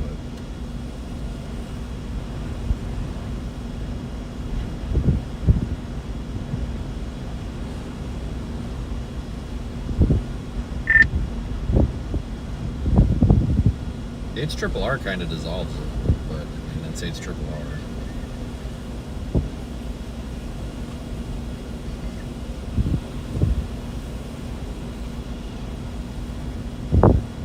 I don't know what this thing's gonna do, guys. I mean, I've got no problem going to Texas with it.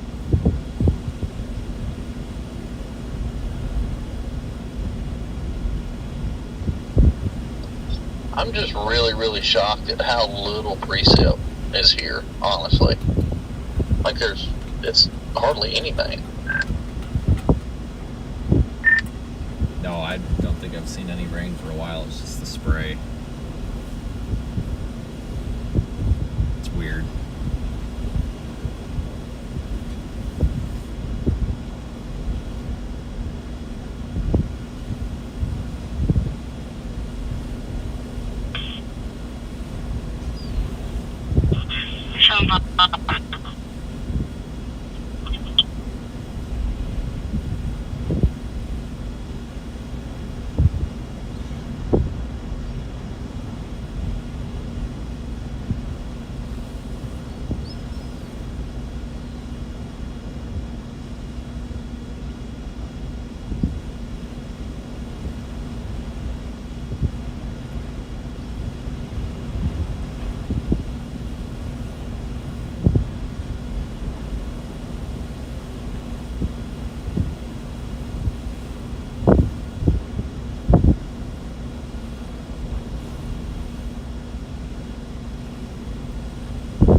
Oh yeah, I mean the entire northern part of this thing has had no precip.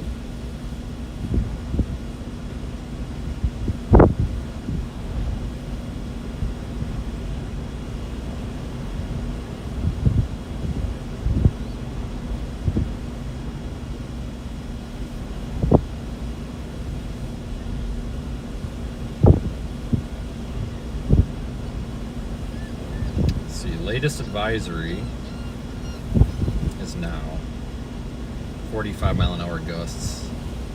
Pressure's rising to 1,000 millibars, it looks like. I plugged this microphone in, it's about to die. I was out of the vehicle for a couple minutes. What were you guys talking about?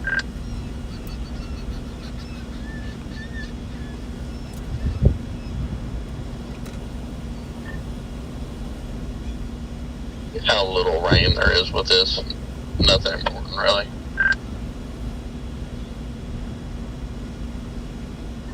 Copy that. I've just been watching this road over here get more and more flooded with water and people keeping driving through it. Yeah. I left the most interesting spot I found all day. I probably should have just kept sitting there. It was like splashing up into the parking lot and spraying the truck and everything.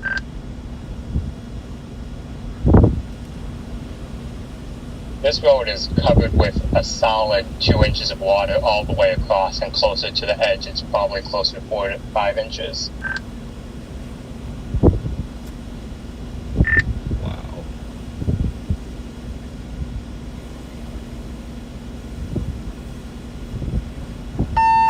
I know, super exciting, but it's the best I've seen, so here we go.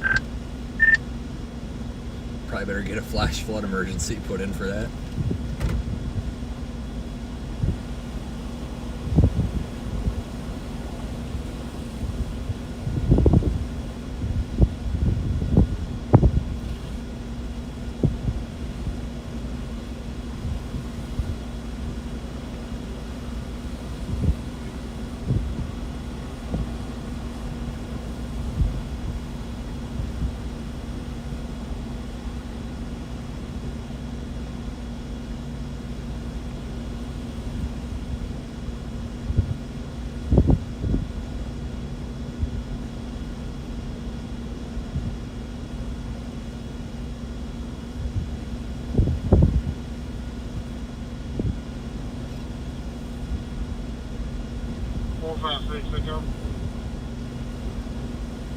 Copy, Scott. We've been pushed back in system. I don't. Copy, that's a good copy. I'm gonna get you on ground priority 1. It's 1 0 Lady, you gotta get the mic out of your butthole. No, I don't think I've ever been on a tropical storm where it's not raining. But one thing I will tell you guys, this is gonna go down as the most pathetic tropical storm that I've ever seen.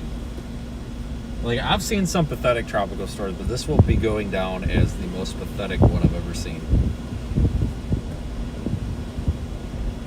I mean, that's okay.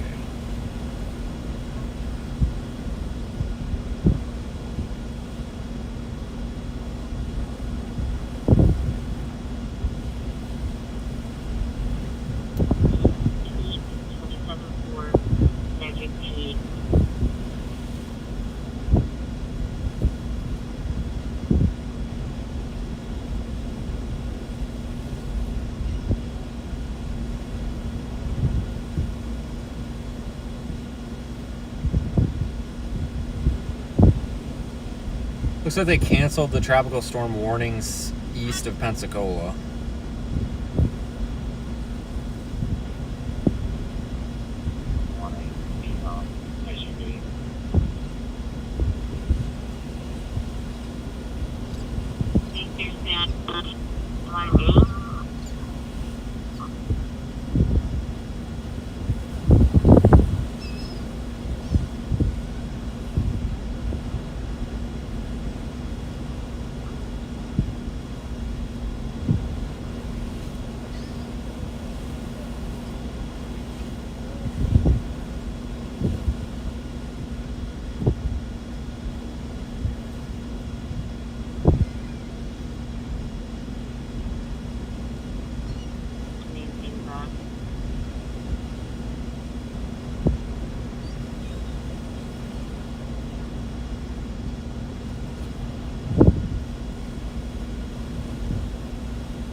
Careful.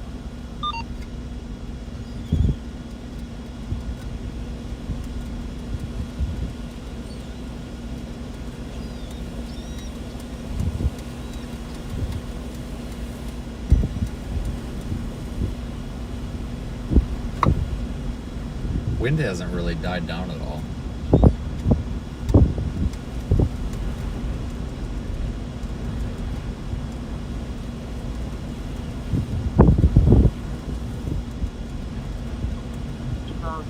Latimer, Sushi Restaurant, we had a vehicle accident at this location. Yeah, well,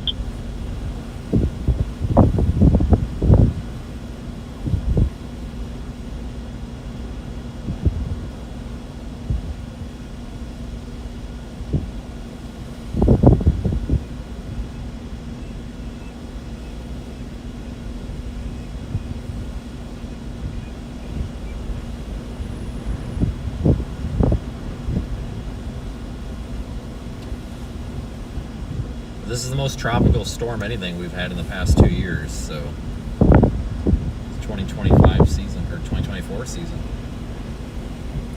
Last year we had that like nor'easter coastal storm thing in eastern North Carolina. I think that was in October, wasn't it? September or October? Maybe it was September. I don't know. We had that.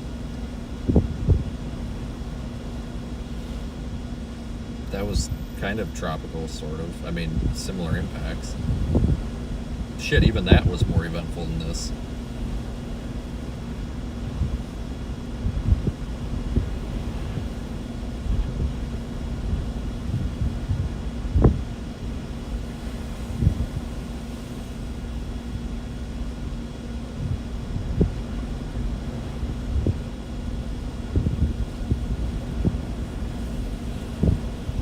Good to be out for things like this, though, because you just never know.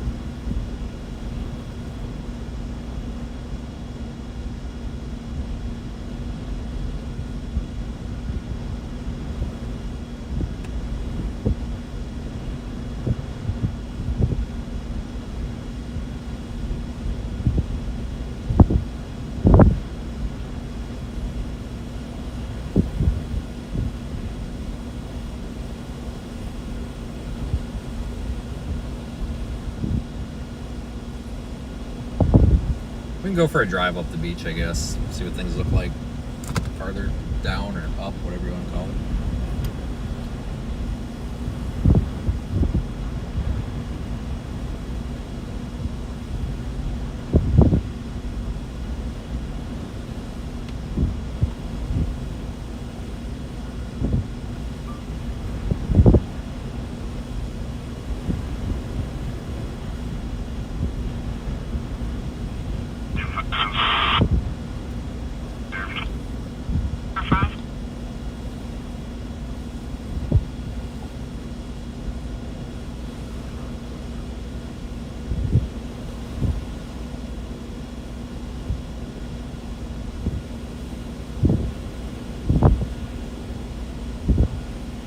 Okay, well, let's go east down the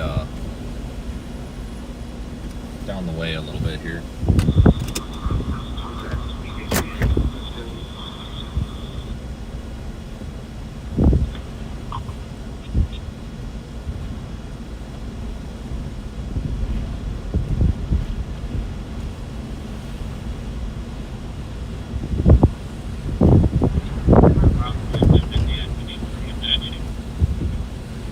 Make sure we don't run over any birds.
wind's actually picked up a little bit.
Never would have guessed I was going to cause that big of an uproar. Holy shit. Guys, there's just remember, folks, we're outside in the car and everything. You know, I can't. It's windy. There's nothing. I mean, if we get outside the car, it's windy. I just really can't do anything beyond that, folks. I'm sorry. I had no idea it was gonna freak so many people out. Jesus. Holy crap. I mean, it's just the ambient noise, guys. Like, if we were in a broadcast studio, I could filter this stuff out, but like, we're out here in the elements, I can't. You know what I'm saying? Like, I can only do so much with it, basically. In a broadcast environment, we can control that. Out here, we can't.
right there is where we took the picture when there was like a foot of snow, 5 or 6 inches of snow on the ground last winter. Right back there.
Definitely some decent wave action going on still.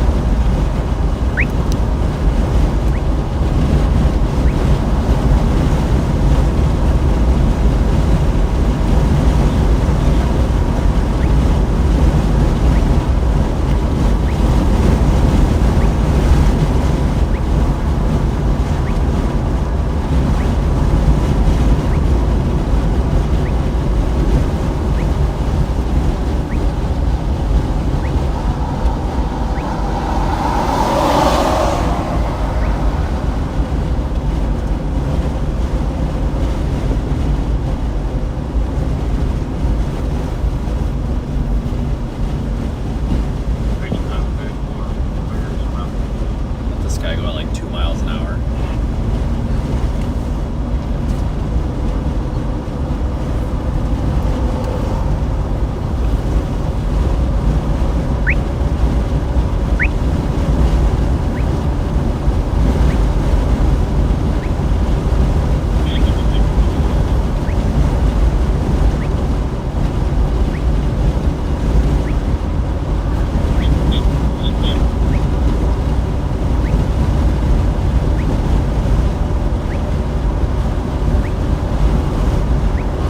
I've come, other than Pascagoula, I mean, other than going back all the way to Gulf Shores, which I don't know about all that, almost pushed as far back east as we can go. Yeah, I'm just driving around at this point. Might stop up here on one of these pull-offs or whatever. Yeah, I'm past the hotel we stayed in over near the bridge. I'm just trying to see if there's anywhere else, maybe on the other side of this bridge or something.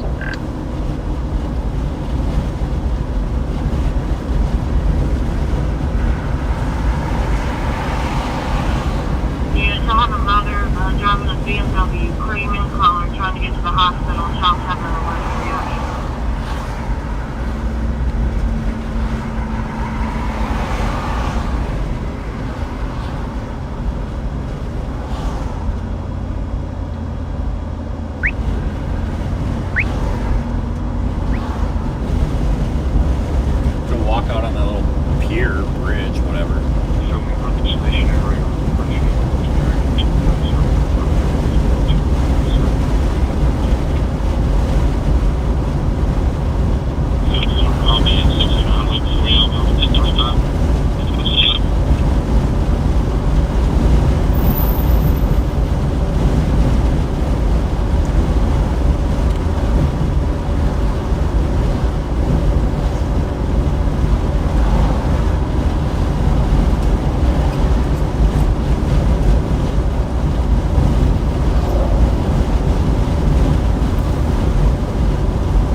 nobody has stopped with their daily lives today. Everybody, like those construction workers back there, like everybody's just as business as normal today.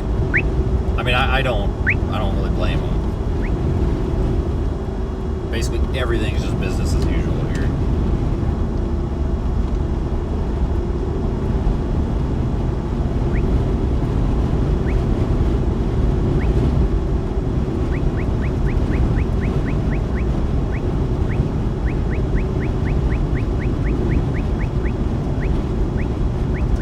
Vicky Grinder. Yeah, it's what a terrible name. It's who's running for something back there. She's got her name on a bench. Must be important.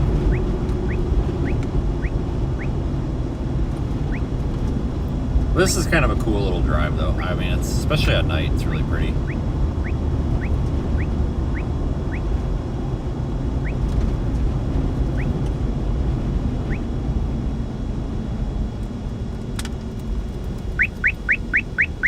This is like the 7th Waffle House on this stretch of road. They are quite literally everywhere down here on this highway.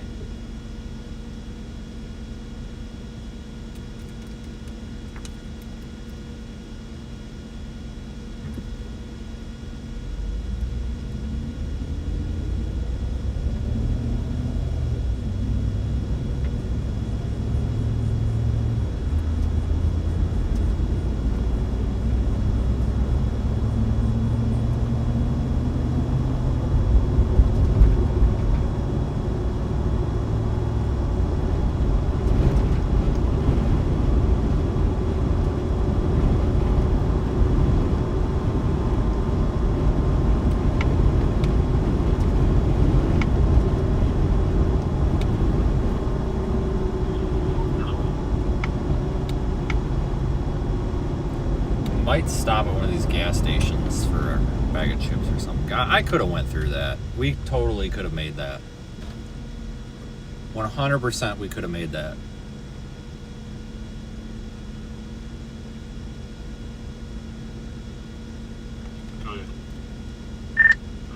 Looks like the Waffle House up here on the south side of the road is taking damage to the sign as well. The Waffle House sign's coming a little loose, guys. I must have missed that one completely. Yeah, this we might have to call this one in. Facility goes live. Being up at Helena Regional Medical Center.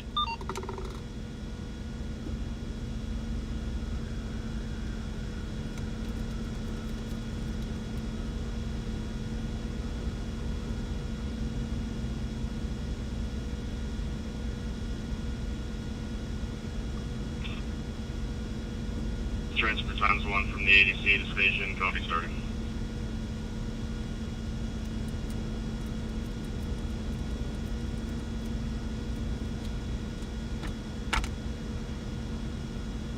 The longest red light we've been at all day. This stretch of road can be really bad sometimes. Are you going towards Homa now? Just with the traffic. Slowly lights. starting my way that way, yeah.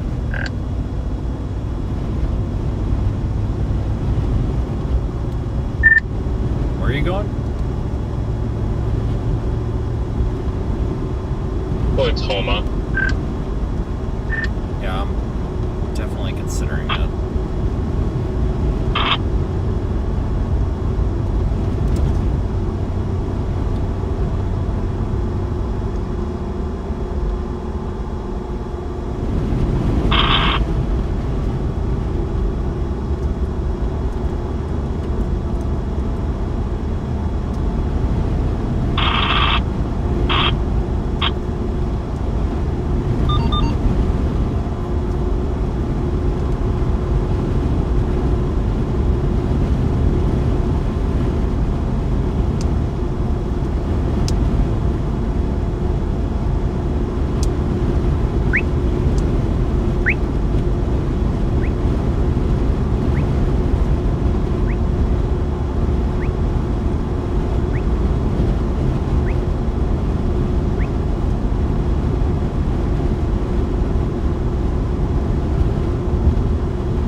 tropical storm warnings are just for the coastal areas, though.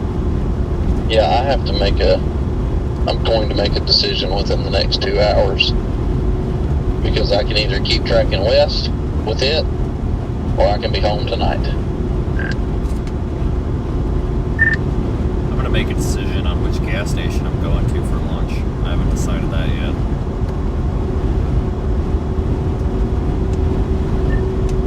Well, I did, and I wasn't overly thrilled. I hit a Circle K somewhere, and I may regret that. Yeah, for being a busy area, the options really suck.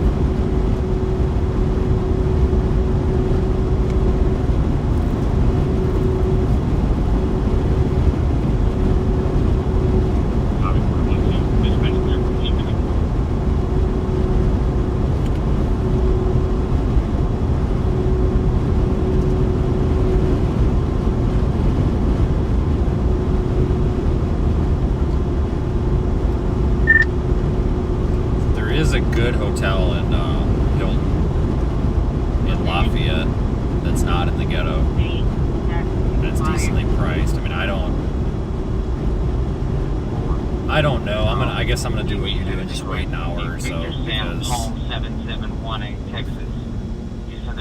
it's hard to tell with this thing. I'm kind of hoping maybe the next NHC advisory will be a little more detailed, since this thing's over land. Yeah, exactly. And being up here, I'm almost to Pascagoula now. I'm just a hop, skip, and a jump away from I-10. So we'll see. I'm going to make a decision for sure by 5.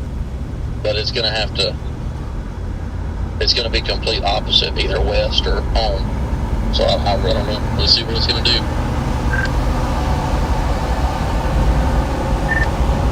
Did you make a stop at that construction area that you just like totally plowed into last night?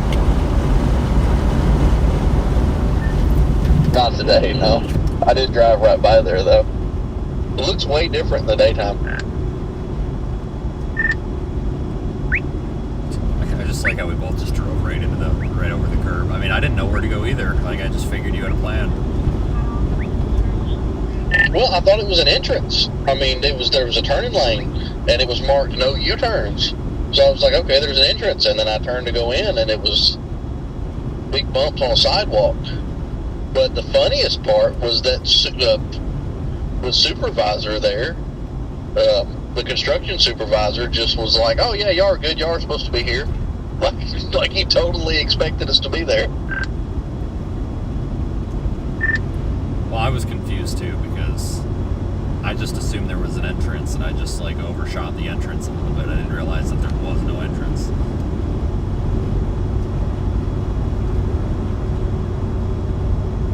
Yeah, it really makes you wonder why they put a turning lane right there.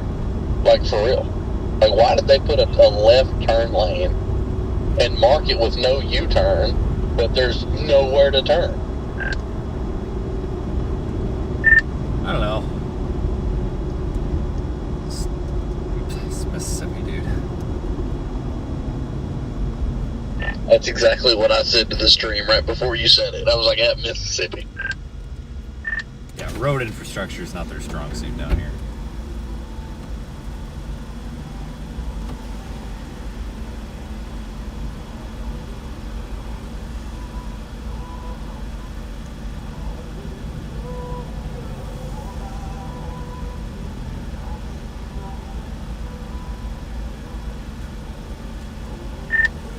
Hey, Timu Jelly rolls around.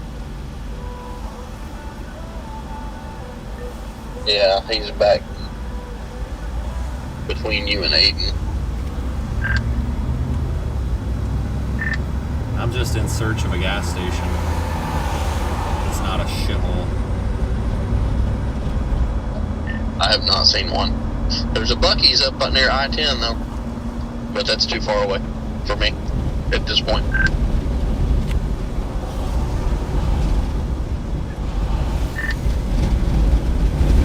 Yeah.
located a dog shit McDonald's. I'm gonna go there.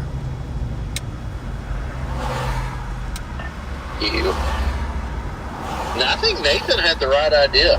He just drove to Gulf Shores and got a hotel and set a camera up on the balcony, and that's where he's been for 3 days. Yep, yeah, I know. I don't blame him. God, this looks like a terrible McDonald's.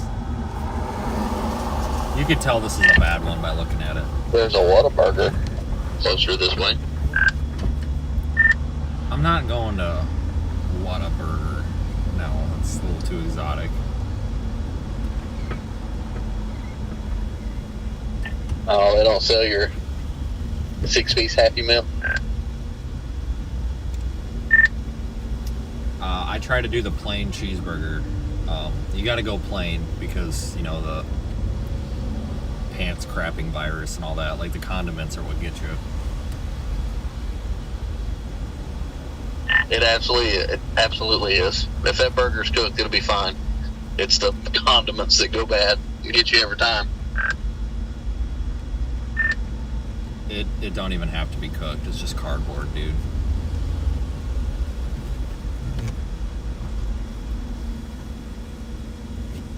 I want to hit this retaining wall, but I think I'm going to hit this retaining wall. I better stop before I hit this retaining wall.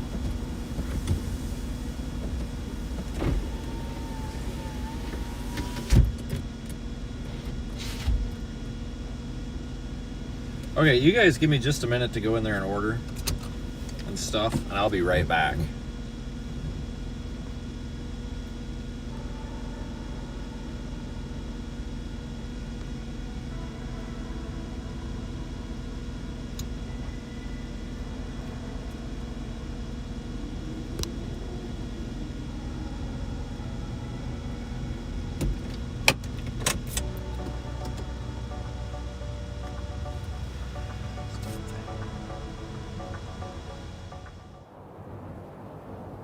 Before a tornado appears beneath a spinning storm. Before the first bolt of lightning strikes the plains. Before the first updraft rises and reshapes the sky. The atmosphere whispers. A turn of the wind, a breath of moisture. A boundary tightening miles away. Moments so small, yet powerful enough to decide what a storm becomes. But these moments unfold in places we rarely reach, changing faster than our tools have ever measured. Rise 26. High-resolution intelligence into storm environments. A mission powered by passion and made possible by you.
We weren't aware we were supposed to say this over the radio. We thought we were not supposed to use the radios.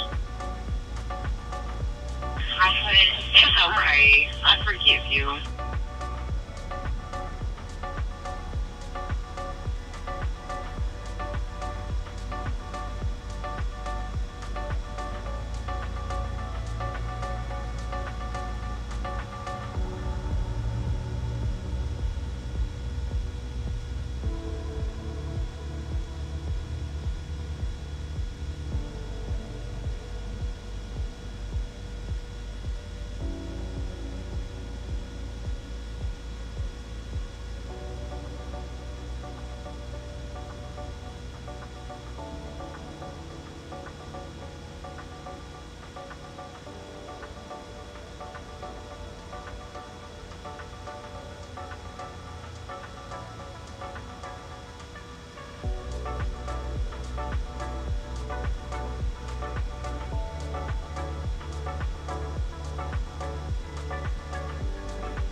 Alright, everybody, this place is terrible.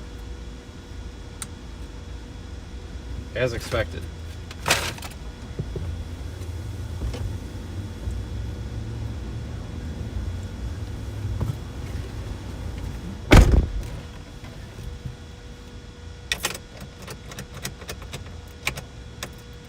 Oh, duh.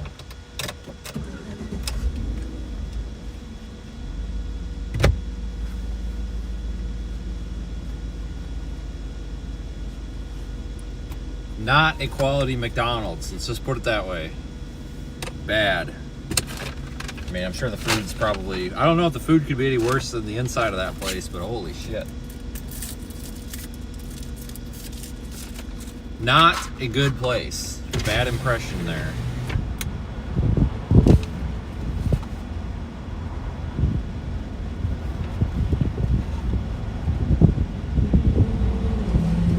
She yells out my name and I was like, hey, can I get a straw?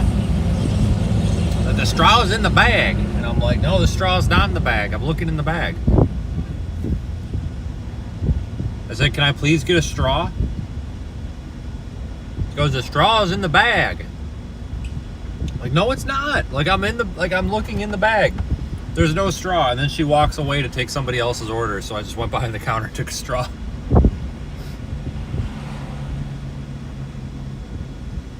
I swear to God, it's not in the bag. I promise.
wireless mic's not working, but this mic's gonna be really bad.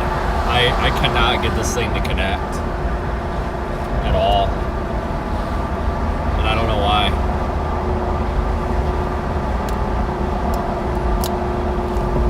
Like, I've been trying 500 different things.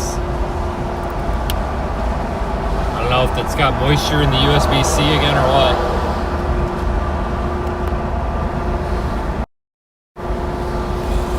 Might have just picked it up. Hang on. Okay, well, maybe that'll hold. I don't know what's going on with that. There's something, I think I got moisture in the damn USB-C port again.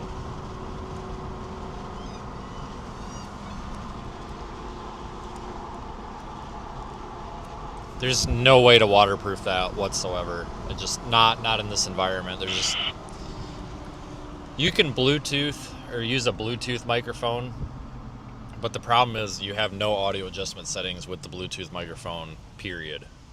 And it's way overdriven. Like, there's no way to turn the gain down, and it is the worst ever.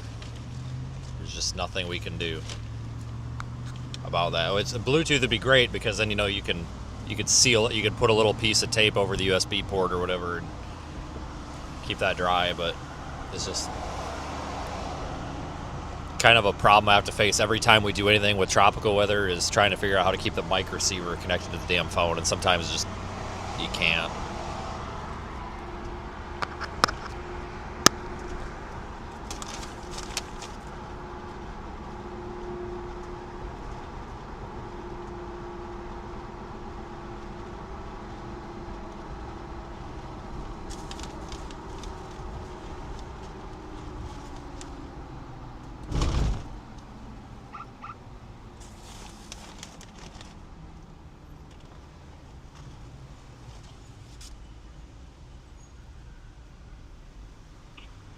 Activity support our D&M for the community.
Mississippi is underrated,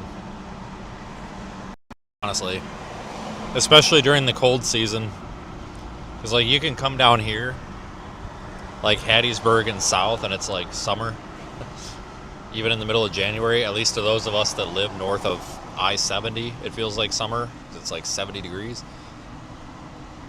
but it's like really nice in the off season too.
At some point, I do need to actually look at SPC Semi-vaccinated ones, sir. and see. Oh, hey, that's a New Hampton Inn right there. Brand new.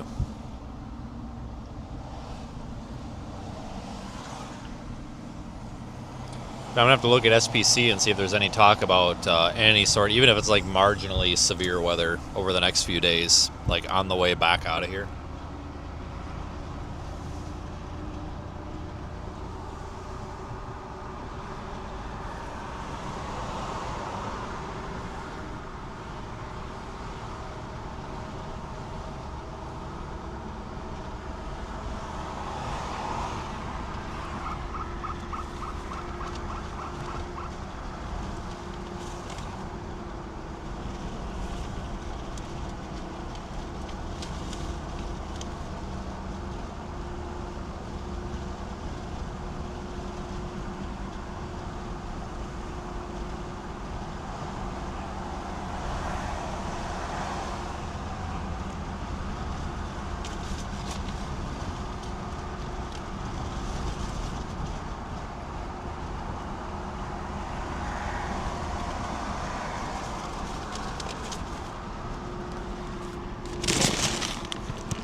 Road 556, 23.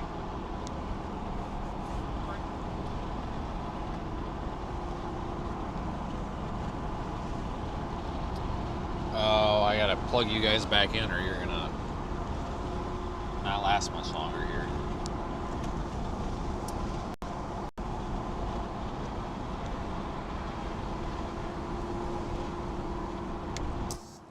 There we go.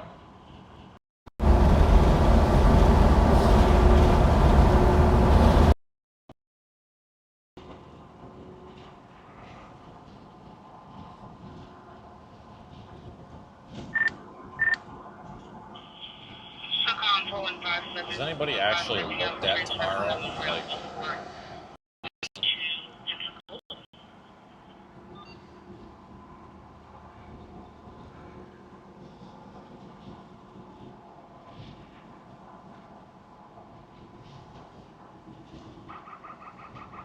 I missed that. What was it? I was just wondering if anybody's actually looked at tomorrow, other than just the cone. No. Nope. I was really waiting on this next outlook to solidify what I was going to do. I mean, I'm probably going to have to keep going west because, I mean, shit, tropical storm in Houston, I mean, it's like a formality at this point. I actually also thought about just staying here tonight and just making the call in the damn morning. I don't know, because it's like, damn, I don't know if it makes sense to commit because it's not that bad of a drive, but I don't know what to do. I'm going to go park at the beach again, I guess. I don't know what else to do.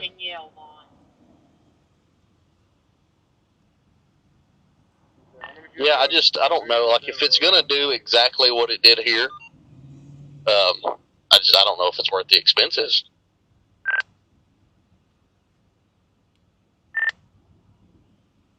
Well, I wonder if the models are actually going to start working now that this thing's over land. Maybe they'll give a better solution. It's possible. We'll see what happens. We've got, what, 30 more minutes?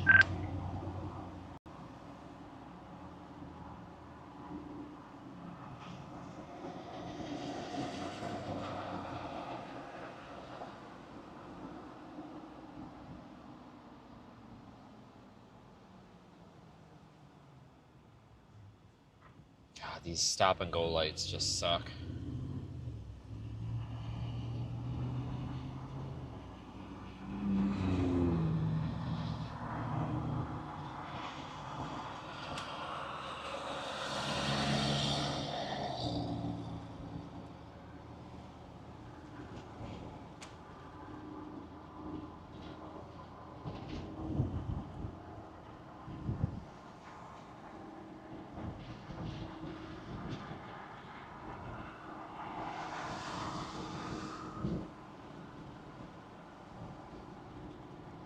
we can actually get some pretty decent severe weather events down in this area.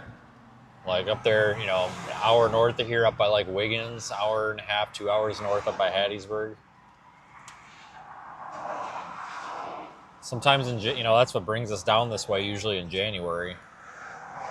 You know, at least in the past, you know, the past like 12 years that I've been doing this, it seems like January is kind of the big month for being down here. Right around New Year's, like late December, January, sometimes February.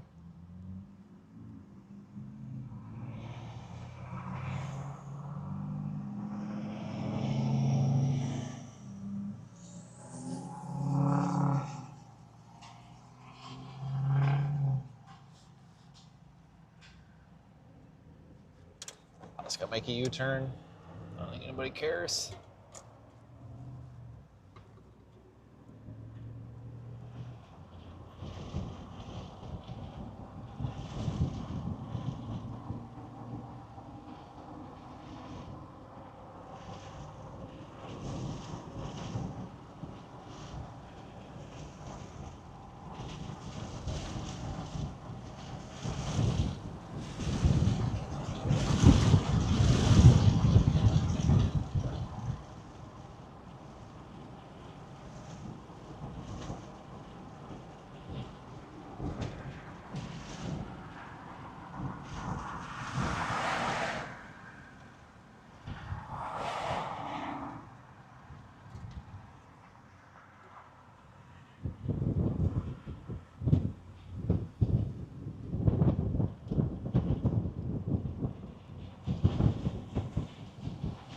We'll go back over here. This is easy.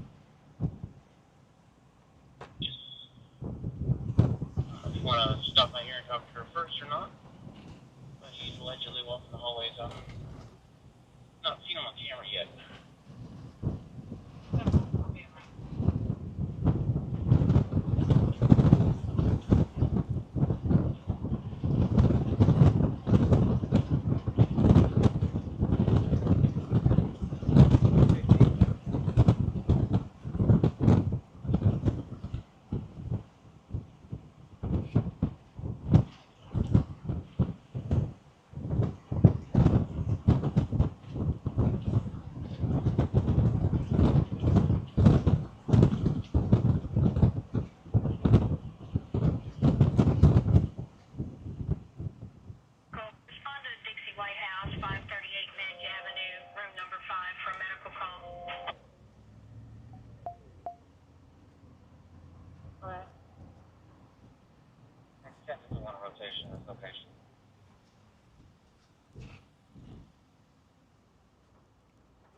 I'm gonna go see all the frickin' birds again.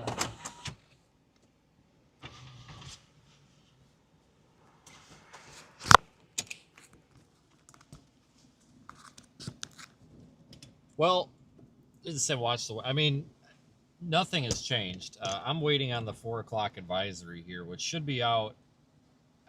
Honestly, could be any minute. They've been doing them a little bit early for this one, it seems like.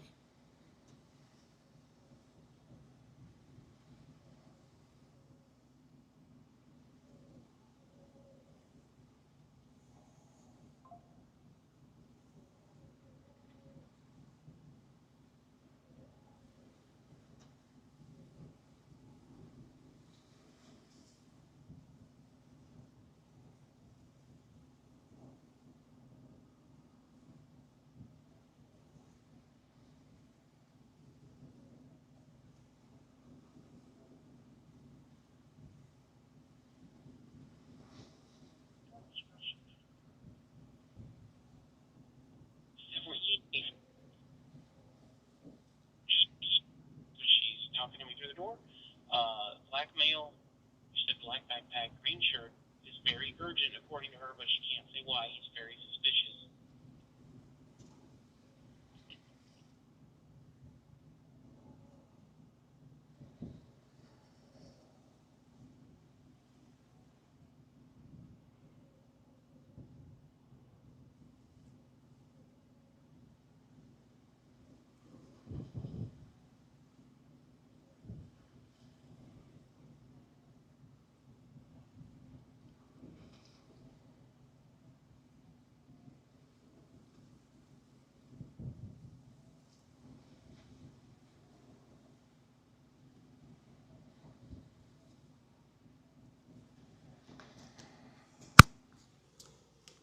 Well, Baby office.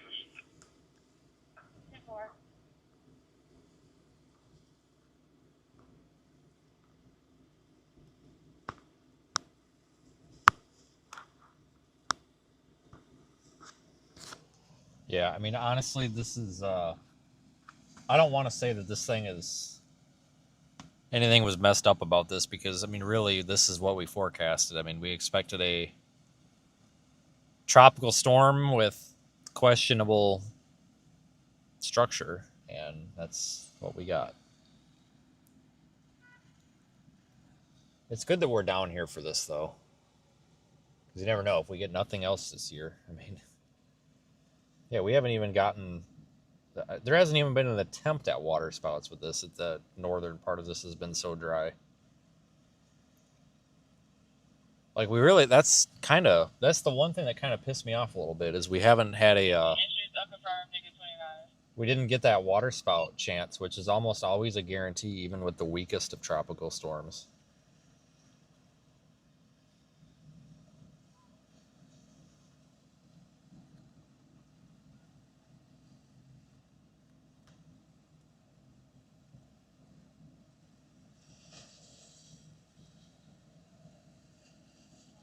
Central Claremont Rescue needs to go out to Kent and Sue 7126 Larrabee Road for a man who's and his head is bleeding.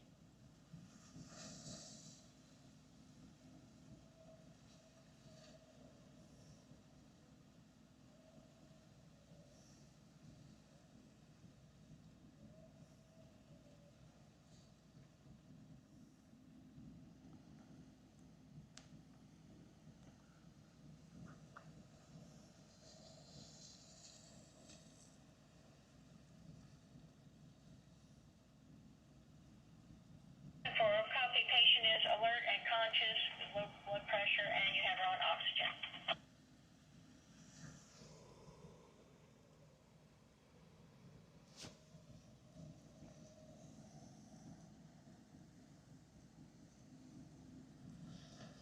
Yeah, we might be.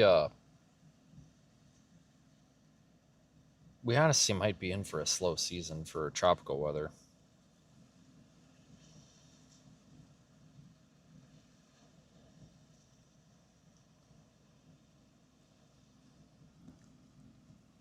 Kind of, depending how things go.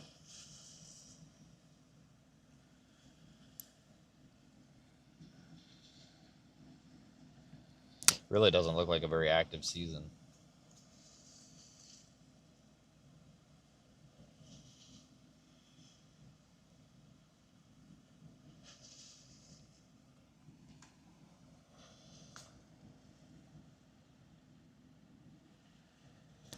It'll really be strange if we get another year without a landfalling system.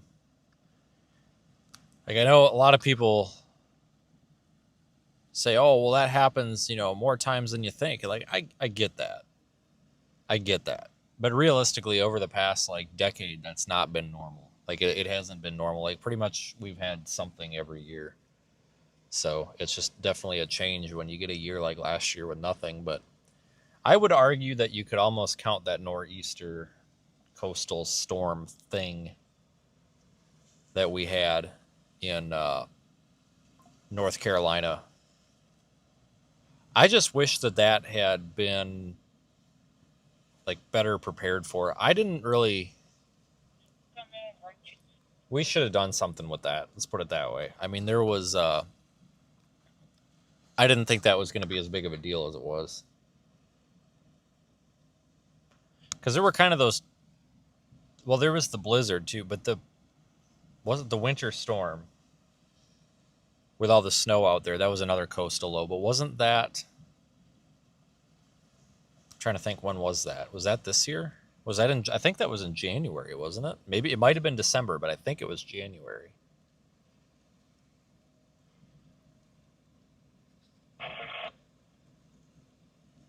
That was a good one though too. I like weird events like that. Those are my favorite. Just things that are different.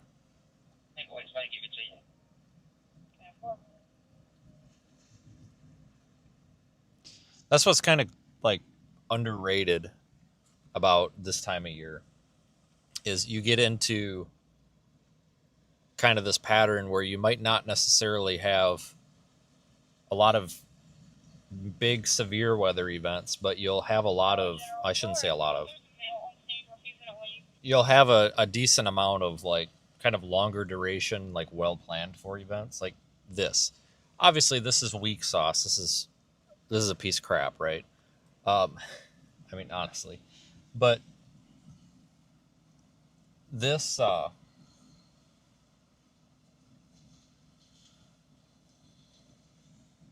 this would classify as well. You know, we had several days. I mean, this was kind of short notice, but you know, you have several days leading up to it. You get there early. You end up with 3, 4, 5 days of doing something versus 1 day drive out to Kansas for a tornado and then back. And I kind of prefer this actually because it's more planned out, if that makes sense. And we get that throughout the winter too with snowstorms and stuff because you usually see those coming. So you start getting positioned.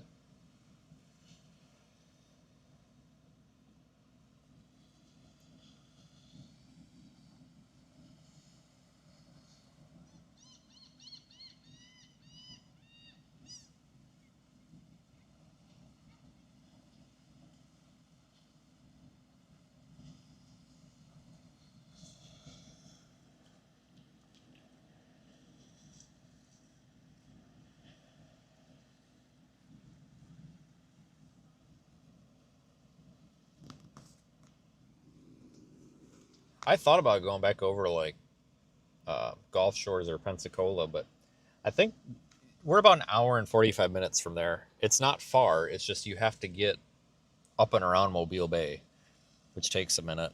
And I think by the time we get over there, conditions are honestly going to be crapping out. But we also have to start thinking about, monsoon season. I had originally planned like today, maybe heading out to like Arizona for the monsoon stuff.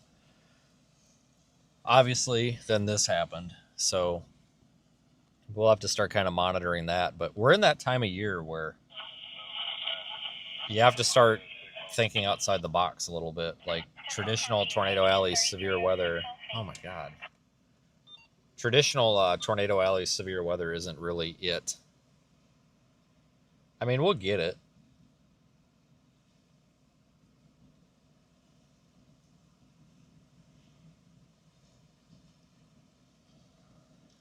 But it's not like the spring season you're used to. Realistically, honestly, the next major events we get very well might end up being snow. If we don't have a tropical season again, the next like well planned out considerable event very well might be snow.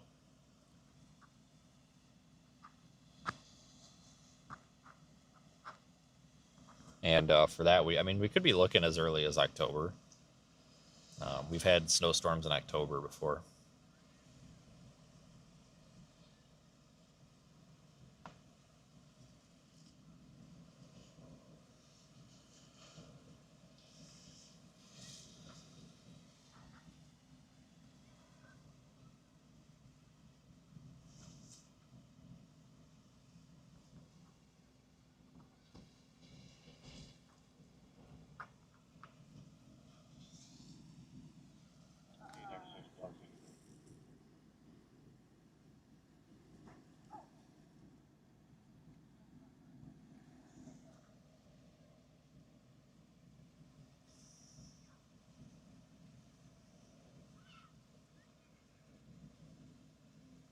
keeping an eye on those fires out west as well, like Colorado. But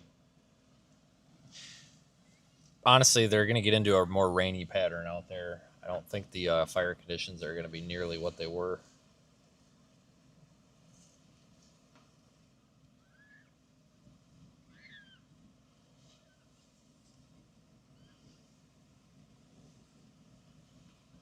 They're actually saying possible watch being needed out there in East Texas. I want. Oh yeah, we would never catch that. God dang, what are we? How far are we from Beaumont? I bet it's. I think it's 4 hours even.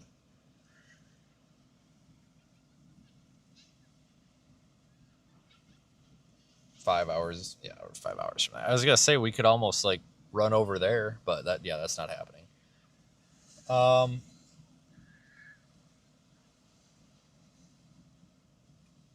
Yeah, I didn't know that they got an MD for possible severe thunderstorm watch being needed out there in far East Texas.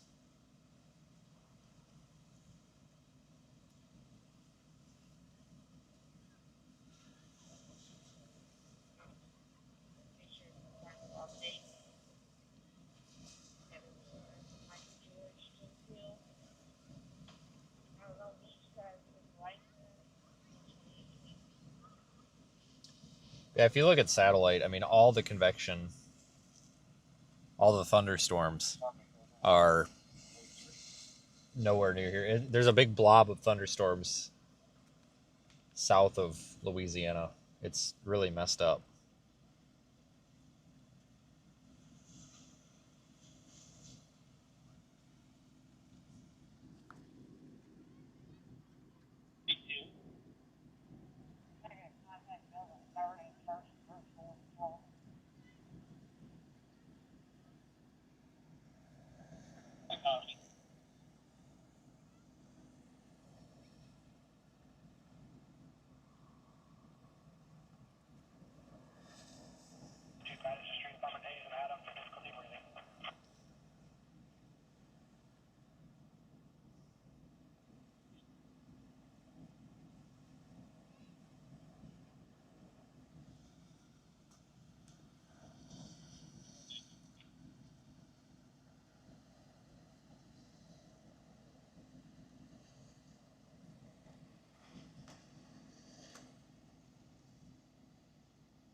A new outlook just came out.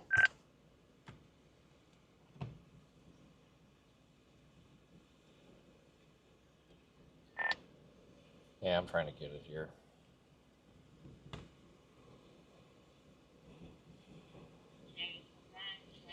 Oh, I'm still getting the 10 a.m. advisory.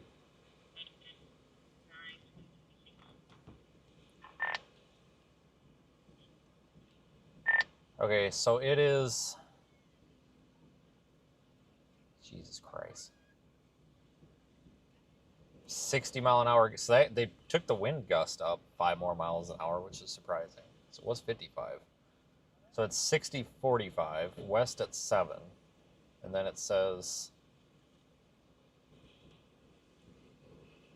tropical storm warning extended to Cameron, Louisiana. Tropical storm warning or tropical storm watch to Sargent, Texas, wherever that is.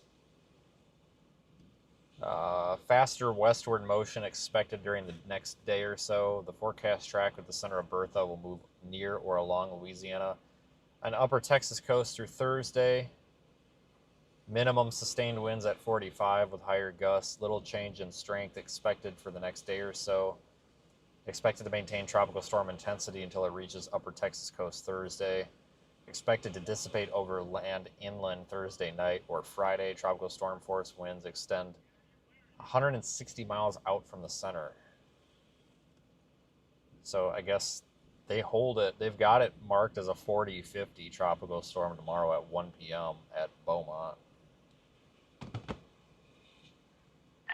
Hey, speeding, do those feel like 45 to 60 mile an hour winds where you're at? Because you're like dead center of that, almost.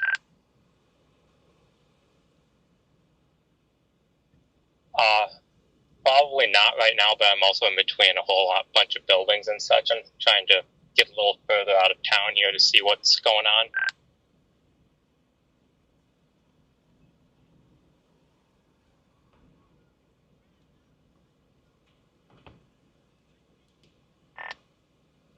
I'm not sure what to think about this blob of convection, like all those thunderstorms and stuff south of Louisiana. Like, what the heck's going on with that?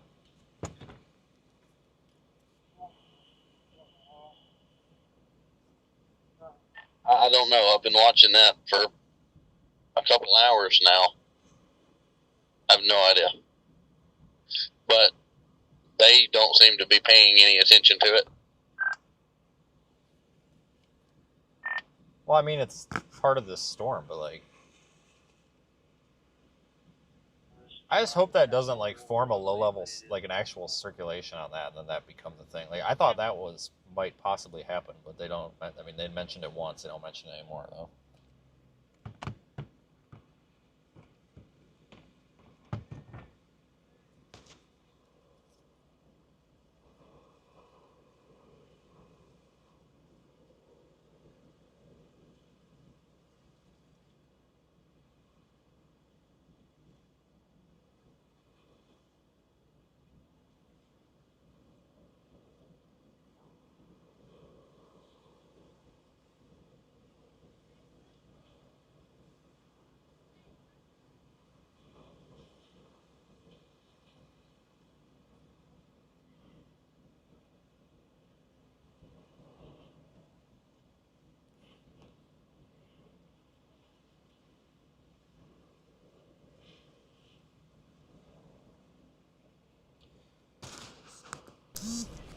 Let's look at SPC and all that.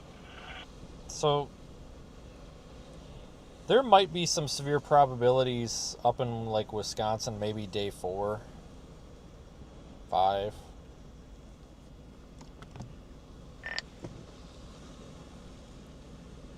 I'm looking right now to see if there's any severe coming up. There is a day 3 on CSU out there in Oklahoma, but I'm going to see if it's BS or not, because if that's the case, I could go that way instead. I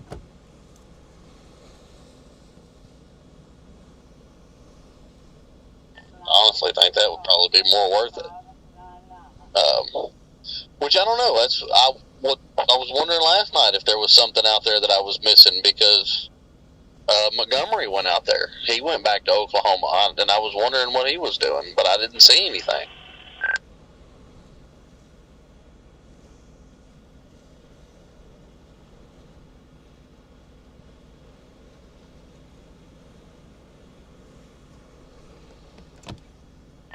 Well, my justification for going to Houston or whatever would be then just go up through Oklahoma.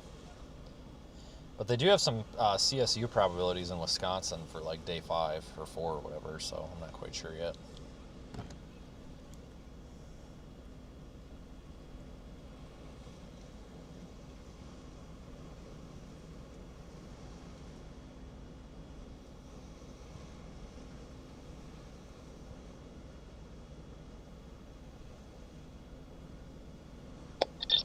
That alone just tells you how disappointing and boring this was, because it's not even over. It's still 3 days away from being over, and we're already looking at day 4 and 5. Well, I mean, I don't care. I mean, I can't sit at home. I mean, I'll go out of business, so I'm thrilled to be out here. I don't want to drive home and then be sitting in Wisconsin and being like, well, why the hell did I just drive past what ends up being a marginal risk or something that's attainable? Because there's a couple of probabilities, like some of the machine learning models and stuff are even showing like South Central Kansas tomorrow evening, and I don't think I could get there. That's quite a ways, because I'd have to go through Dallas, but I really would hate to like ignore everything, go home, and then have something pop up and then turn around and drive back the other way. Like, that would actually probably piss me off.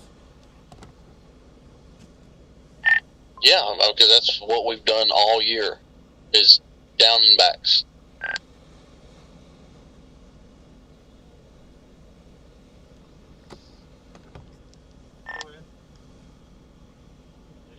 Yeah,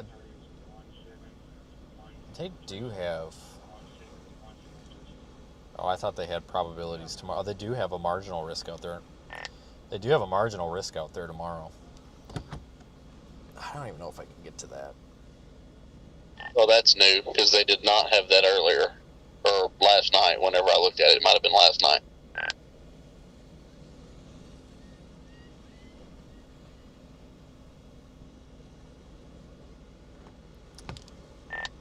Yeah, I am.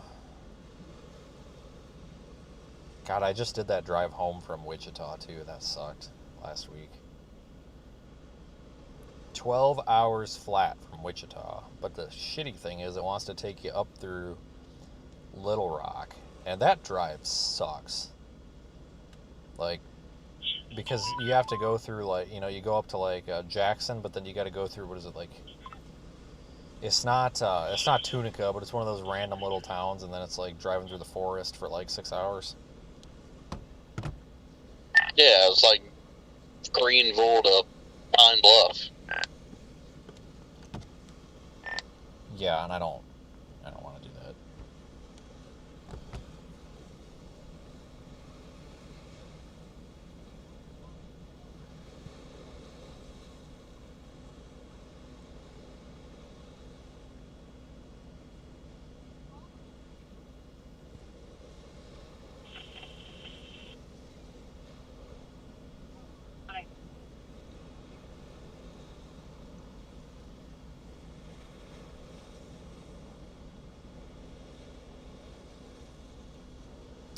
Yeah, it looks like maybe Saturday, Sunday, there could be some severe weather potential. Maybe up there in Wisconsin. Like potentially Saturday, Sunday, Monday time frame, so we got to pay attention to that, I guess.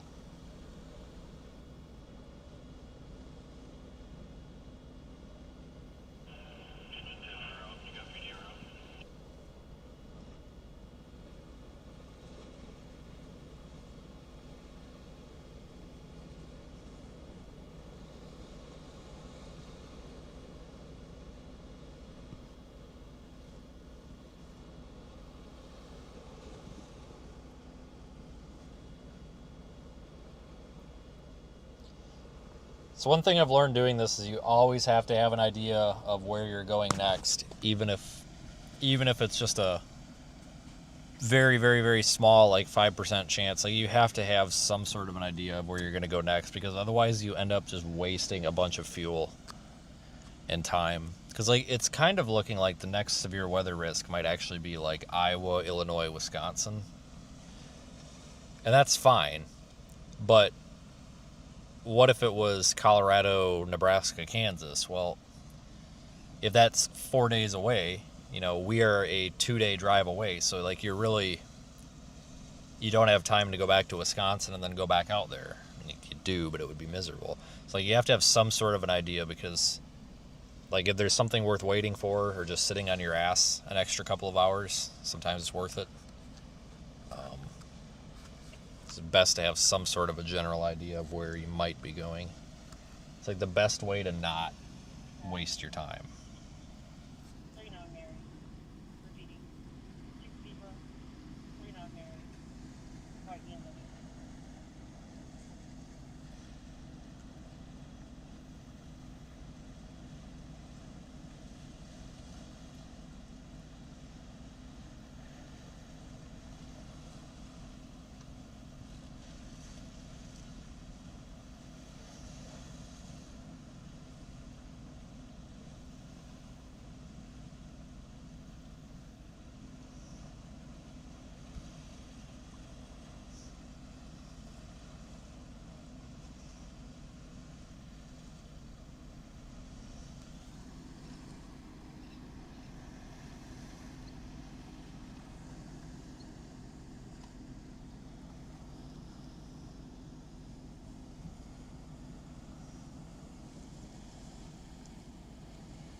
What's WPC say? I should take a look at that.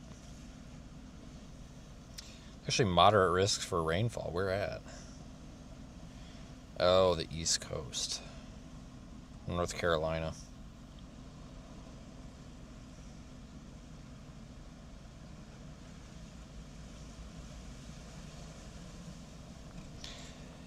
Even like the potential like monsoon season out there looks kind of a little bit not great, at least for the next 5 days out in like Arizona and everything.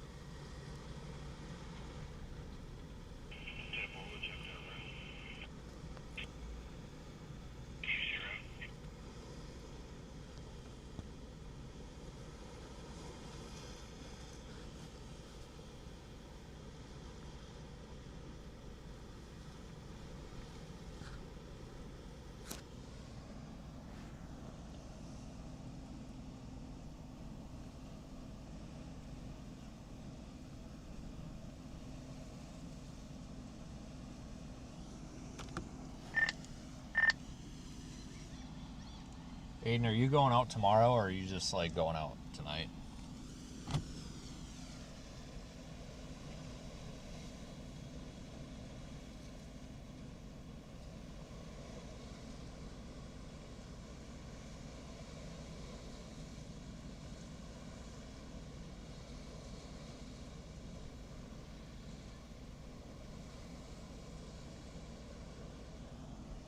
He might be out of the car. I'll be honest with you guys. I actually, I'm leaning toward right now getting the hell out of here because what I'm seeing, this thing's just not gonna survive going over the overland, and this ain't gonna do it. I'm looking at like WPC. They don't even have a flood risk out for this.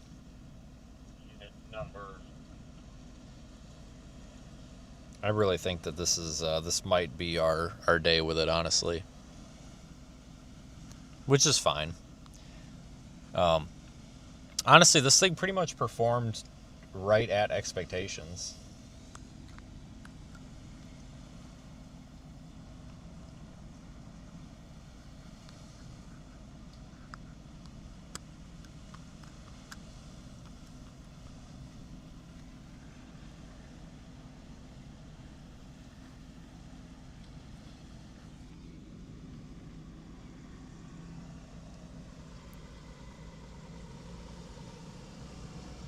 I mean, the wind has really died down too. Like, we didn't get any meaningful impacts here, other than the Waffle House sign getting messed up.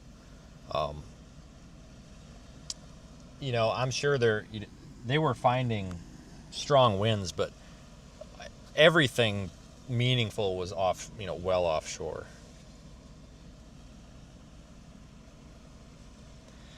I think that's what's going to happen with tomorrow.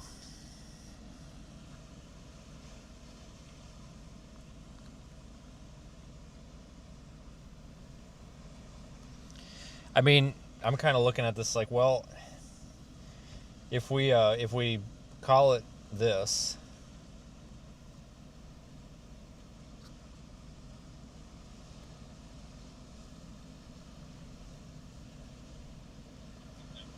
if we call it good enough with this, I mean, there's really not much coming up in the next few days. It really does look like it would be potential severe weather here, maybe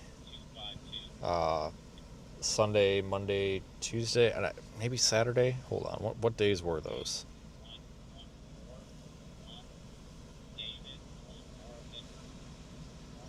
Let's see, day 3 was Wednesday. Maybe Saturday, Sunday, Monday, maybe.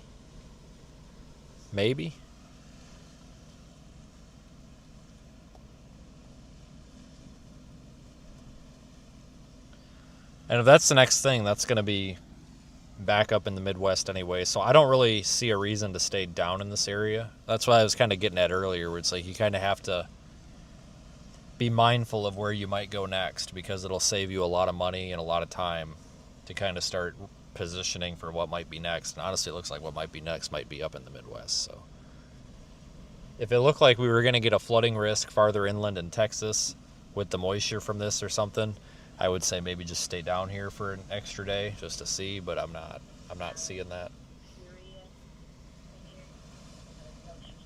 I mean, we could start driving. It's been a long time since we've taken a drive through parts of southern Mississippi. Last time we streamed in Mississippi would have been that tornado event back in May. Yeah, that was May, right? It was like the beginning of May, middle of May or something. There was that tornado south of Jackson or north of Brookhaven, wherever the hell that was. I don't remember, but it was on 55. I know it was south of Jackson. I just don't know how far. But that was really the last time, and it's kind of rare this time of year to get through that part of Mississippi, like going up through Hattiesburg and stuff.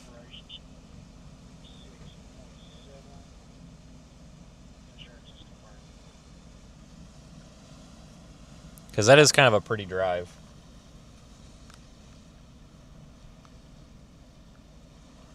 So, I mean, we probably could do that. I'm just not seeing a whole lot. Like, I don't mean that necessarily in like a disappointing or a negative way. It's just this was it, I think. I think this was it.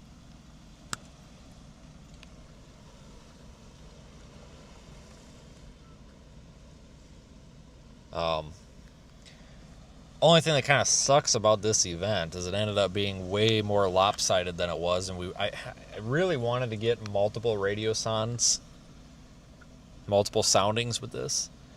We got the one, and it was meaningful, and it's good data, and we can use that. So I'm happy with that. So I mean, it's like mission accomplished. It's just, I wish we wouldn't have had this lopsided system, but that's okay. I mean, I tell you what, this made for a very easy plan of, or easy way of going about things, that's for sure. I mean, nothing closed. You don't have to worry about gas or food.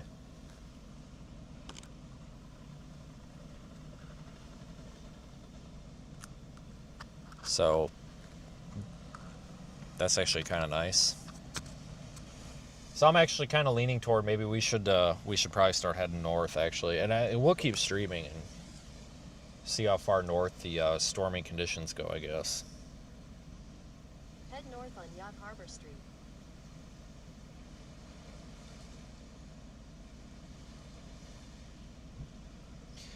Because this would take us up 49 to Wiggins.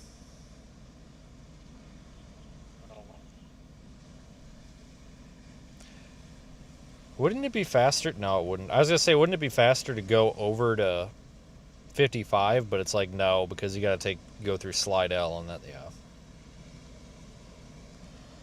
But I really do like it down here, especially this time of year. But it's even better in the winter when it's winter everywhere but here. So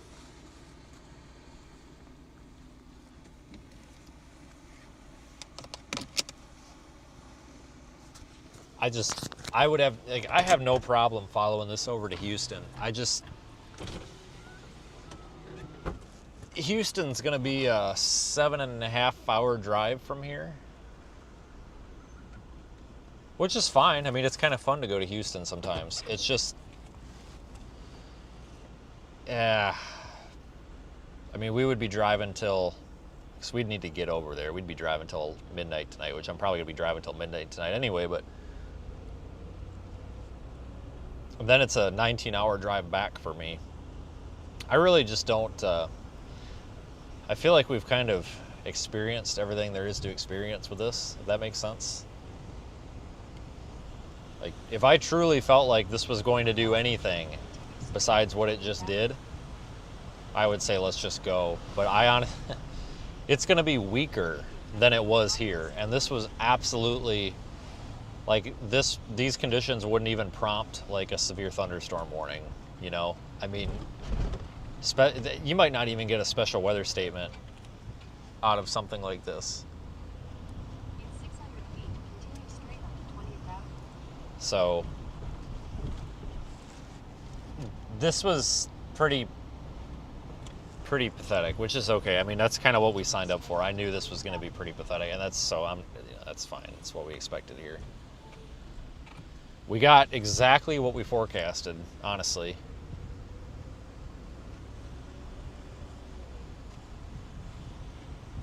I mean, I'm pretty happy with it. Like, you know, you got to understand that, like, if you're going to do this, you have to enjoy going on an adventure and stuff. Like, you can't just be out here for the weather. Like, you're going to hate your life. You've got to enjoy a little bit of the adventure. And I kind of like going to different places and stuff. So, hold on, let me get out and take one picture real quick. Give me just a second here.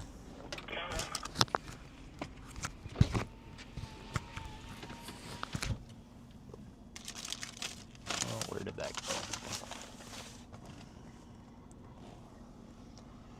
Oh, I can't find anything. Hold on, guys. I gotta look for stuff. Everything is shifted.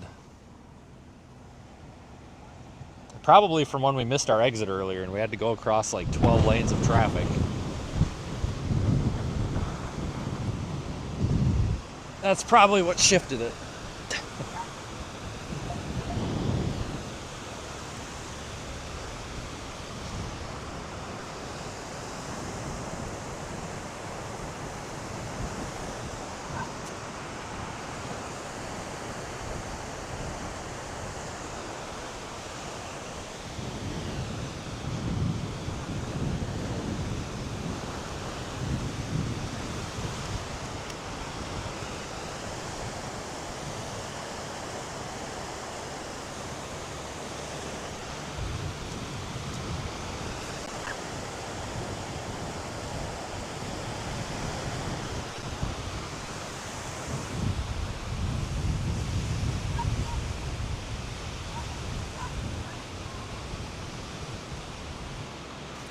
It's actually pretty nice out.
Okay.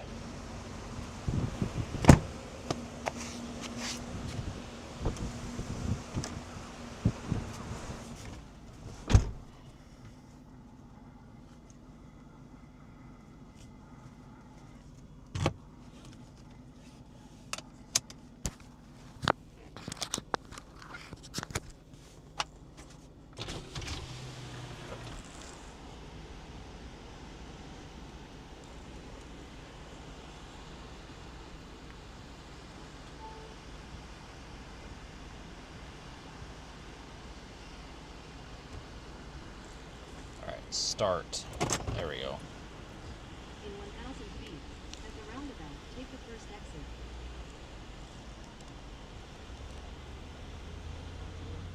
Your route may be affected by tropical storm Bertha.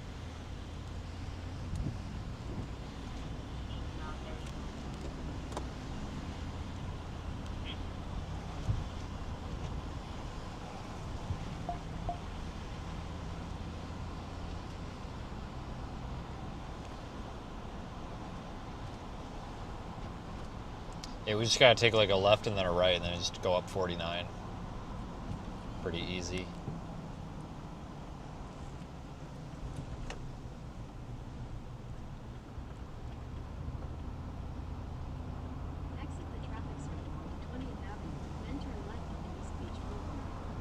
It's like some rain's coming in again. Turn left onto East Beach Boulevard.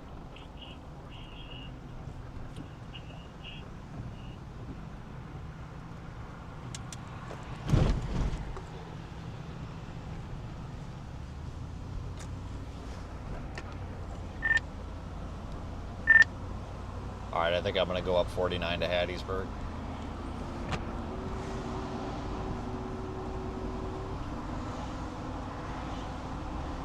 Alright, copy that. I think you're making the right choice by not going to Houston. It's 109 degrees there right now. Well, I desperately would like to stay out for it. It's just the fact that it's going to be weaker than it was today, I'm just not... I don't know. I think what we saw is what we were going to see. Exactly what you just said is why I pulled off after that outlook come out. When it showed weaker than what it was today, and today was nothing looking at. Yeah, I'm out. Well, for me, it's not that. It's like I need data badly, and like this could be the only one of the year. It's just if this shit's going to be offshore, like I need something in the convection. It's like I'm not confident that the convection is going to be not in the Gulf like it was today, you know, because some of the models were showing it wrapping around or at least being on the west side of it, but now they're not. So it's like, well, shit, you know, if it's just going to be in the dry part of it the whole time, then that shoots that.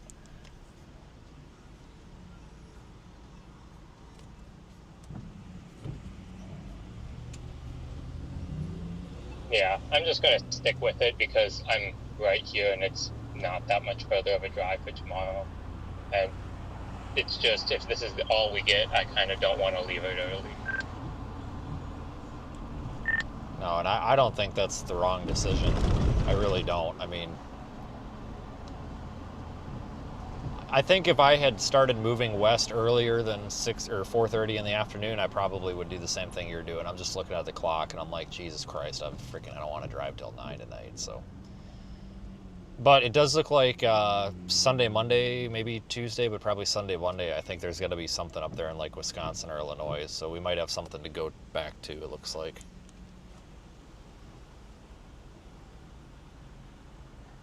All right, sounds good. But yeah, I'm just driving through here looking at how many gators I can count in this little river along here, and I've already found like 6 of them. Dude, I looked for gators all day long, and I found 2 dead ones on the interstate. I never saw another gator. I've seen like 6 of them in the past 10 minutes, and one of them was like 10 foot long. Next time we've got a storm down in the... Jesus, lady, keep it in your lane. Next time we get a storm down in South Florida, the Everglades and stuff, like, we got to go... I found a really cool, like, walking path, but there's, like, signs all over that it's, like, you know, danger, you know, you could be attacked by an alligator or something, so... There's also these, like, spiders the size of my face, too. It was pretty cool. Like, we got to go there. Like, look for gators and panthers. It's way the hell down there, though. Like, it gets basically about as far as you can go down there. I'm in.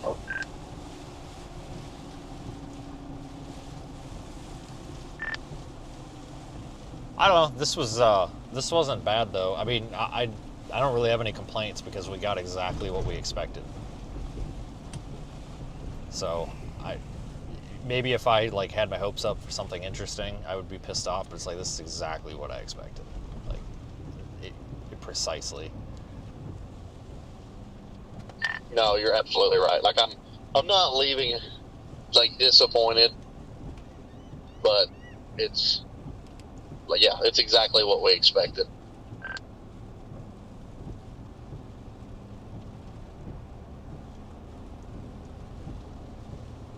Yeah, they sure nailed the forecast on this one.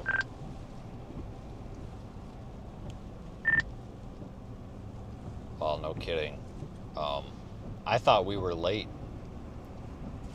We weren't. Like, seriously, I mean, was that Sunday morning? Saturday morning, Sunday morning, whatever it was. I mean, like, I was throwing shit in the truck to try to get moving. I'm just like, and then they said they were going to start issuing advisories at 2 p.m. or whatever. I'm like, oh, Jesus Christ. Like, I'm going to have to drive all the way to Pensacola and not stop. And, like, I ran out of the hotel the next morning, and then here we had an extra day. Like, this thing really slowed down. I mean, because I seriously thought we were going to be late. Because originally I was going to leave Friday. Like, I wanted to leave Friday at 6 p.m. and get to, like, St. Louis. But it ended up you didn't really need to leave till Monday.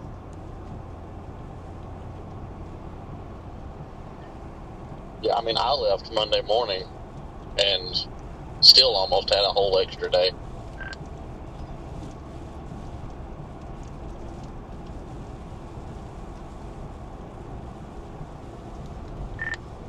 Well, we're in that time of year where there's like bigger events like this. So like we need an event, even if it's not a hurricane, even if it's like a, I don't know, coastal storm or whatever. It's something like we need something where we can all stage like a day ahead of time and like test everything and basically do what we did last year, but actually get a storm versus just taking a vacation to the Texas Roadhouse or whatever. That'd be cool, because you know I mean that's great, but I got one of them at home. I don't have to drive to Atlanta for it. Agreed.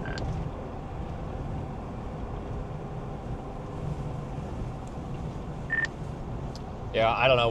Maybe we get a big second season for severe fall season, and we can make that into it. I'm not sure, because I'm not too confident on tropical, but something would be great, but I don't know, we'll see. At least we got something. Like, we can't say that the year was a wash like it was last year. At least we technically got a landfalling tropical storm. Might have sucked, but we got it. We got it 100%.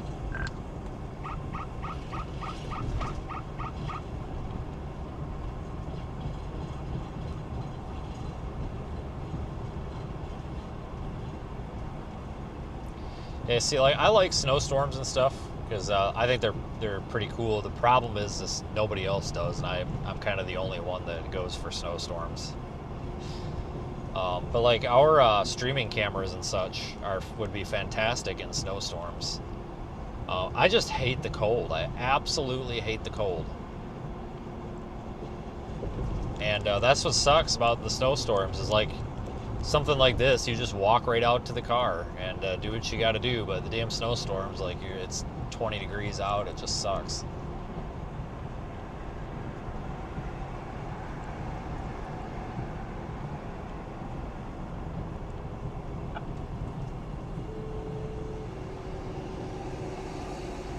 Don't like winter, but I really don't mind the snowstorms. I mean, they're fun. I actually look forward to them.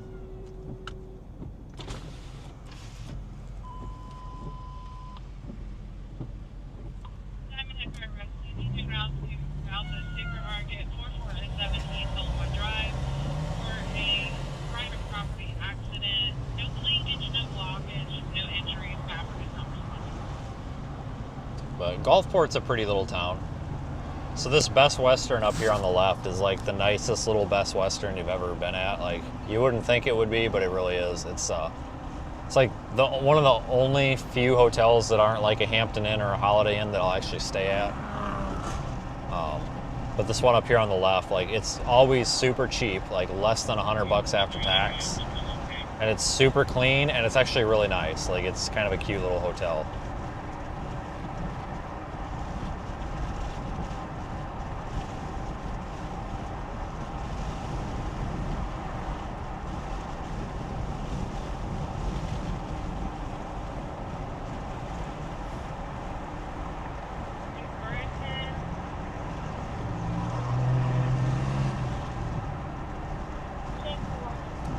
But I like Gulfport.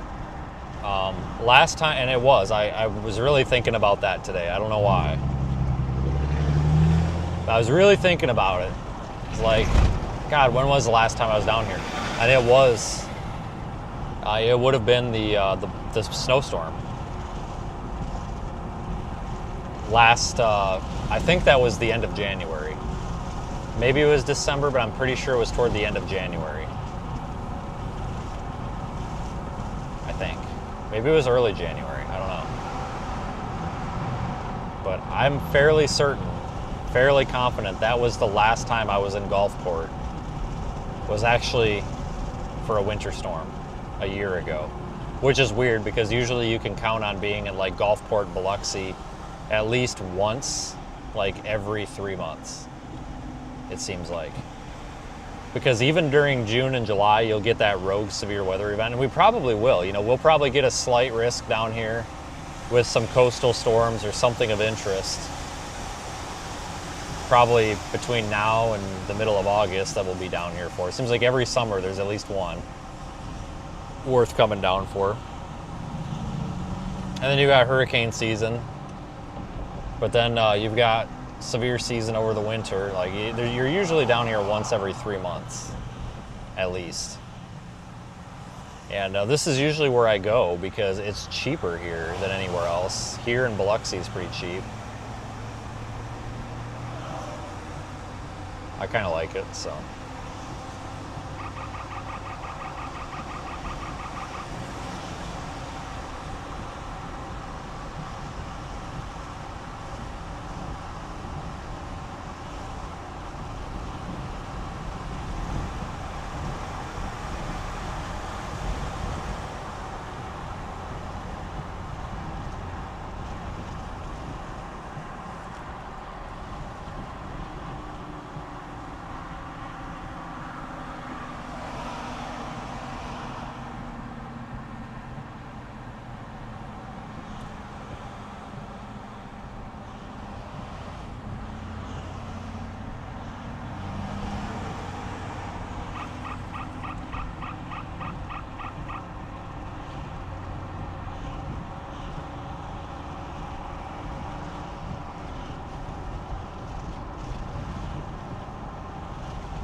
I do hope that we have like a Dixie Alley season this year. It kind of sucked the last like year and a half not really having one. Not that, you know, we don't want to see like people getting hit by tornadoes or anything, but I kind of miss coming down here. Like I haven't chased storms in Alabama for like 2 years. That's really messed up. Actually, you know, I'm gonna ask him, hold on. Hey, when was the last time either of you guys chased a storm in Alabama?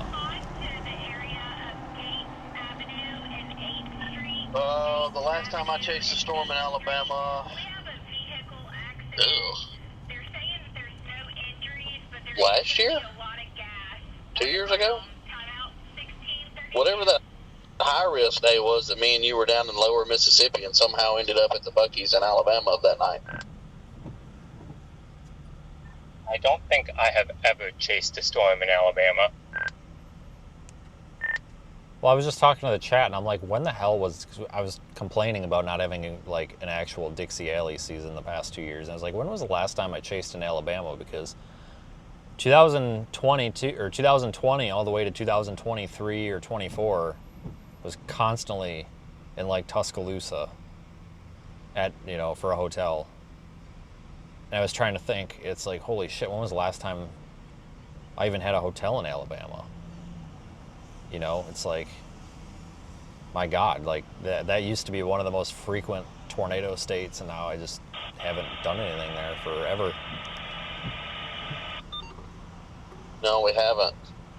There was that one night that me, you, and Brandon stayed at the Holiday Inn in Meridian, which, I mean, it's not Alabama, but it's close. And then I guess, yeah, the next one after that would be... What the fuck? That high-risk day that was a complete bust. Somebody just... I don't even think we really chased in Alabama. We just drove through there. I gotta turn back around. I think somebody just smoked somebody. Well, one of those days was the day of the pissed off lady at the Loves.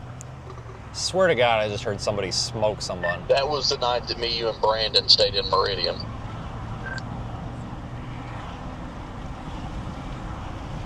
It's not that guy. I swear to God I heard a car accident. Maybe not. Or it was in a parking lot. That was like between Jackson and Meridian is where that yelling match happened. Oh my God, that freaking lady. Well, yeah, didn't, yeah, you're right. I remember the Loves now. I was thinking that was in Alabama, but no, you're right. That was that only Loves on 20 there.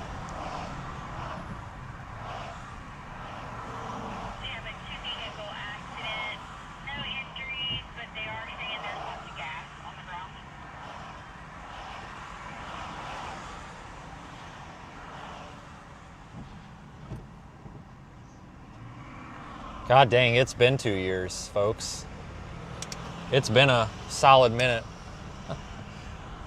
It really has. I mean, holy crap. Which is just weird because for the longest time, I felt like I did more live streaming in Alabama and Mississippi, and Georgia for that matter, than I did anywhere else.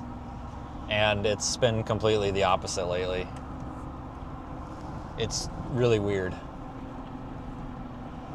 Like, you get so used to doing it one way and then it changes, you know? Yeah, I don't know. It really sounded like somebody like ran into somebody else, but maybe somebody's doing construction or something. But I swear to God, somebody just like rear-ended the shit out of someone by the sounds of it. But I don't know. Construction or something.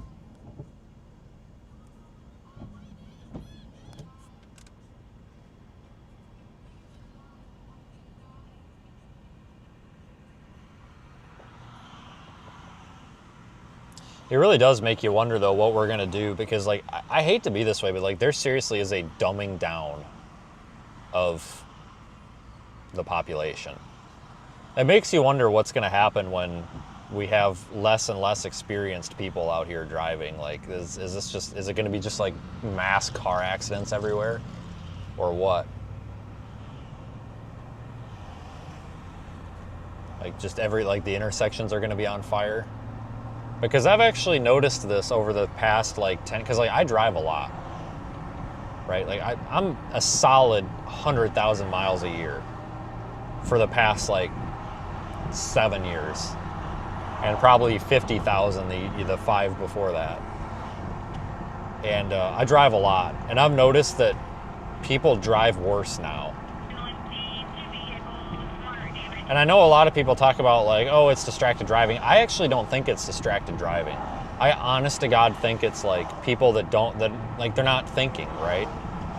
Like, you'll have somebody drive 100 miles an hour down a road that's got water on it with bald tires. Well, that's not really distracted driving. That's not thinking. That's not using, like, the back of your brain to think, okay, what's the risk of this, you know? I feel like with what used to be the adult generation 10 years ago, you know, like 35 and above, it seemed like those critical thinking skills were there, but I feel like some of these less experienced drivers, it's like we're not using the critical thinking part of the brain. It's just, I don't know, because you see a lot of, like, stupid, dumb, avoidable accidents, and it's just, I don't know, man. It's weird. The weird times we live in.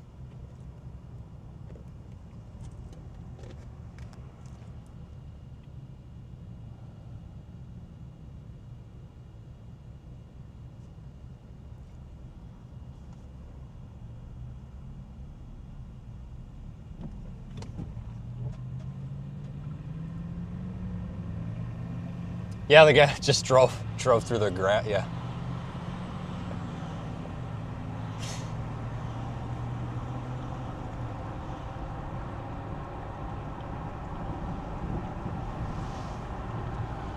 I think a lot of it, though, in this area, like today, is the vacationers and such. Because, like, I see a lot of Mississippi plates, but I think I see more out-of-state plates than I do, like, Mississippi, Alabama, Louisiana. Like, I've seen a lot of, I saw Montana earlier, I saw Kansas, I saw Colorado a couple of times. Saw Michigan, I actually saw a couple Wisconsin and Minnesota, so.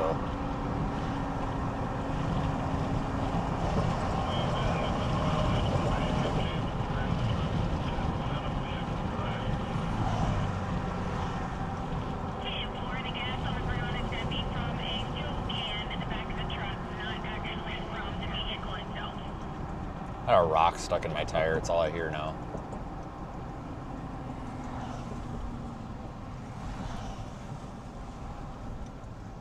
But see, that's kind of what I like about, like, this is kind of the atmosphere that we have during, like, Dixie Alley severe season. You're, you know, where you're kind of, 70 degrees and a little bit humid like it is now. And, well, it's probably like 80. Yeah, it's 80. It's exactly 80. But, like, the sky, like, this looks like a Dixie Alley, like, tornado watch, in effect, kind of atmosphere. But there's a lot more driving and drive time than actual chase time when you're down here.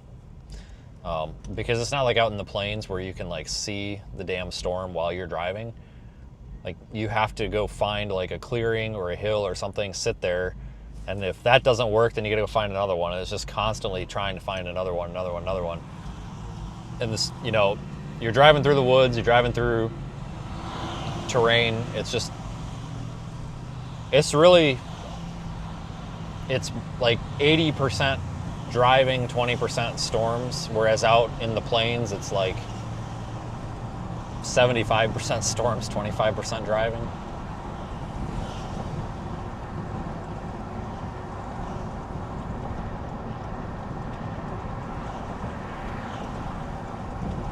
But I think if I had to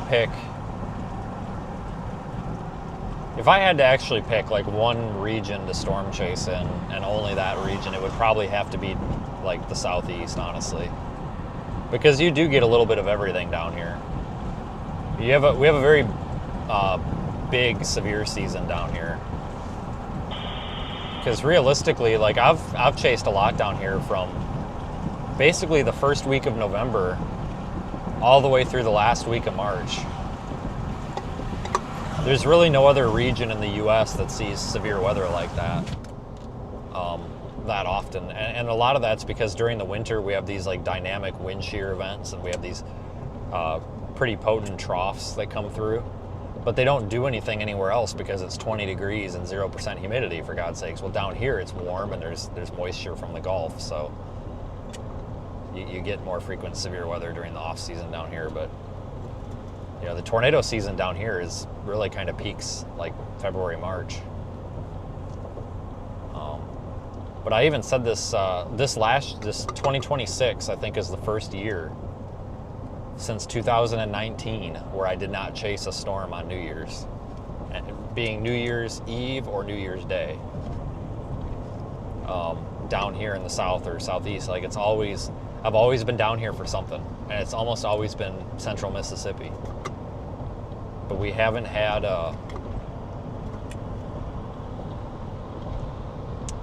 any good Georgia storm chases for a while, which kind of sucks because I like South Georgia, Florida Panhandle, North Florida. Oftentimes we get those days kind of go hand in hand. Just haven't had that, and I like these places, especially, like I said, when it's cool out and you're kind of coming down to summer during winter.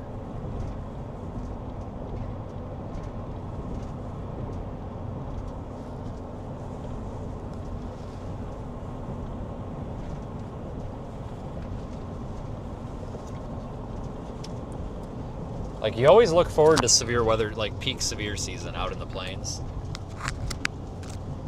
For anybody who's new, that's like, a lot of people say March, April, May.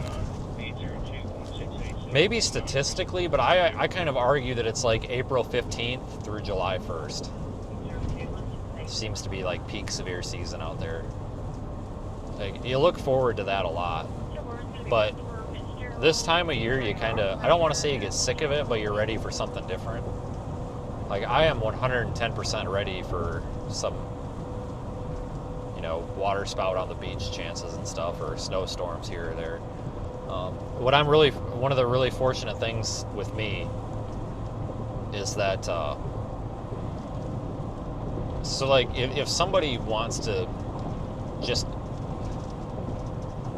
go chase tornadoes or whatever, events like this probably are pretty lame. But I just kind of like the excuse to go somewhere and see different things. So I really don't give a crap if it's a piece of shit event or not. Like, I'll go for it. Even if it's a 20-hour drive, I really don't care. I kind of like the opportunity. And, like, the live streaming gives you an excuse to take the opportunity.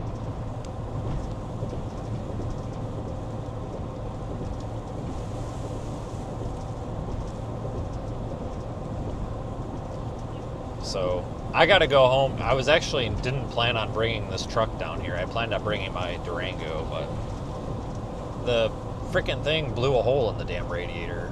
Like I was gonna bring it. I was ready to bring it, and then I pulled it out in the parking lot, and I'm like, God, that's a very suspicious puddle of liquid underneath my car. That can't be good.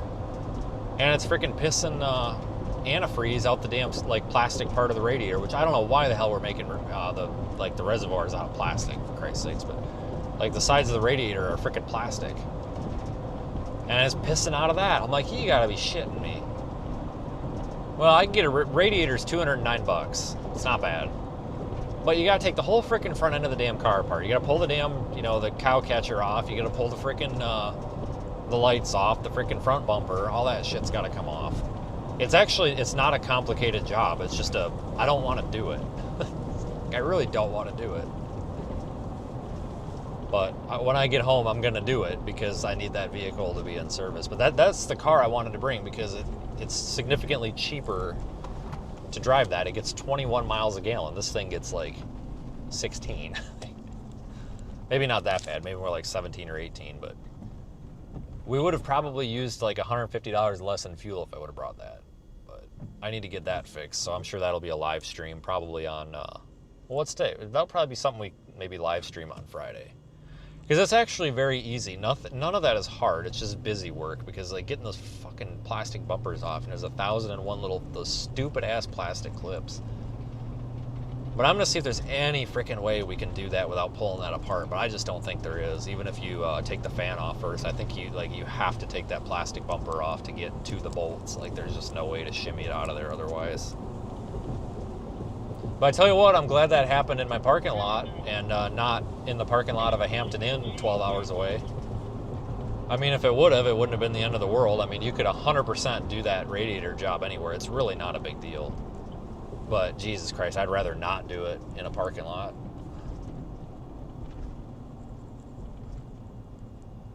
Done a lot of that stuff in a parking lot, though. I remember my Taurus, the damn valve cover started leaking and leaking bad. Like it was dumping oil. I had to do that in a Walmart parking lot, I think somewhere in Oklahoma. That wasn't a bad job, though. It was just a mess. And then you got people coming up and wanting to...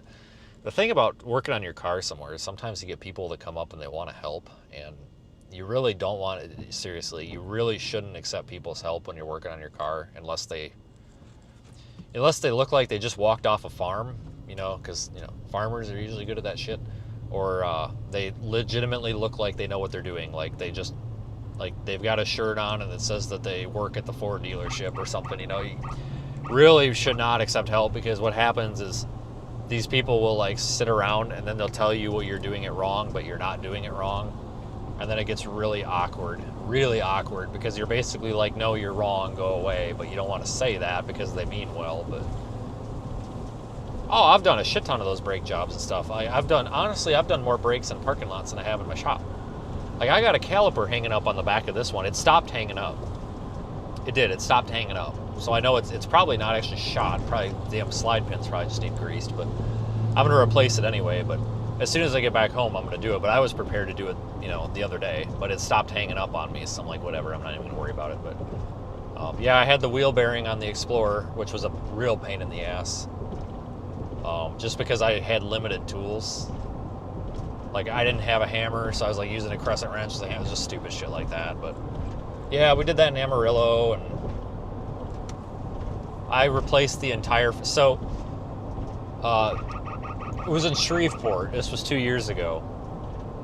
And it was a down day, and Corey was at the same hotel.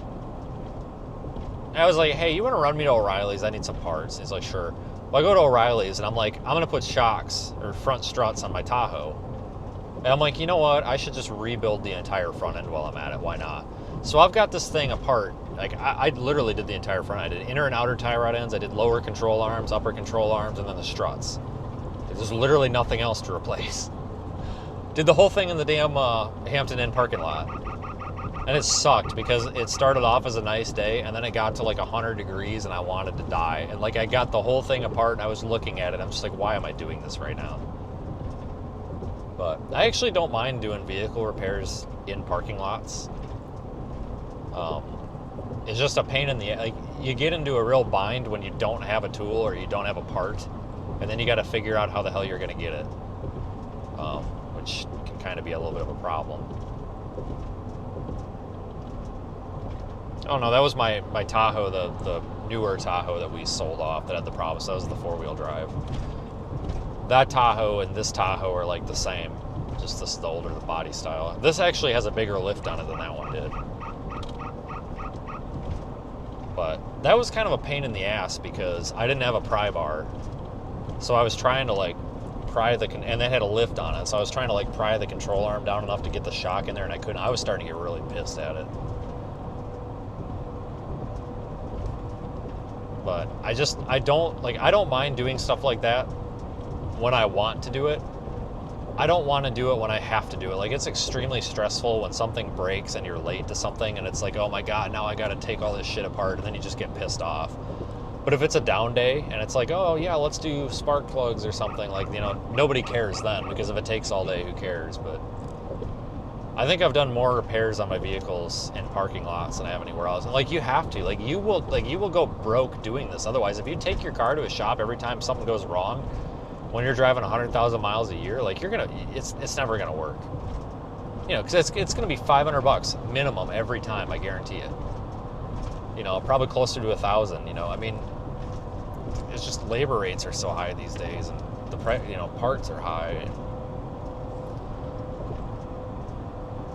I like older cars too. That specifically is why I bought this older body style, because yeah, it still has the 6L80, it still has AFM, whatever. But the chassis itself, like, it doesn't have electric power steering, so that's a $4,000 repair. Ask me how I know. That's out the door. You know, like, I feel like the chassis itself is easier to deal with. People seem to be more willing to work on them too.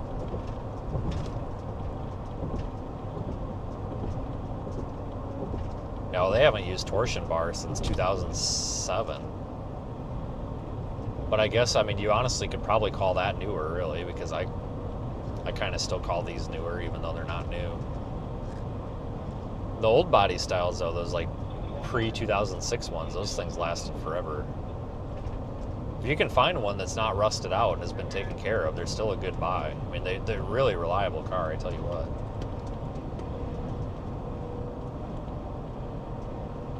Yeah, that's just it. Like, those older, like, GMC, Chevy trucks and SUVs those were reliable. Those were good. Honestly, like, I wouldn't even be against an old one like that. I wouldn't be against, like, a 1995 to, like, 2005 era Tahoe or something. As long as it was really clean, like, perfect. I actually think they're kind of cool. I tell you what, they're really comfortable too. Like, the seats are super comfy, and there's just a lot of room in them. Like, you don't have all these like center console plastic pieces. There's a lot of room in those. I do like those. 8141, 926, Highway 90.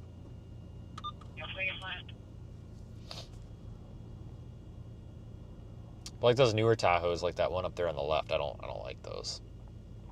I think they're ugly. They're too sissy too. Like, you go buy a Tahoe, you buy a Tahoe because you want a truck, but you want enclosed storage. Well, now you go buy a Tahoe, and I'm sorry, like, it's a foo-foo mom car now. Like, they sit so low to the ground. It's all plastic body panels. Like, they're pathetic. They're a joke, in my opinion. It's just. Same with the Expedition too. Like, I'll hate on Ford equally. Like, you buy something like that because you want a truck, but you want enclosed space. Like, so put it on a truck platform, which, I mean, it kind of is, but like, you should be able to put it in 4-wheel drive and drive through you should be able to drive through the ditch without ripping the bumper off. But now, like, I've seen so many of these Tahoes, like, people will put them in 4-wheel drive, they'll try to drive through the ditch, they'll rip the back bumper off, like the plastic bumper. It's like, what a joke. I don't like newer cars. I really don't. I'm not a fan. Like, I don't mind the newer Ford trucks. I'm when it comes to the newer stuff, I like Ford. The, like, 2004 to 2014 era, I hated the Ford trucks. Like, they're ugly. A lot of issues. I do like the newer ones, but even the newer ones, I mean, shit, you know, like my when I had my F-150, 65,000 miles, and it needed a $3,500 power steering repair because the damn power steering rack went out. You know, and I was in North Carolina. I had no option. You know, a power steering rack should not cost that much. A power steering rack should be $1,200 or less. And I know that because I've taken vehicles somewhere for, like, hydraulic power steering. I remember it was actually a Tahoe, an older Tahoe, a long time ago. And I didn't want to do the repair. And the power steering rack went out. The seals were leaking. It was a mess. I took it in. Really nice shop. They had it for the day. And it was like $1,000. It was a new power steering rack. They're like, hey, while we're in there, we really should do the power steering pump. Like, why don't we just do this and we'll do the tie rod ends and then we'll give it an alignment. Like, what's it going to be in there? Like $1,000, maybe, plus a little bit more, maybe. I'm like, no problem. $1,000, got all new, all that crap. Take the damn new truck in, because it's a stupid electronic power steering rack.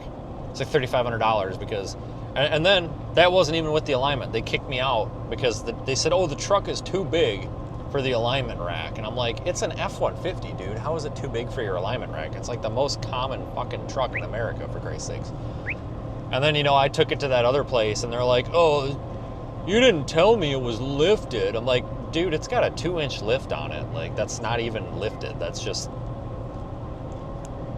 like extra salt and pepper. Like, that's not even, like, that's not lifted. Like, that's just a slightly oversized truck. You know what I mean? Like, oh my God, that was a pain in the ass.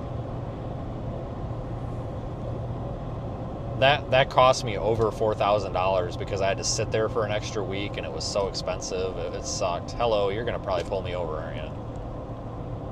No. Totally could have. I would have totally ate that ticket. But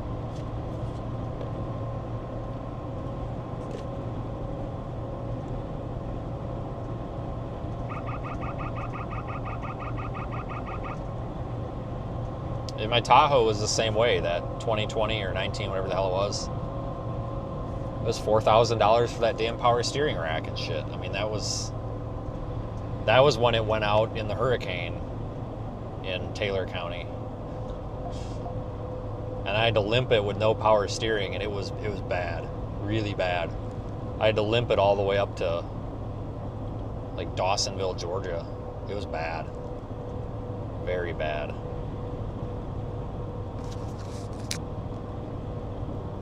And I had to drive it in limp mode too, so, like, it was in 4th gear, and, like, that was it literally wouldn't go in or out of 4th gear because there was some sort of electrical short on the CAN bus in the rack, and it was drawn, like, something to ground, and it, like, I was getting, like, it put the whole truck in limp mode, like nothing worked.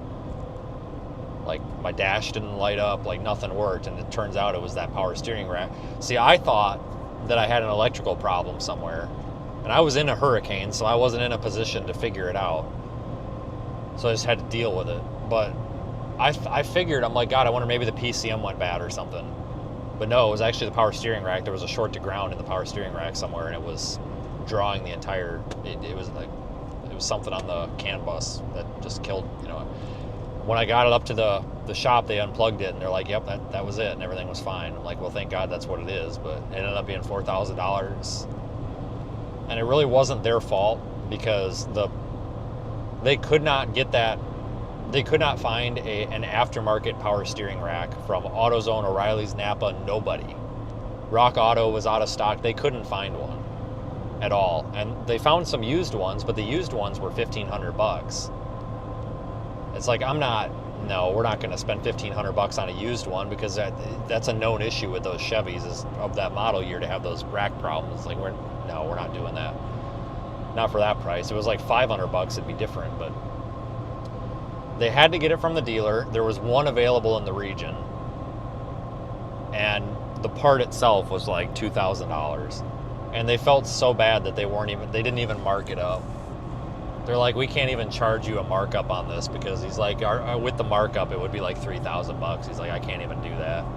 Because they were like $600 in diagnostic, because they were trying to figure out what was going on. Like, they spent a couple of hours on it, so like, I get it. But, so then they were the part, and then, it was what, 7 hours on the books labor, which is ridiculous. But I mean, and after taxes, it should end up being $4,000. But I can't really blame the shop too much, because, I mean, that was ridiculous, having to get that dealer only. And because I tried to look too, because he even told me, he's like, if you want to speed this up, he goes, start looking. He goes, if you can find one, please call me back. Otherwise, we're going to have to get this one from the dealer. And I'm like, well, it is what it is. It's not your fault. And I couldn't find one. I really couldn't. Like, I called, and like Napa was able to get one, but it was like a week and a half wait. And it's like, yeah, I can't do that. There was some like national shortage of those racks at that time, which tells you it's a common problem.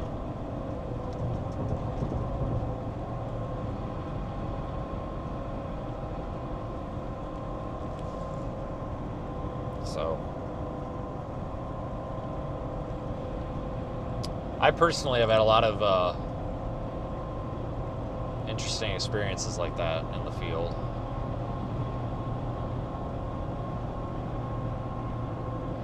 Like I said, that's why I like stuff like this, because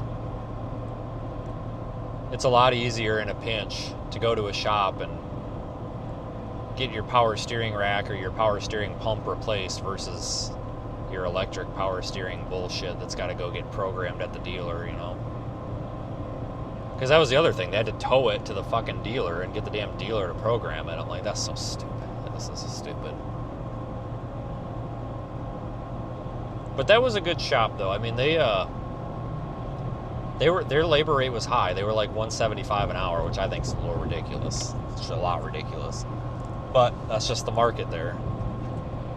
But they took care of me. I mean, they didn't do anything wrong, and they were as reasonable as I think they could have been for the situation. Plus, they washed the car and cleaned it out, because it was filthy. It had sand everywhere. It was dirty from the hurricane. Like, they vacuumed it out. I mean, they really, like, I think they honestly felt bad. And I think the fact that they charged me so much money, I got the impression that they were like, okay, well, this is really expensive. We better make sure he's not pissed about it. I mean, because they really did clean it up, and they did a nice job. So, I mean, they didn't do anything wrong. That's just the cost of stuff, Some of these, sometimes it's out of the control of who you're taking it to. You have a 19 Challenger with a 5.7. I have a 19. No, my Durango's a 2020. Or is it a 2019? Shit. I think it's a 2020. Yeah, I like mine. I like that engine. This is the first breakdown I've had with it. And I don't even know if I can call it a breakdown. I mean, is a radiator leaking really a breakdown? It's not like it's overheating and making... Like, I could drive it. Honestly, I probably could have put some JB weld over it and probably brought it. I don't really think it's a breakdown. I mean, at 6 or 7 years old with that, 100,000 something miles on it, I mean, radiators is what it is. But that's the first thing that I've had to replace on it. Other than, spark plugs and shit, but that's the first thing I've actually had to replace on it. It'll be this radiator. I actually think it's a pretty damn good car, honestly. A lot of people hate on them, but maybe I just got a good one. I don't know. But that's actually been one of the better vehicles that I've ever owned so far. I mean, that might change, but so far.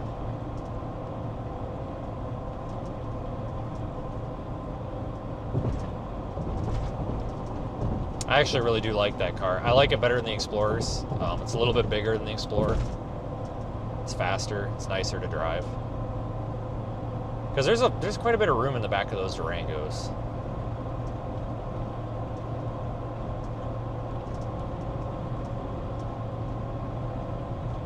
But that's a nice car. But I think I got a pretty good truck here with this Tahoe. So I need to do some checking, but I think it's had I think this has a new motor in it, honestly. A couple of you guys made that comment too when I was putting those headlights in. You were like, holy shit, why does the motor look like it's brand new? And it seriously, like, the motor looks like it's new. I kind of wonder if they put a motor in this. I need to, I need to email them and flat out ask, like, did you put a motor in this? Because it legitimately looks like the motor just came from the machine shop. Like, it's got, like, machine shop marks on it. And, like, it just looks like this thing was reman, honestly. But I like these Tahoes. I've had, I've replaced and fixed basically everything on them at some point. So it's like, oh, it needs brakes. Okay, I know it's an 18 millimeter and a 13 and a pry bar. I know exactly what tools you need for what. Like, go over to the drawer, grab the exact tools, and you don't have to guess.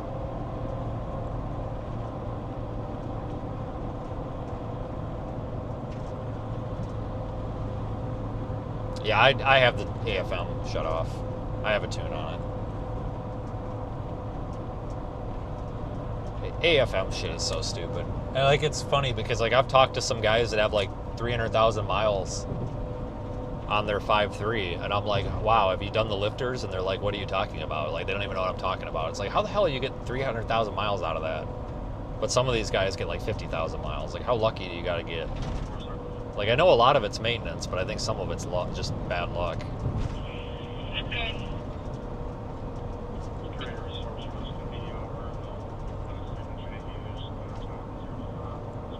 Yeah, that's the first thing I do when I buy one of these. Put the tune on and shut that AFM off. I can't drive it with the AFM. Like, I feel, like, you feel it go in and out of AFM. Like, I hate that. Absolutely hate that. Like, it feels like it's misfiring or something when you step. I hate that. The newer ones, not so much, but, like, this body style, like, they didn't have it tuned very, like, they just didn't have it very refined, and it just, yeah. Because, like, my 2009 Tahoe, that's got AFM, and 2009 was actually a really bad year for AFM. Like, those were known to be problematic.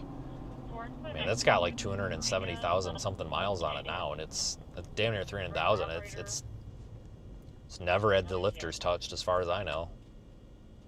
And it don't make any noise. Like, that thing runs quieter and smoother than my Durango does, or honestly anything does.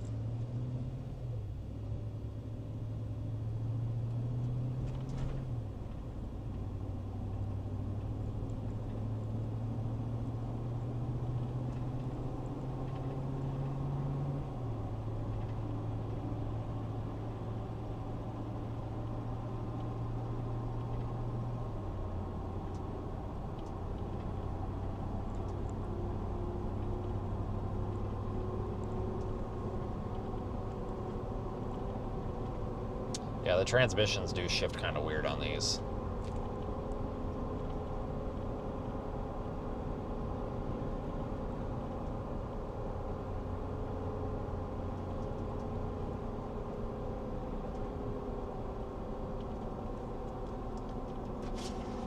Alright, what is this? Is this freaking Wiggins? Yeah, this is Wiggins.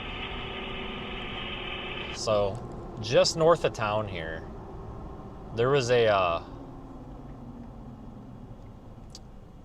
dang, what was it? It would have been 2022, maybe? I think it was 22. We had a tornado north of Wiggins up here. Like, just 2 or 3 miles north of Wiggins, and, like, in the woods. And, it knocked a shed down, but we found a kitten under the roof of the shed. The kitten was fine. So was the mom cat. We found the cat. It took like an hour to dig it out of there. We found the cat.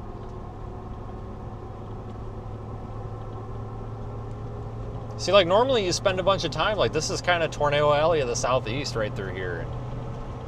Not recently.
Temperature's gone back up almost 90.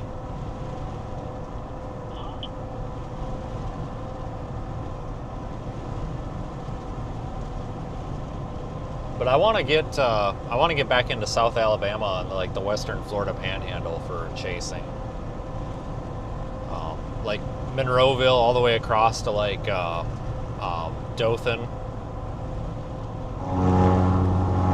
That's the side of the road. But then you go over like toward Valdosta and stuff. Like I've seen a lot of tornadoes in that corridor. I kind of miss being over there.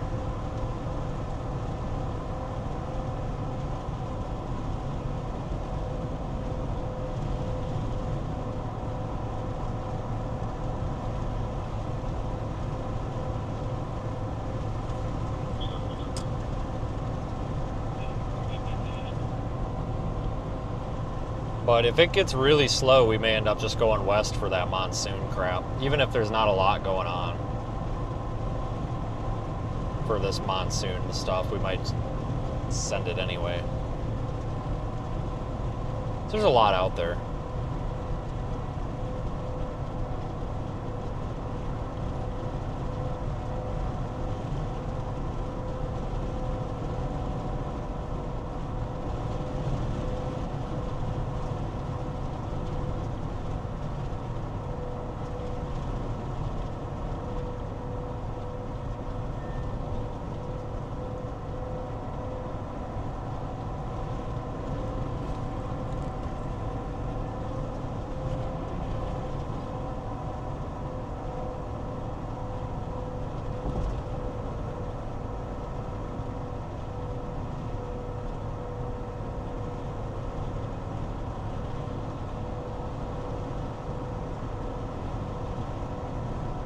Yeah, Mississippi is, somebody said it earlier about it being an underrated state, and it really is. It's actually a really pretty state, especially southern Mississippi.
I don't know, maybe we'll get lucky and we'll get a couple reasons to come down here. Because I'm not against coming down here to the coast when there's, like, day after day water spout risks. Because sometimes that happens. You get these, you can get, like, training thunderstorms along the coast and, you know, your water spout chances go way up and you just go sit on the beach. It's kind of fun.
God, it's freaking hot out now. Holy Christ.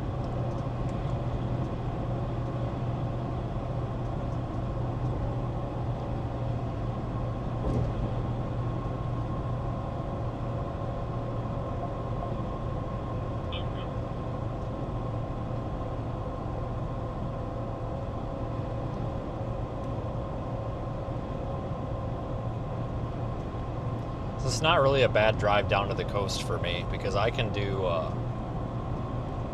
I can actually get down to the, like, Gulfport, Biloxi, even Pensacola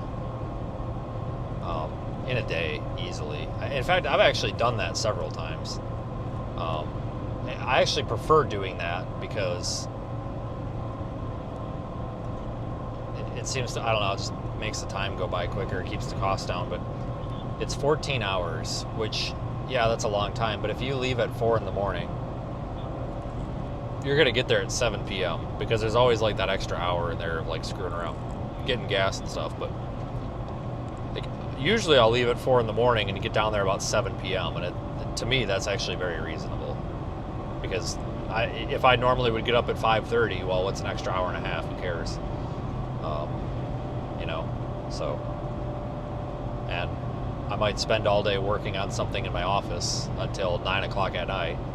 Like, there's this big thing on Twitter right now where, and it's two-sided. Like, a lot of these, like, chaser, weather wiener kids, like, they're bragging about driving, like, 6,000 miles in 3 days. And, like, there is a dangerous amount of driving that some of these people are doing. And some of them are actually, like, legitimately are using drugs. Like, they brag about it. Like, some of them are absolutely 1,000%. Just remember, folks, you see the public side of these folks. I've seen the public and the not public side. And 1,000% using drugs to stay awake. Like, bad drugs. I'm not talking about, like, pot and beer. I'm talking about, like, actual drugs. And it's pretty fucking disgusting. But, like, these people are so just burnt out. Well, they're rightfully so kind of been getting attacked lately. But then I take a 12-hour drive, and then people are like, your driving is going to be dangerous. Because you should really only drive like 5 hours at a time. And it's like, listen, if I get up at 5:30 in the morning and get to my office at 7 and actually start working at 7 and don't stop working on stuff until midnight, I've just driven way less than I would normally work in a working day. Like, I can handle it. Like, we're fine people. But I remember when I was a kid, where I was kind of going with this, when I was a kid, it was a big frickin' deal. Oh my God, it was a big deal to go over to the next town over. Like, you had to have a big event if you had to go 45 minutes to the next town over. And my God, you could only do that once a year, you know, kind of thing. Or, oh, just stupid. I just had some very stupid mentality people around me when I was growing up, but just, I look back at that and it's like, Jesus Christ, like, it was such a big deal to have to drive a half an hour to 45 minutes, and it required all this planning and, like, complaining and bitching. But here I just jump in the car and drive from home to the freaking Gulf of Mexico or whatever in a day, and who cares? Like, what a change of events that's been.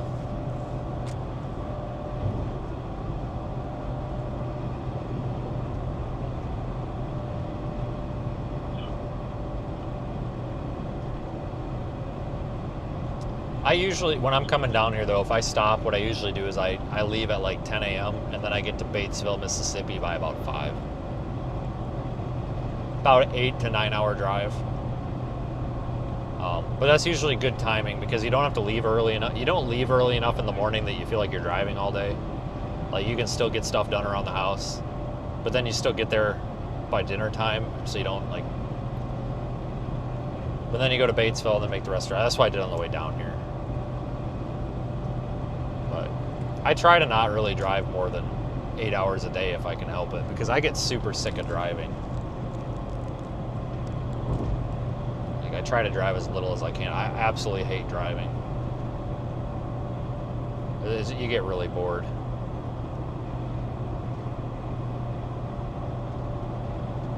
Look, there's a train. A big-ass train, too.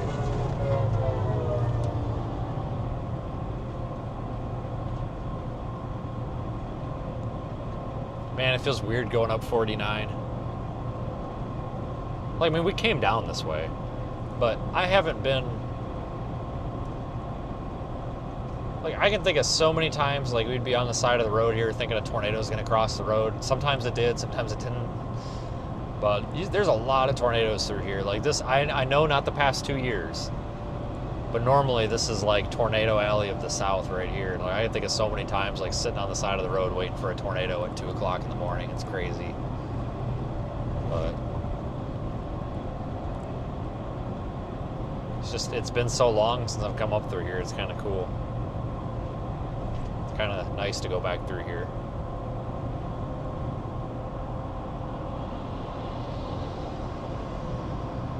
Wow, that looks ridiculous.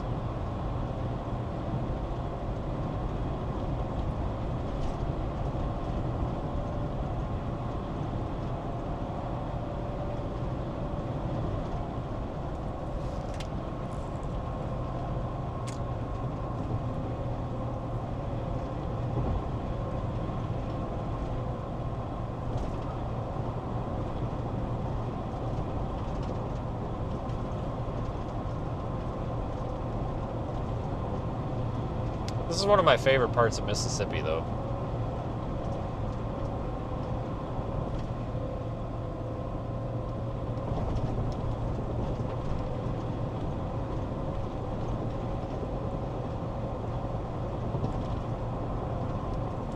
I actually thought about going up through, because like we were talking about Alabama so much, so I thought about going up through Alabama and taking 65. I don't even know if that would have been longer. It might. I know it would have been a little longer, but I don't think it would have been more than an hour longer. Like, it would have been kind of neat to go up through Birmingham and Nashville and stuff. It's been a while. Maybe I should have done that. But I kind of like going that way. I get sick of I-55. I get so sick of 55. It's driving through Illinois. Like, you go up 65, you kind of end up going up through Indianapolis, so you get less of Illinois. But 55 going through Illinois, it's down to one lane for a solid 25% of the drive through Illinois. It's really bad with construction right now. Really bad.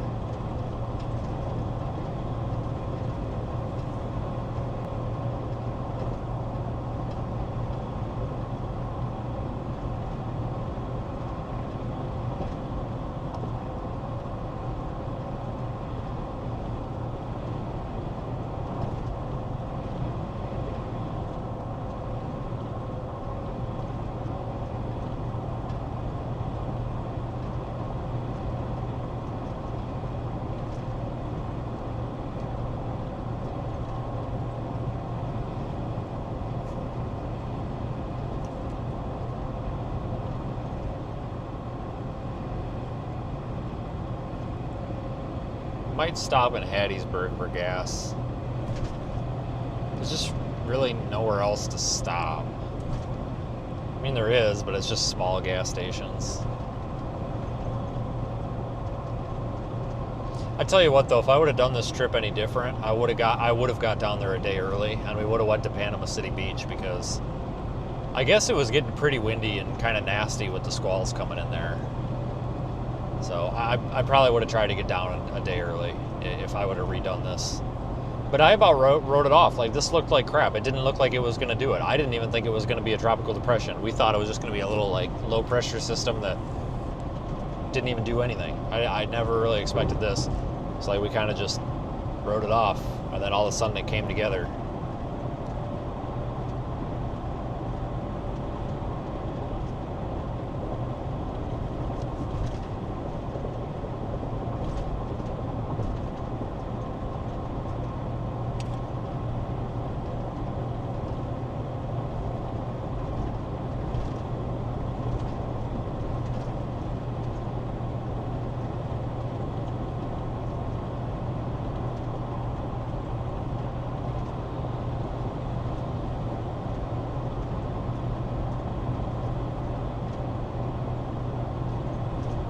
Seems like it's been forever since we've been in, like, West Texas. I don't even remember the last time. I know it's probably been at least a month, maybe longer.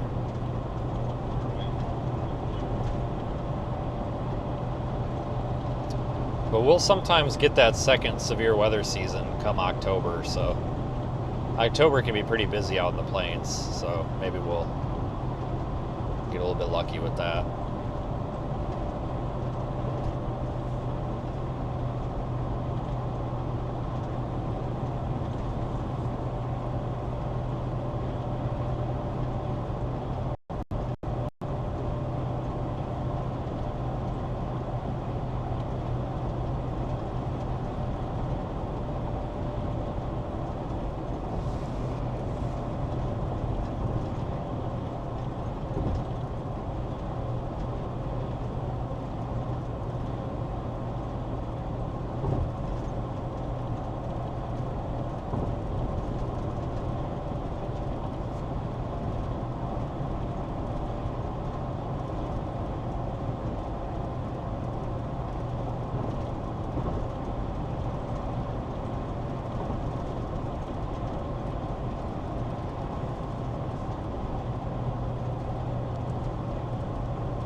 I don't know, this was a decent time. I mean, I kind of enjoyed it, actually. It's kind of nice to do something different. It seems like it's been nothing but severe weather, which, I mean, that's what you would expect this time of year, but we haven't really had a break from that. There's been no, like, oh, let's go check out the flood, let's go check out the fire, let's go check out the monsoon. There's been none of that. It's just been severe weather. It's nice to have something different. Oh, yeah, I remember yeah, it was December 2021, yeah. Hard to believe that was 5 years ago almost.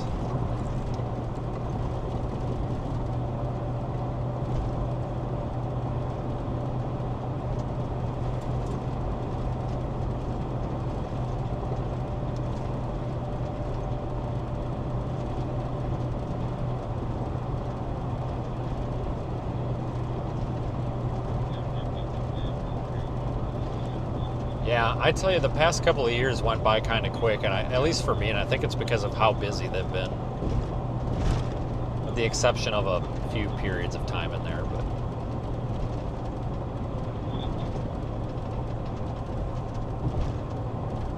I think it was 2022. Yeah, I think it was 2022 when we had just a living crap ton of like western New York snowstorms. That was kind of fun.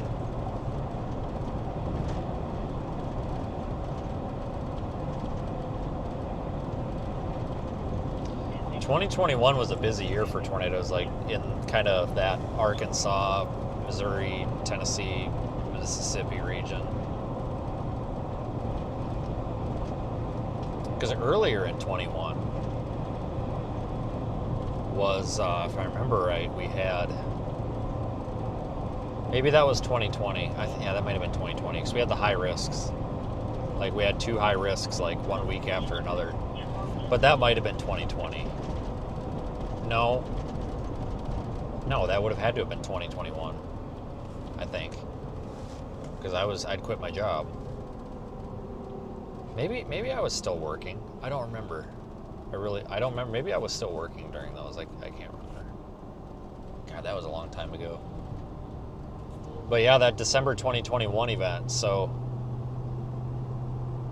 Yeah, I remember that quite well. I remember being down here an extra day early. I think I stayed in Batesville, so it was looking like it was going to be Mississippi, but it ended up being farther north.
Yeah, I'll never honestly, probably the best years I ever had in terms of like enjoying this was it's not that I don't enjoy this now. I'm just saying, like, I had a lot of fun the 2020, 2021, 2022 seasons. 23, yeah, but 2021 and 2022 was kind of back during that time before you had all the like screamers out here. Yeah, I said screamers, not streamers, but yeah, screamers. Simpler times.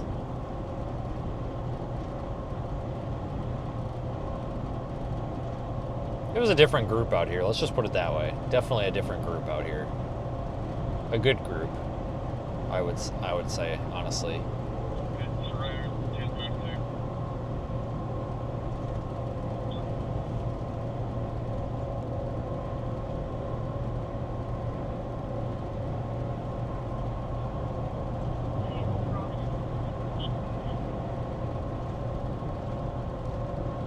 I remember we had a lot of tornadoes, or I shouldn't say tornadoes, we had a lot of severe weather. I think it was October of 2021. We had a couple moderate risks out there in Oklahoma. And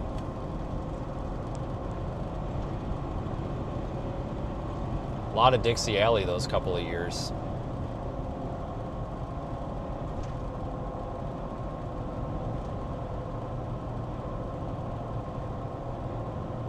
I really enjoyed that. It was simpler times.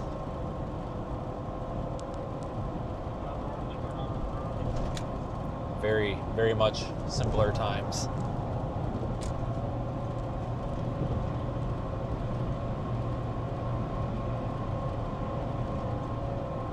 Yeah, the 15th, I remember that. That was that thing in like western Iowa, I think. I think. Good morning. I have you guys sitting on over number 9, please.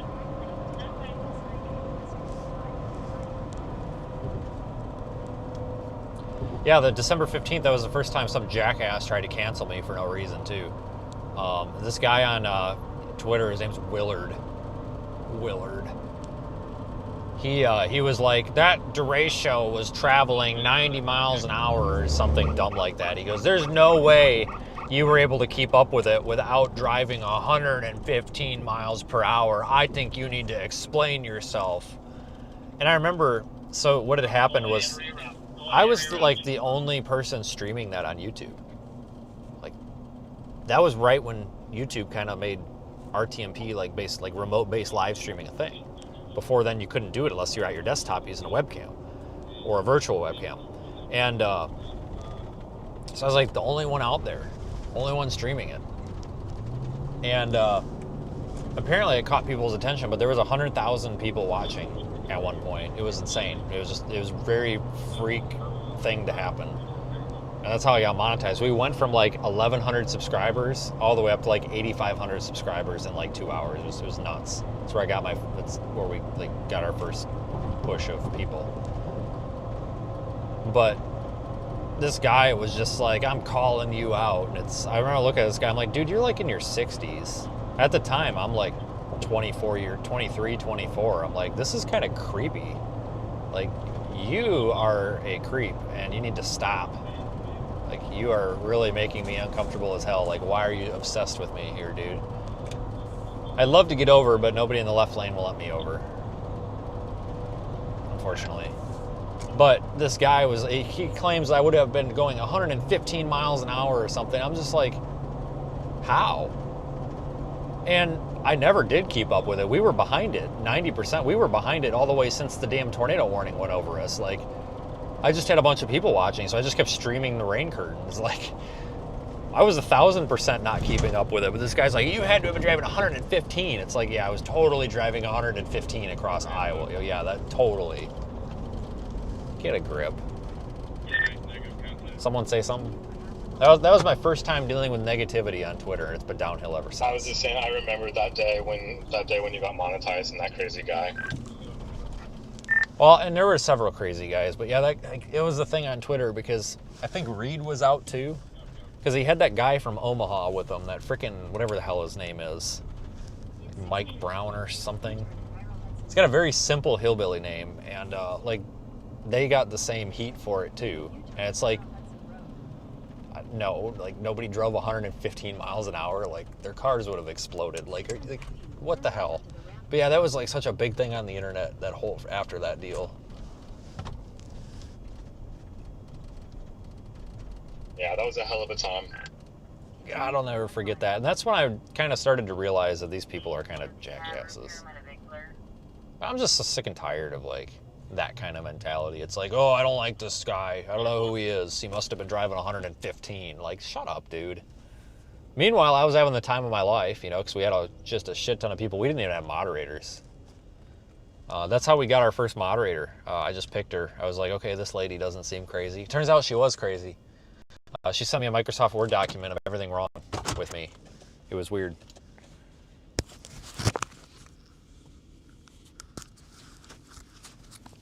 Switched off a Starlink there.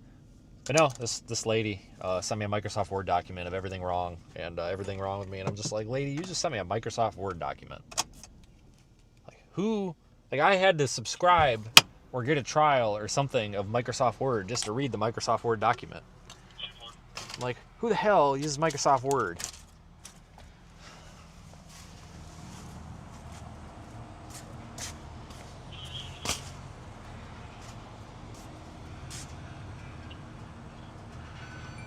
Because I was only live for like 2 hours that day.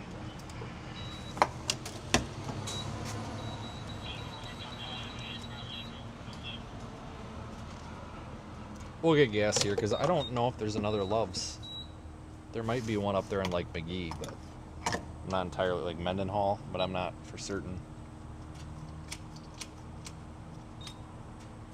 I don't know if I've ever been to this one. This one does look new. Oh, maybe somebody knows if this Love's is new. It kind of, to me, looks like it.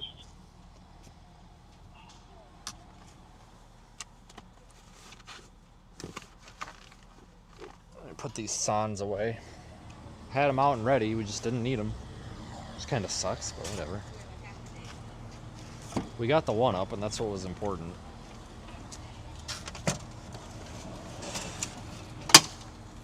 So it's mission accomplished. It's definitely not a negative thing here. I don't want anybody to think that. Definitely not a negative atmosphere by any means. Just wish a couple of things would have went easier, but nothing that makes me like upset about how it went.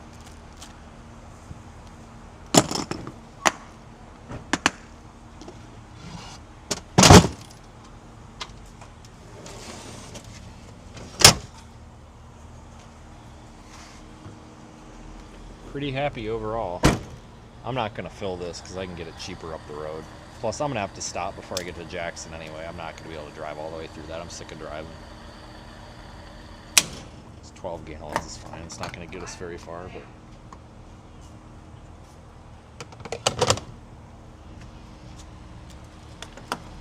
I'm not going to stop in Jackson, but I'm thinking maybe whatever the hell reasonable option there is before Jackson.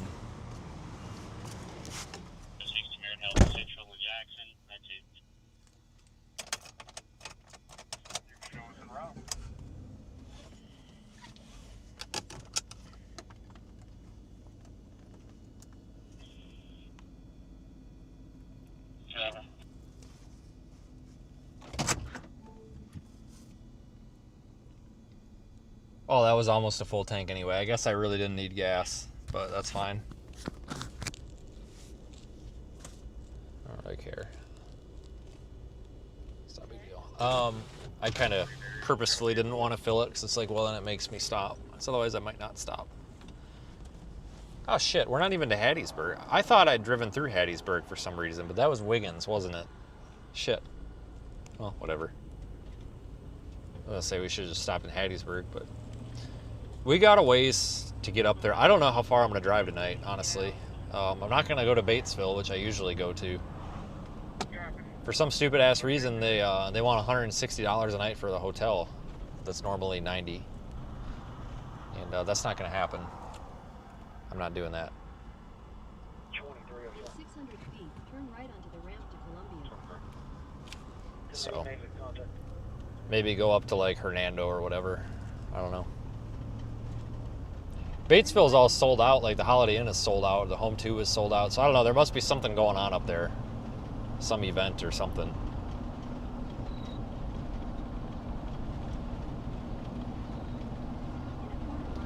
But I honestly don't remember this Love's being here. And I go up and down this road a lot. I feel like I would have remembered it, but I don't know. Maybe it has been.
Yeah, I stopped in Hattiesburg on the way down.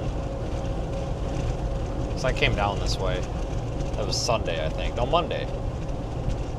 Yeah, I haven't been down here very long. I left on, I'm pretty sure, yeah, I left on Sunday. Down here Monday, yesterday, today.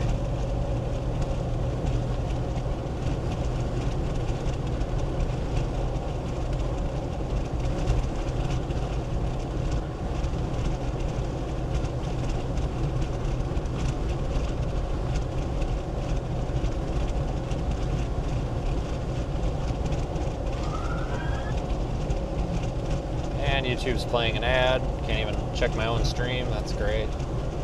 Thanks.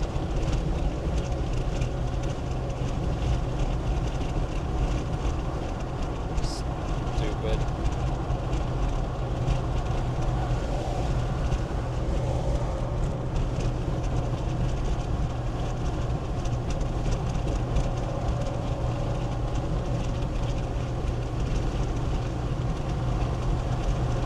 Like a lot of traffic today. Usually I don't see crap for cars on this road.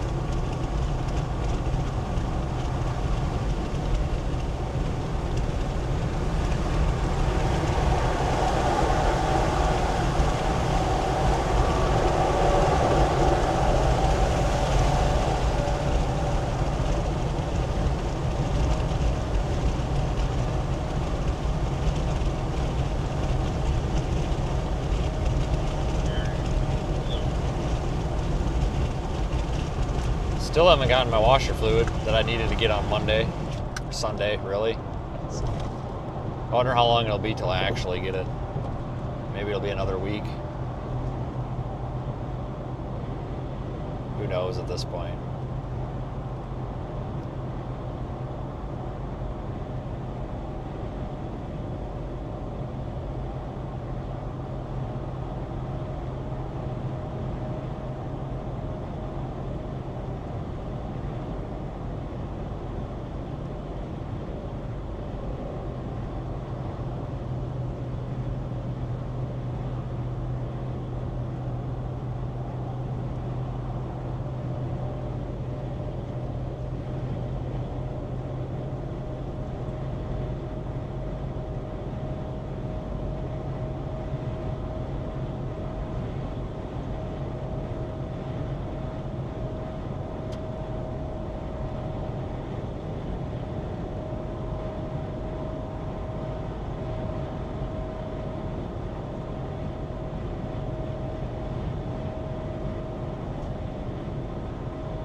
But anyway,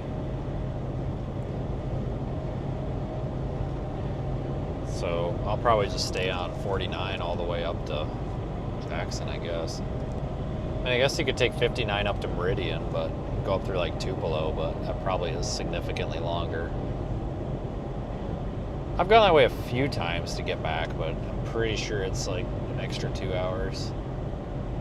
I'd actually rather go that way, though. I'm not a bit, like I said, I just don't like I-55. I hate I-55.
Probably a good thing we got out of there when we did, honestly.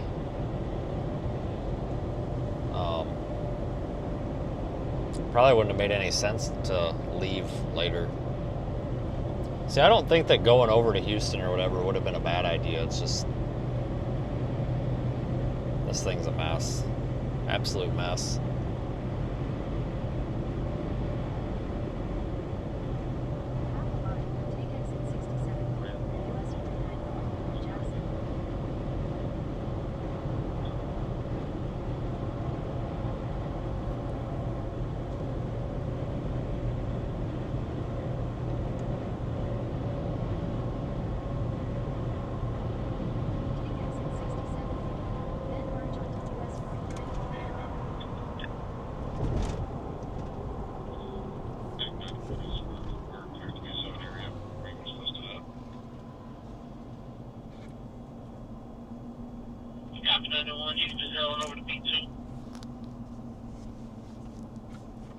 I think the last time we actually chased a storm down here was last... I Like, I remember it. I'm just trying to figure out, I'm trying to think of when it was. Like, I don't necessarily remember what time of year it was or anything. I just remember being down here. So I went to the Sonic and it was absolutely terrible, so I went somewhere else. But I remember it. Or maybe it was the, yeah. I remember the drive-through.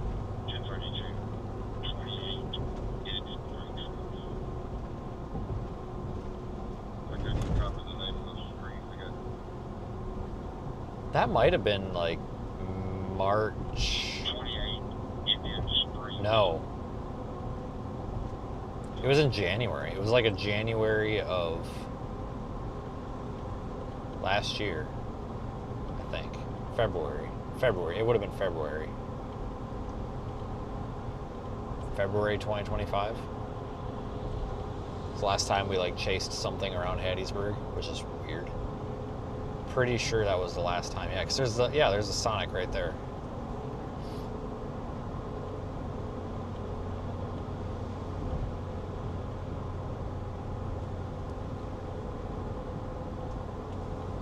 It's been a while.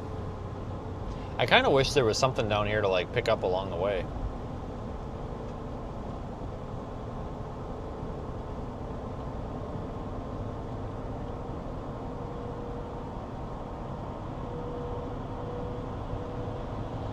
Well, this was a good reason to come down here because I've been talking about that lately, where it's like, God, I wish we could get an excuse to go down south for a minute. Here we go, you know. Just different scenery. Like, we'll say the same thing in the winter. We'll be like, God, I wish we had an excuse to go west. I'm sick of this scenery.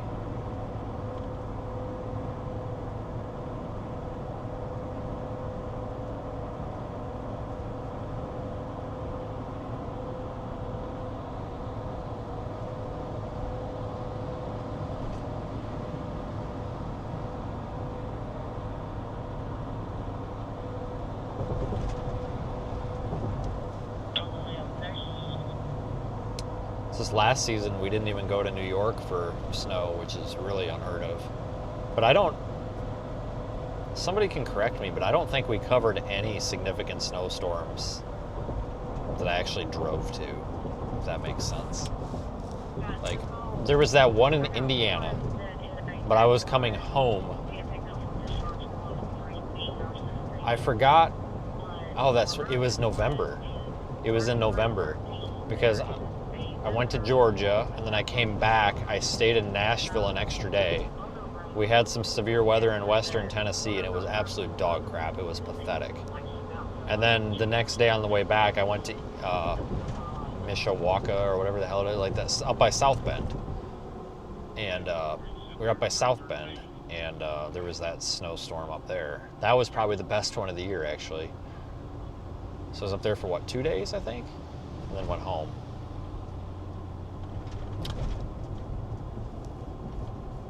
I don't really remember driving to any other, like, we didn't go out to the plains for any. Went out to Iowa a couple of times.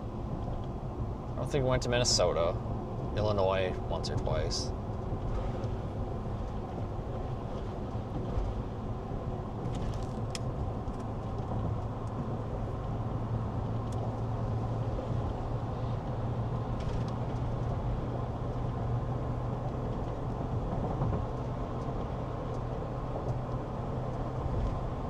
Maybe we'll get another one of those Trinidad snowstorms. That was pretty cool.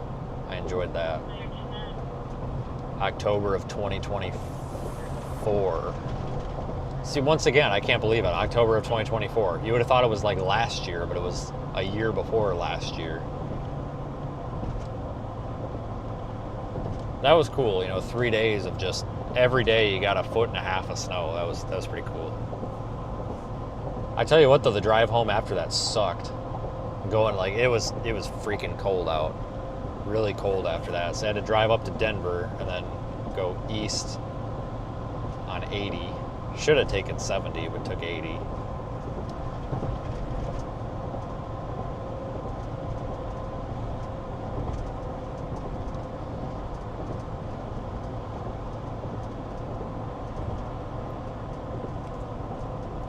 kind of an uneventful winter, really. Usually you count on a couple of those like Central Plains snowstorms, whether it's Kansas, Nebraska, whatever.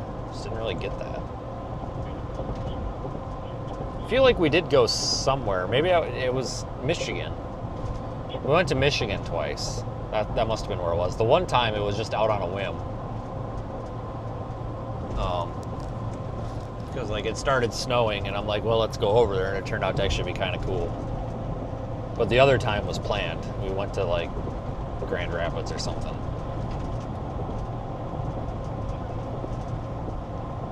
There was that. I know there was a big snowstorm up in like Marquette, Michigan. I didn't go for that, but I know that was up there.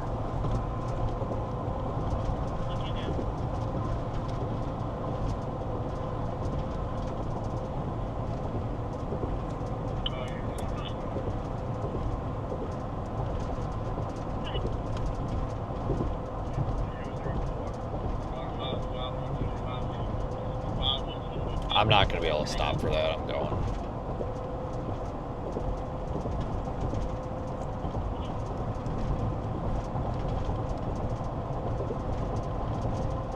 Yeah, the Trinidad Day, that was kind of weird how that came about. So 2 days before that, we were chasing severe weather and tornadoes and crap, and it was a bust. It was pathetic. In western Arkansas and far eastern Oklahoma, and I mean, it was pathetic. So then, where did we go? Because there was a couple of us that actually went, not together, but at the same time, and people were throwing the idea around. And we went to Joplin that night, because it was the night of the election. Well, the next night was. And I keep saying it was October, but it wasn't. It was that first week of November. Or whatever. But we went from Fort Smith up to Joplin, and then woke up in Joplin the next day, and then drove all the way to Lyman, Colorado. So drove all the way across Kansas, and then got to Lyman, and that's when it started. We stayed in Lyman. The next day we messed around Lyman, and then decided, never planned to go to Trinidad, but that's when we started seeing that, oh my God, Trinidad's gonna get smoked. So then everybody and their brother went to Trinidad that night, all the way down 24 with like 6 inches of snow across 24. It was kind of crazy, but never been out there for snow like that. Like the whole way, it was just snow covered, all the way down 24. Like, I've never seen that highway in winter. It's always been for severe season.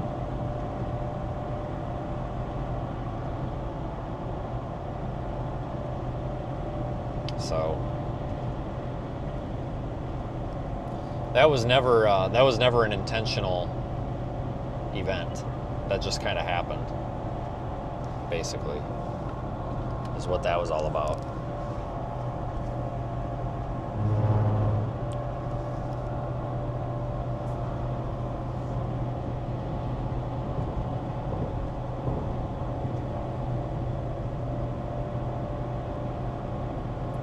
The ice storm was a noteworthy event too.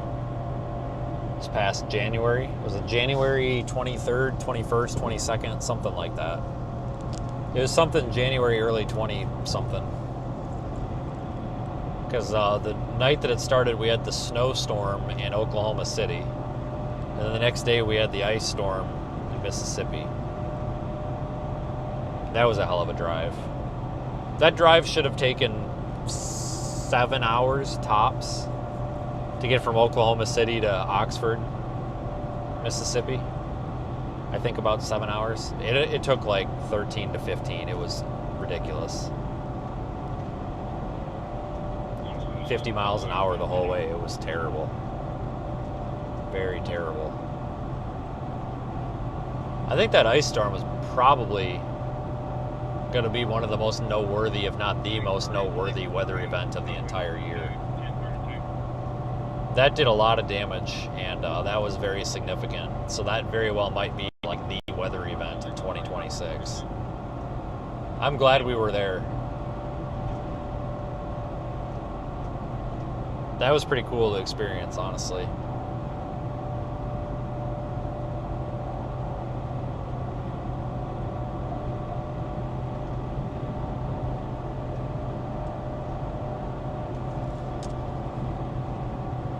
So we didn't even really have, at least in my opinion, we didn't have any like noteworthy severe weather outbreaks the entire severe season. Like, there was severe weather, but we didn't have like these big organized severe weather outbreaks.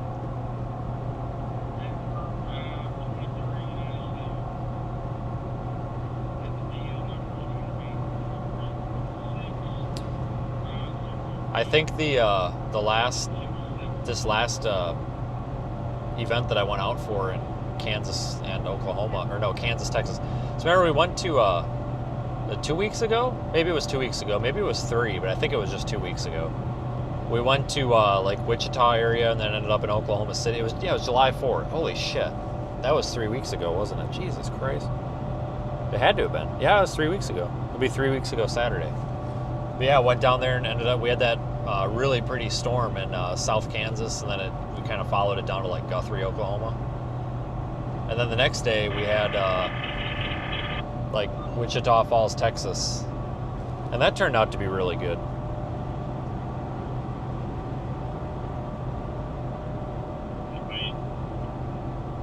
I actually, that was actually one of my more favorite events of the year, honestly. Both of those days. Those were actually just nice, easy days.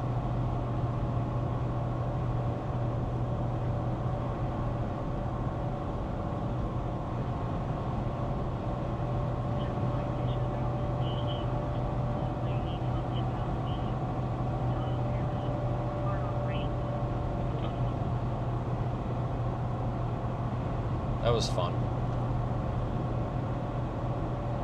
Although it's been kind of a quiet month.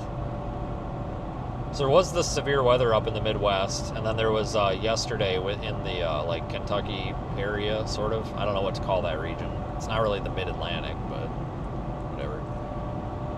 Appalachian foothills, I don't know. But Junior Appalachia, like Diet Appalachia, I don't know. But there was that yesterday. That was probably the most noteworthy severe weather event of the month, actually.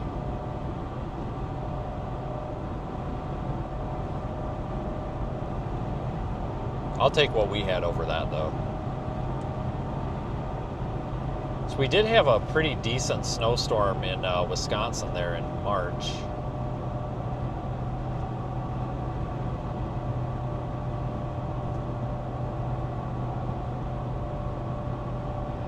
Oh yeah, I remember when Brandon got stuck in the sand. That turned out to be way worse than it should have been. So when you're on sand, you got to let the air out of your tires, but not all the way. Well, I said let the air out of your tires to get unstuck, and let's try that. Well, I kind of didn't realize what I said, and I basically said let the air out of your tires, not let some air out of your tires, and I just kind of assumed, and I think he let like almost all the air out of his tires, like not intentionally, but just, and then somebody showed up to try to pull him out, and that guy kind of made it worse before he made it better. And the way he was like trying to pull him sideways, and it popped the tires off the bead. I don't know why the fuck that guy did that. Like, he was trying to help, and like he did eventually help, but he definitely made it worse before he made it better. Like, not intentionally, he had good intentions, but I'm just like, why? Like, what are you doing, dude? Like, pull the car out of the sand. Like, you're like, what are you doing here? Like, it's not that hard. But that situation got way worse before it got way better, and it definitely didn't need to be that bad. If I would have had four-wheel drive, we could have fixed that situation pretty quick, but sometimes when people show up with a four-wheel drive, doesn't necessarily mean that they're good at using the four-wheel drive. Let's just put it that way. But that was 2023, January 2023. That was actually a bust. There was supposed to be tornadoes that day, but absolutely nothing happened.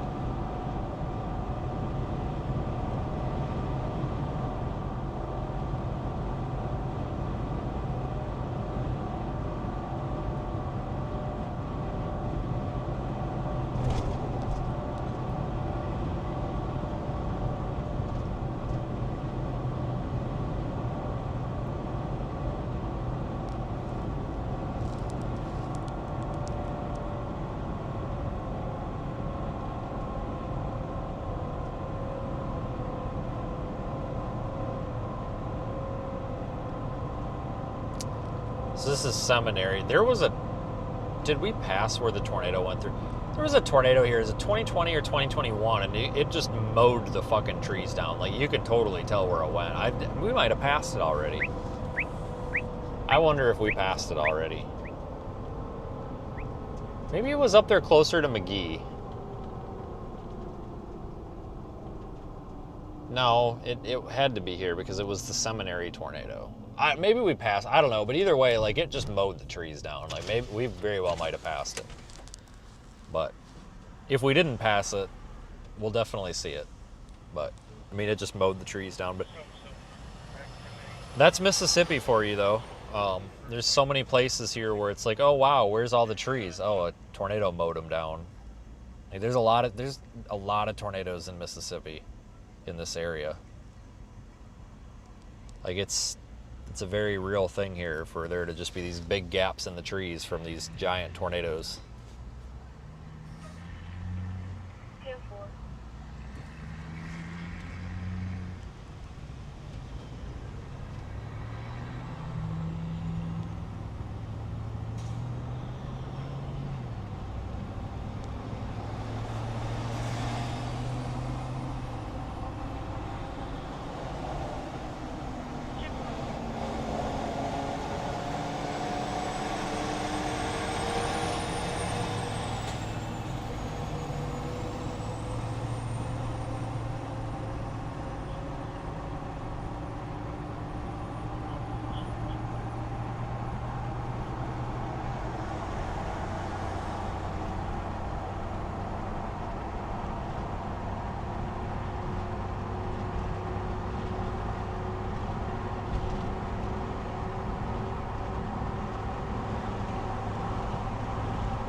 We'll be back to severe weather, though, soon, I think. I really do. Won't be long. Might even be just 2 or 3 days here. Like I said, there's some of the machine learning models are actually indicating maybe like Wisconsin, Illinois, Iowa here this weekend, or maybe Monday, Saturday, Sunday, Monday, one of those days.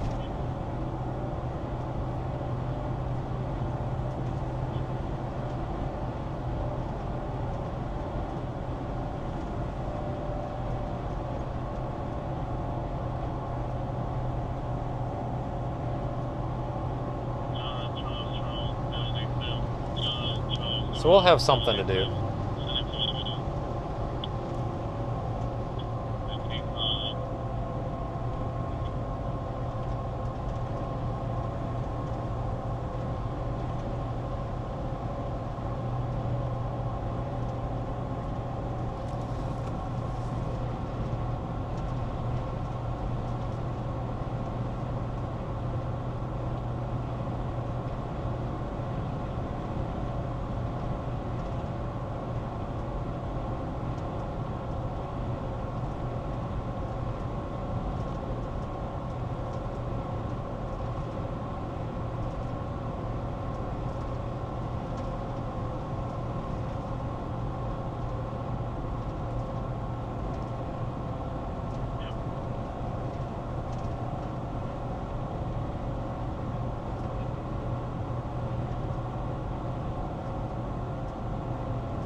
like it might rain.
All right, well, we'll just stay on 49 all the way up to Jackson.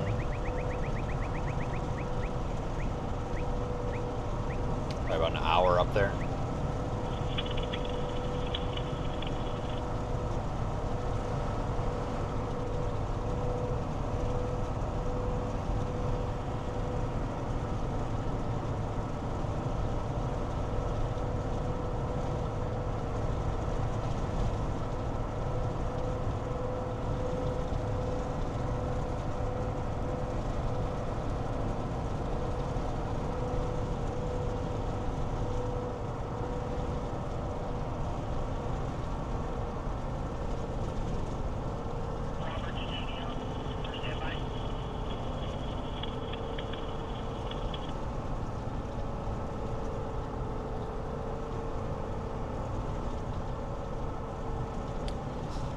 Well, I think that's probably going to be about it for this, guys, honestly. Especially with my microphone about to die. I mean, we are, if you couldn't tell, we are well removed from the tropical storm threat. We're like 150 miles away now.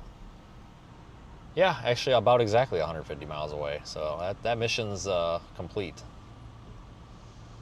And I would consider it successful, even though there wasn't a lot of excitement, because honestly, the real point of going down there was to just get some sort of data set with one of our new radio sondes that we're building in a tropical environment, just to basically check that off the list, and we did that. So realistically, mission accomplished. So.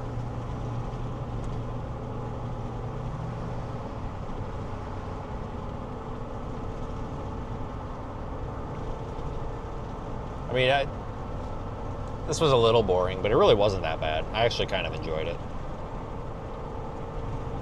I had fun, for the most part. But yeah, I would really start keeping an eye out. Maybe, I'm thinking Sunday, but it could be Saturday, Sunday, Monday, any of those days. But I think it's going to be Sunday. I bet we get another squall line or something to go through Wisconsin on on Sunday. That's just what a lot of things are starting to point to. So I would say a stream this weekend is probably pretty likely. I'll be live tomorrow on the drive home. We'll go live or something, maybe in Missouri, somewhere we don't stream very often.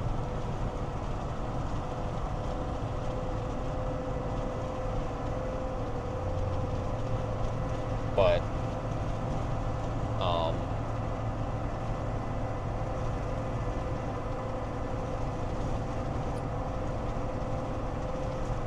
there might be something between then and now. I'm not quite sure, but really, you think about it, if Sunday really is the next day, I mean, we're almost to Sunday. You know, today's Wednesday. Wednesday's over. Tomorrow's Thursday, Friday, Saturday. You know, drive all day tomorrow, so that really just leaves Friday, Saturday. So it's really only going to be a 2-day gap here. So.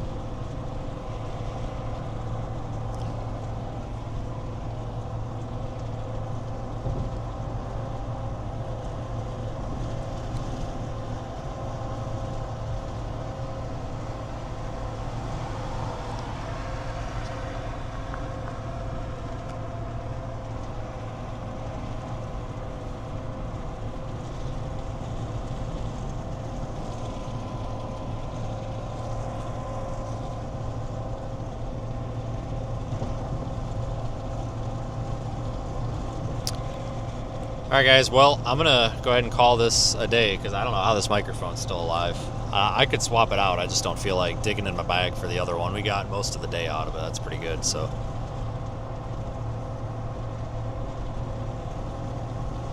I'll keep posting updates on like Facebook and stuff if anything changes, but right now I think it's just going to be a little bit of rain, a little bit of wind for Houston. I don't think it's going to be anything crazy.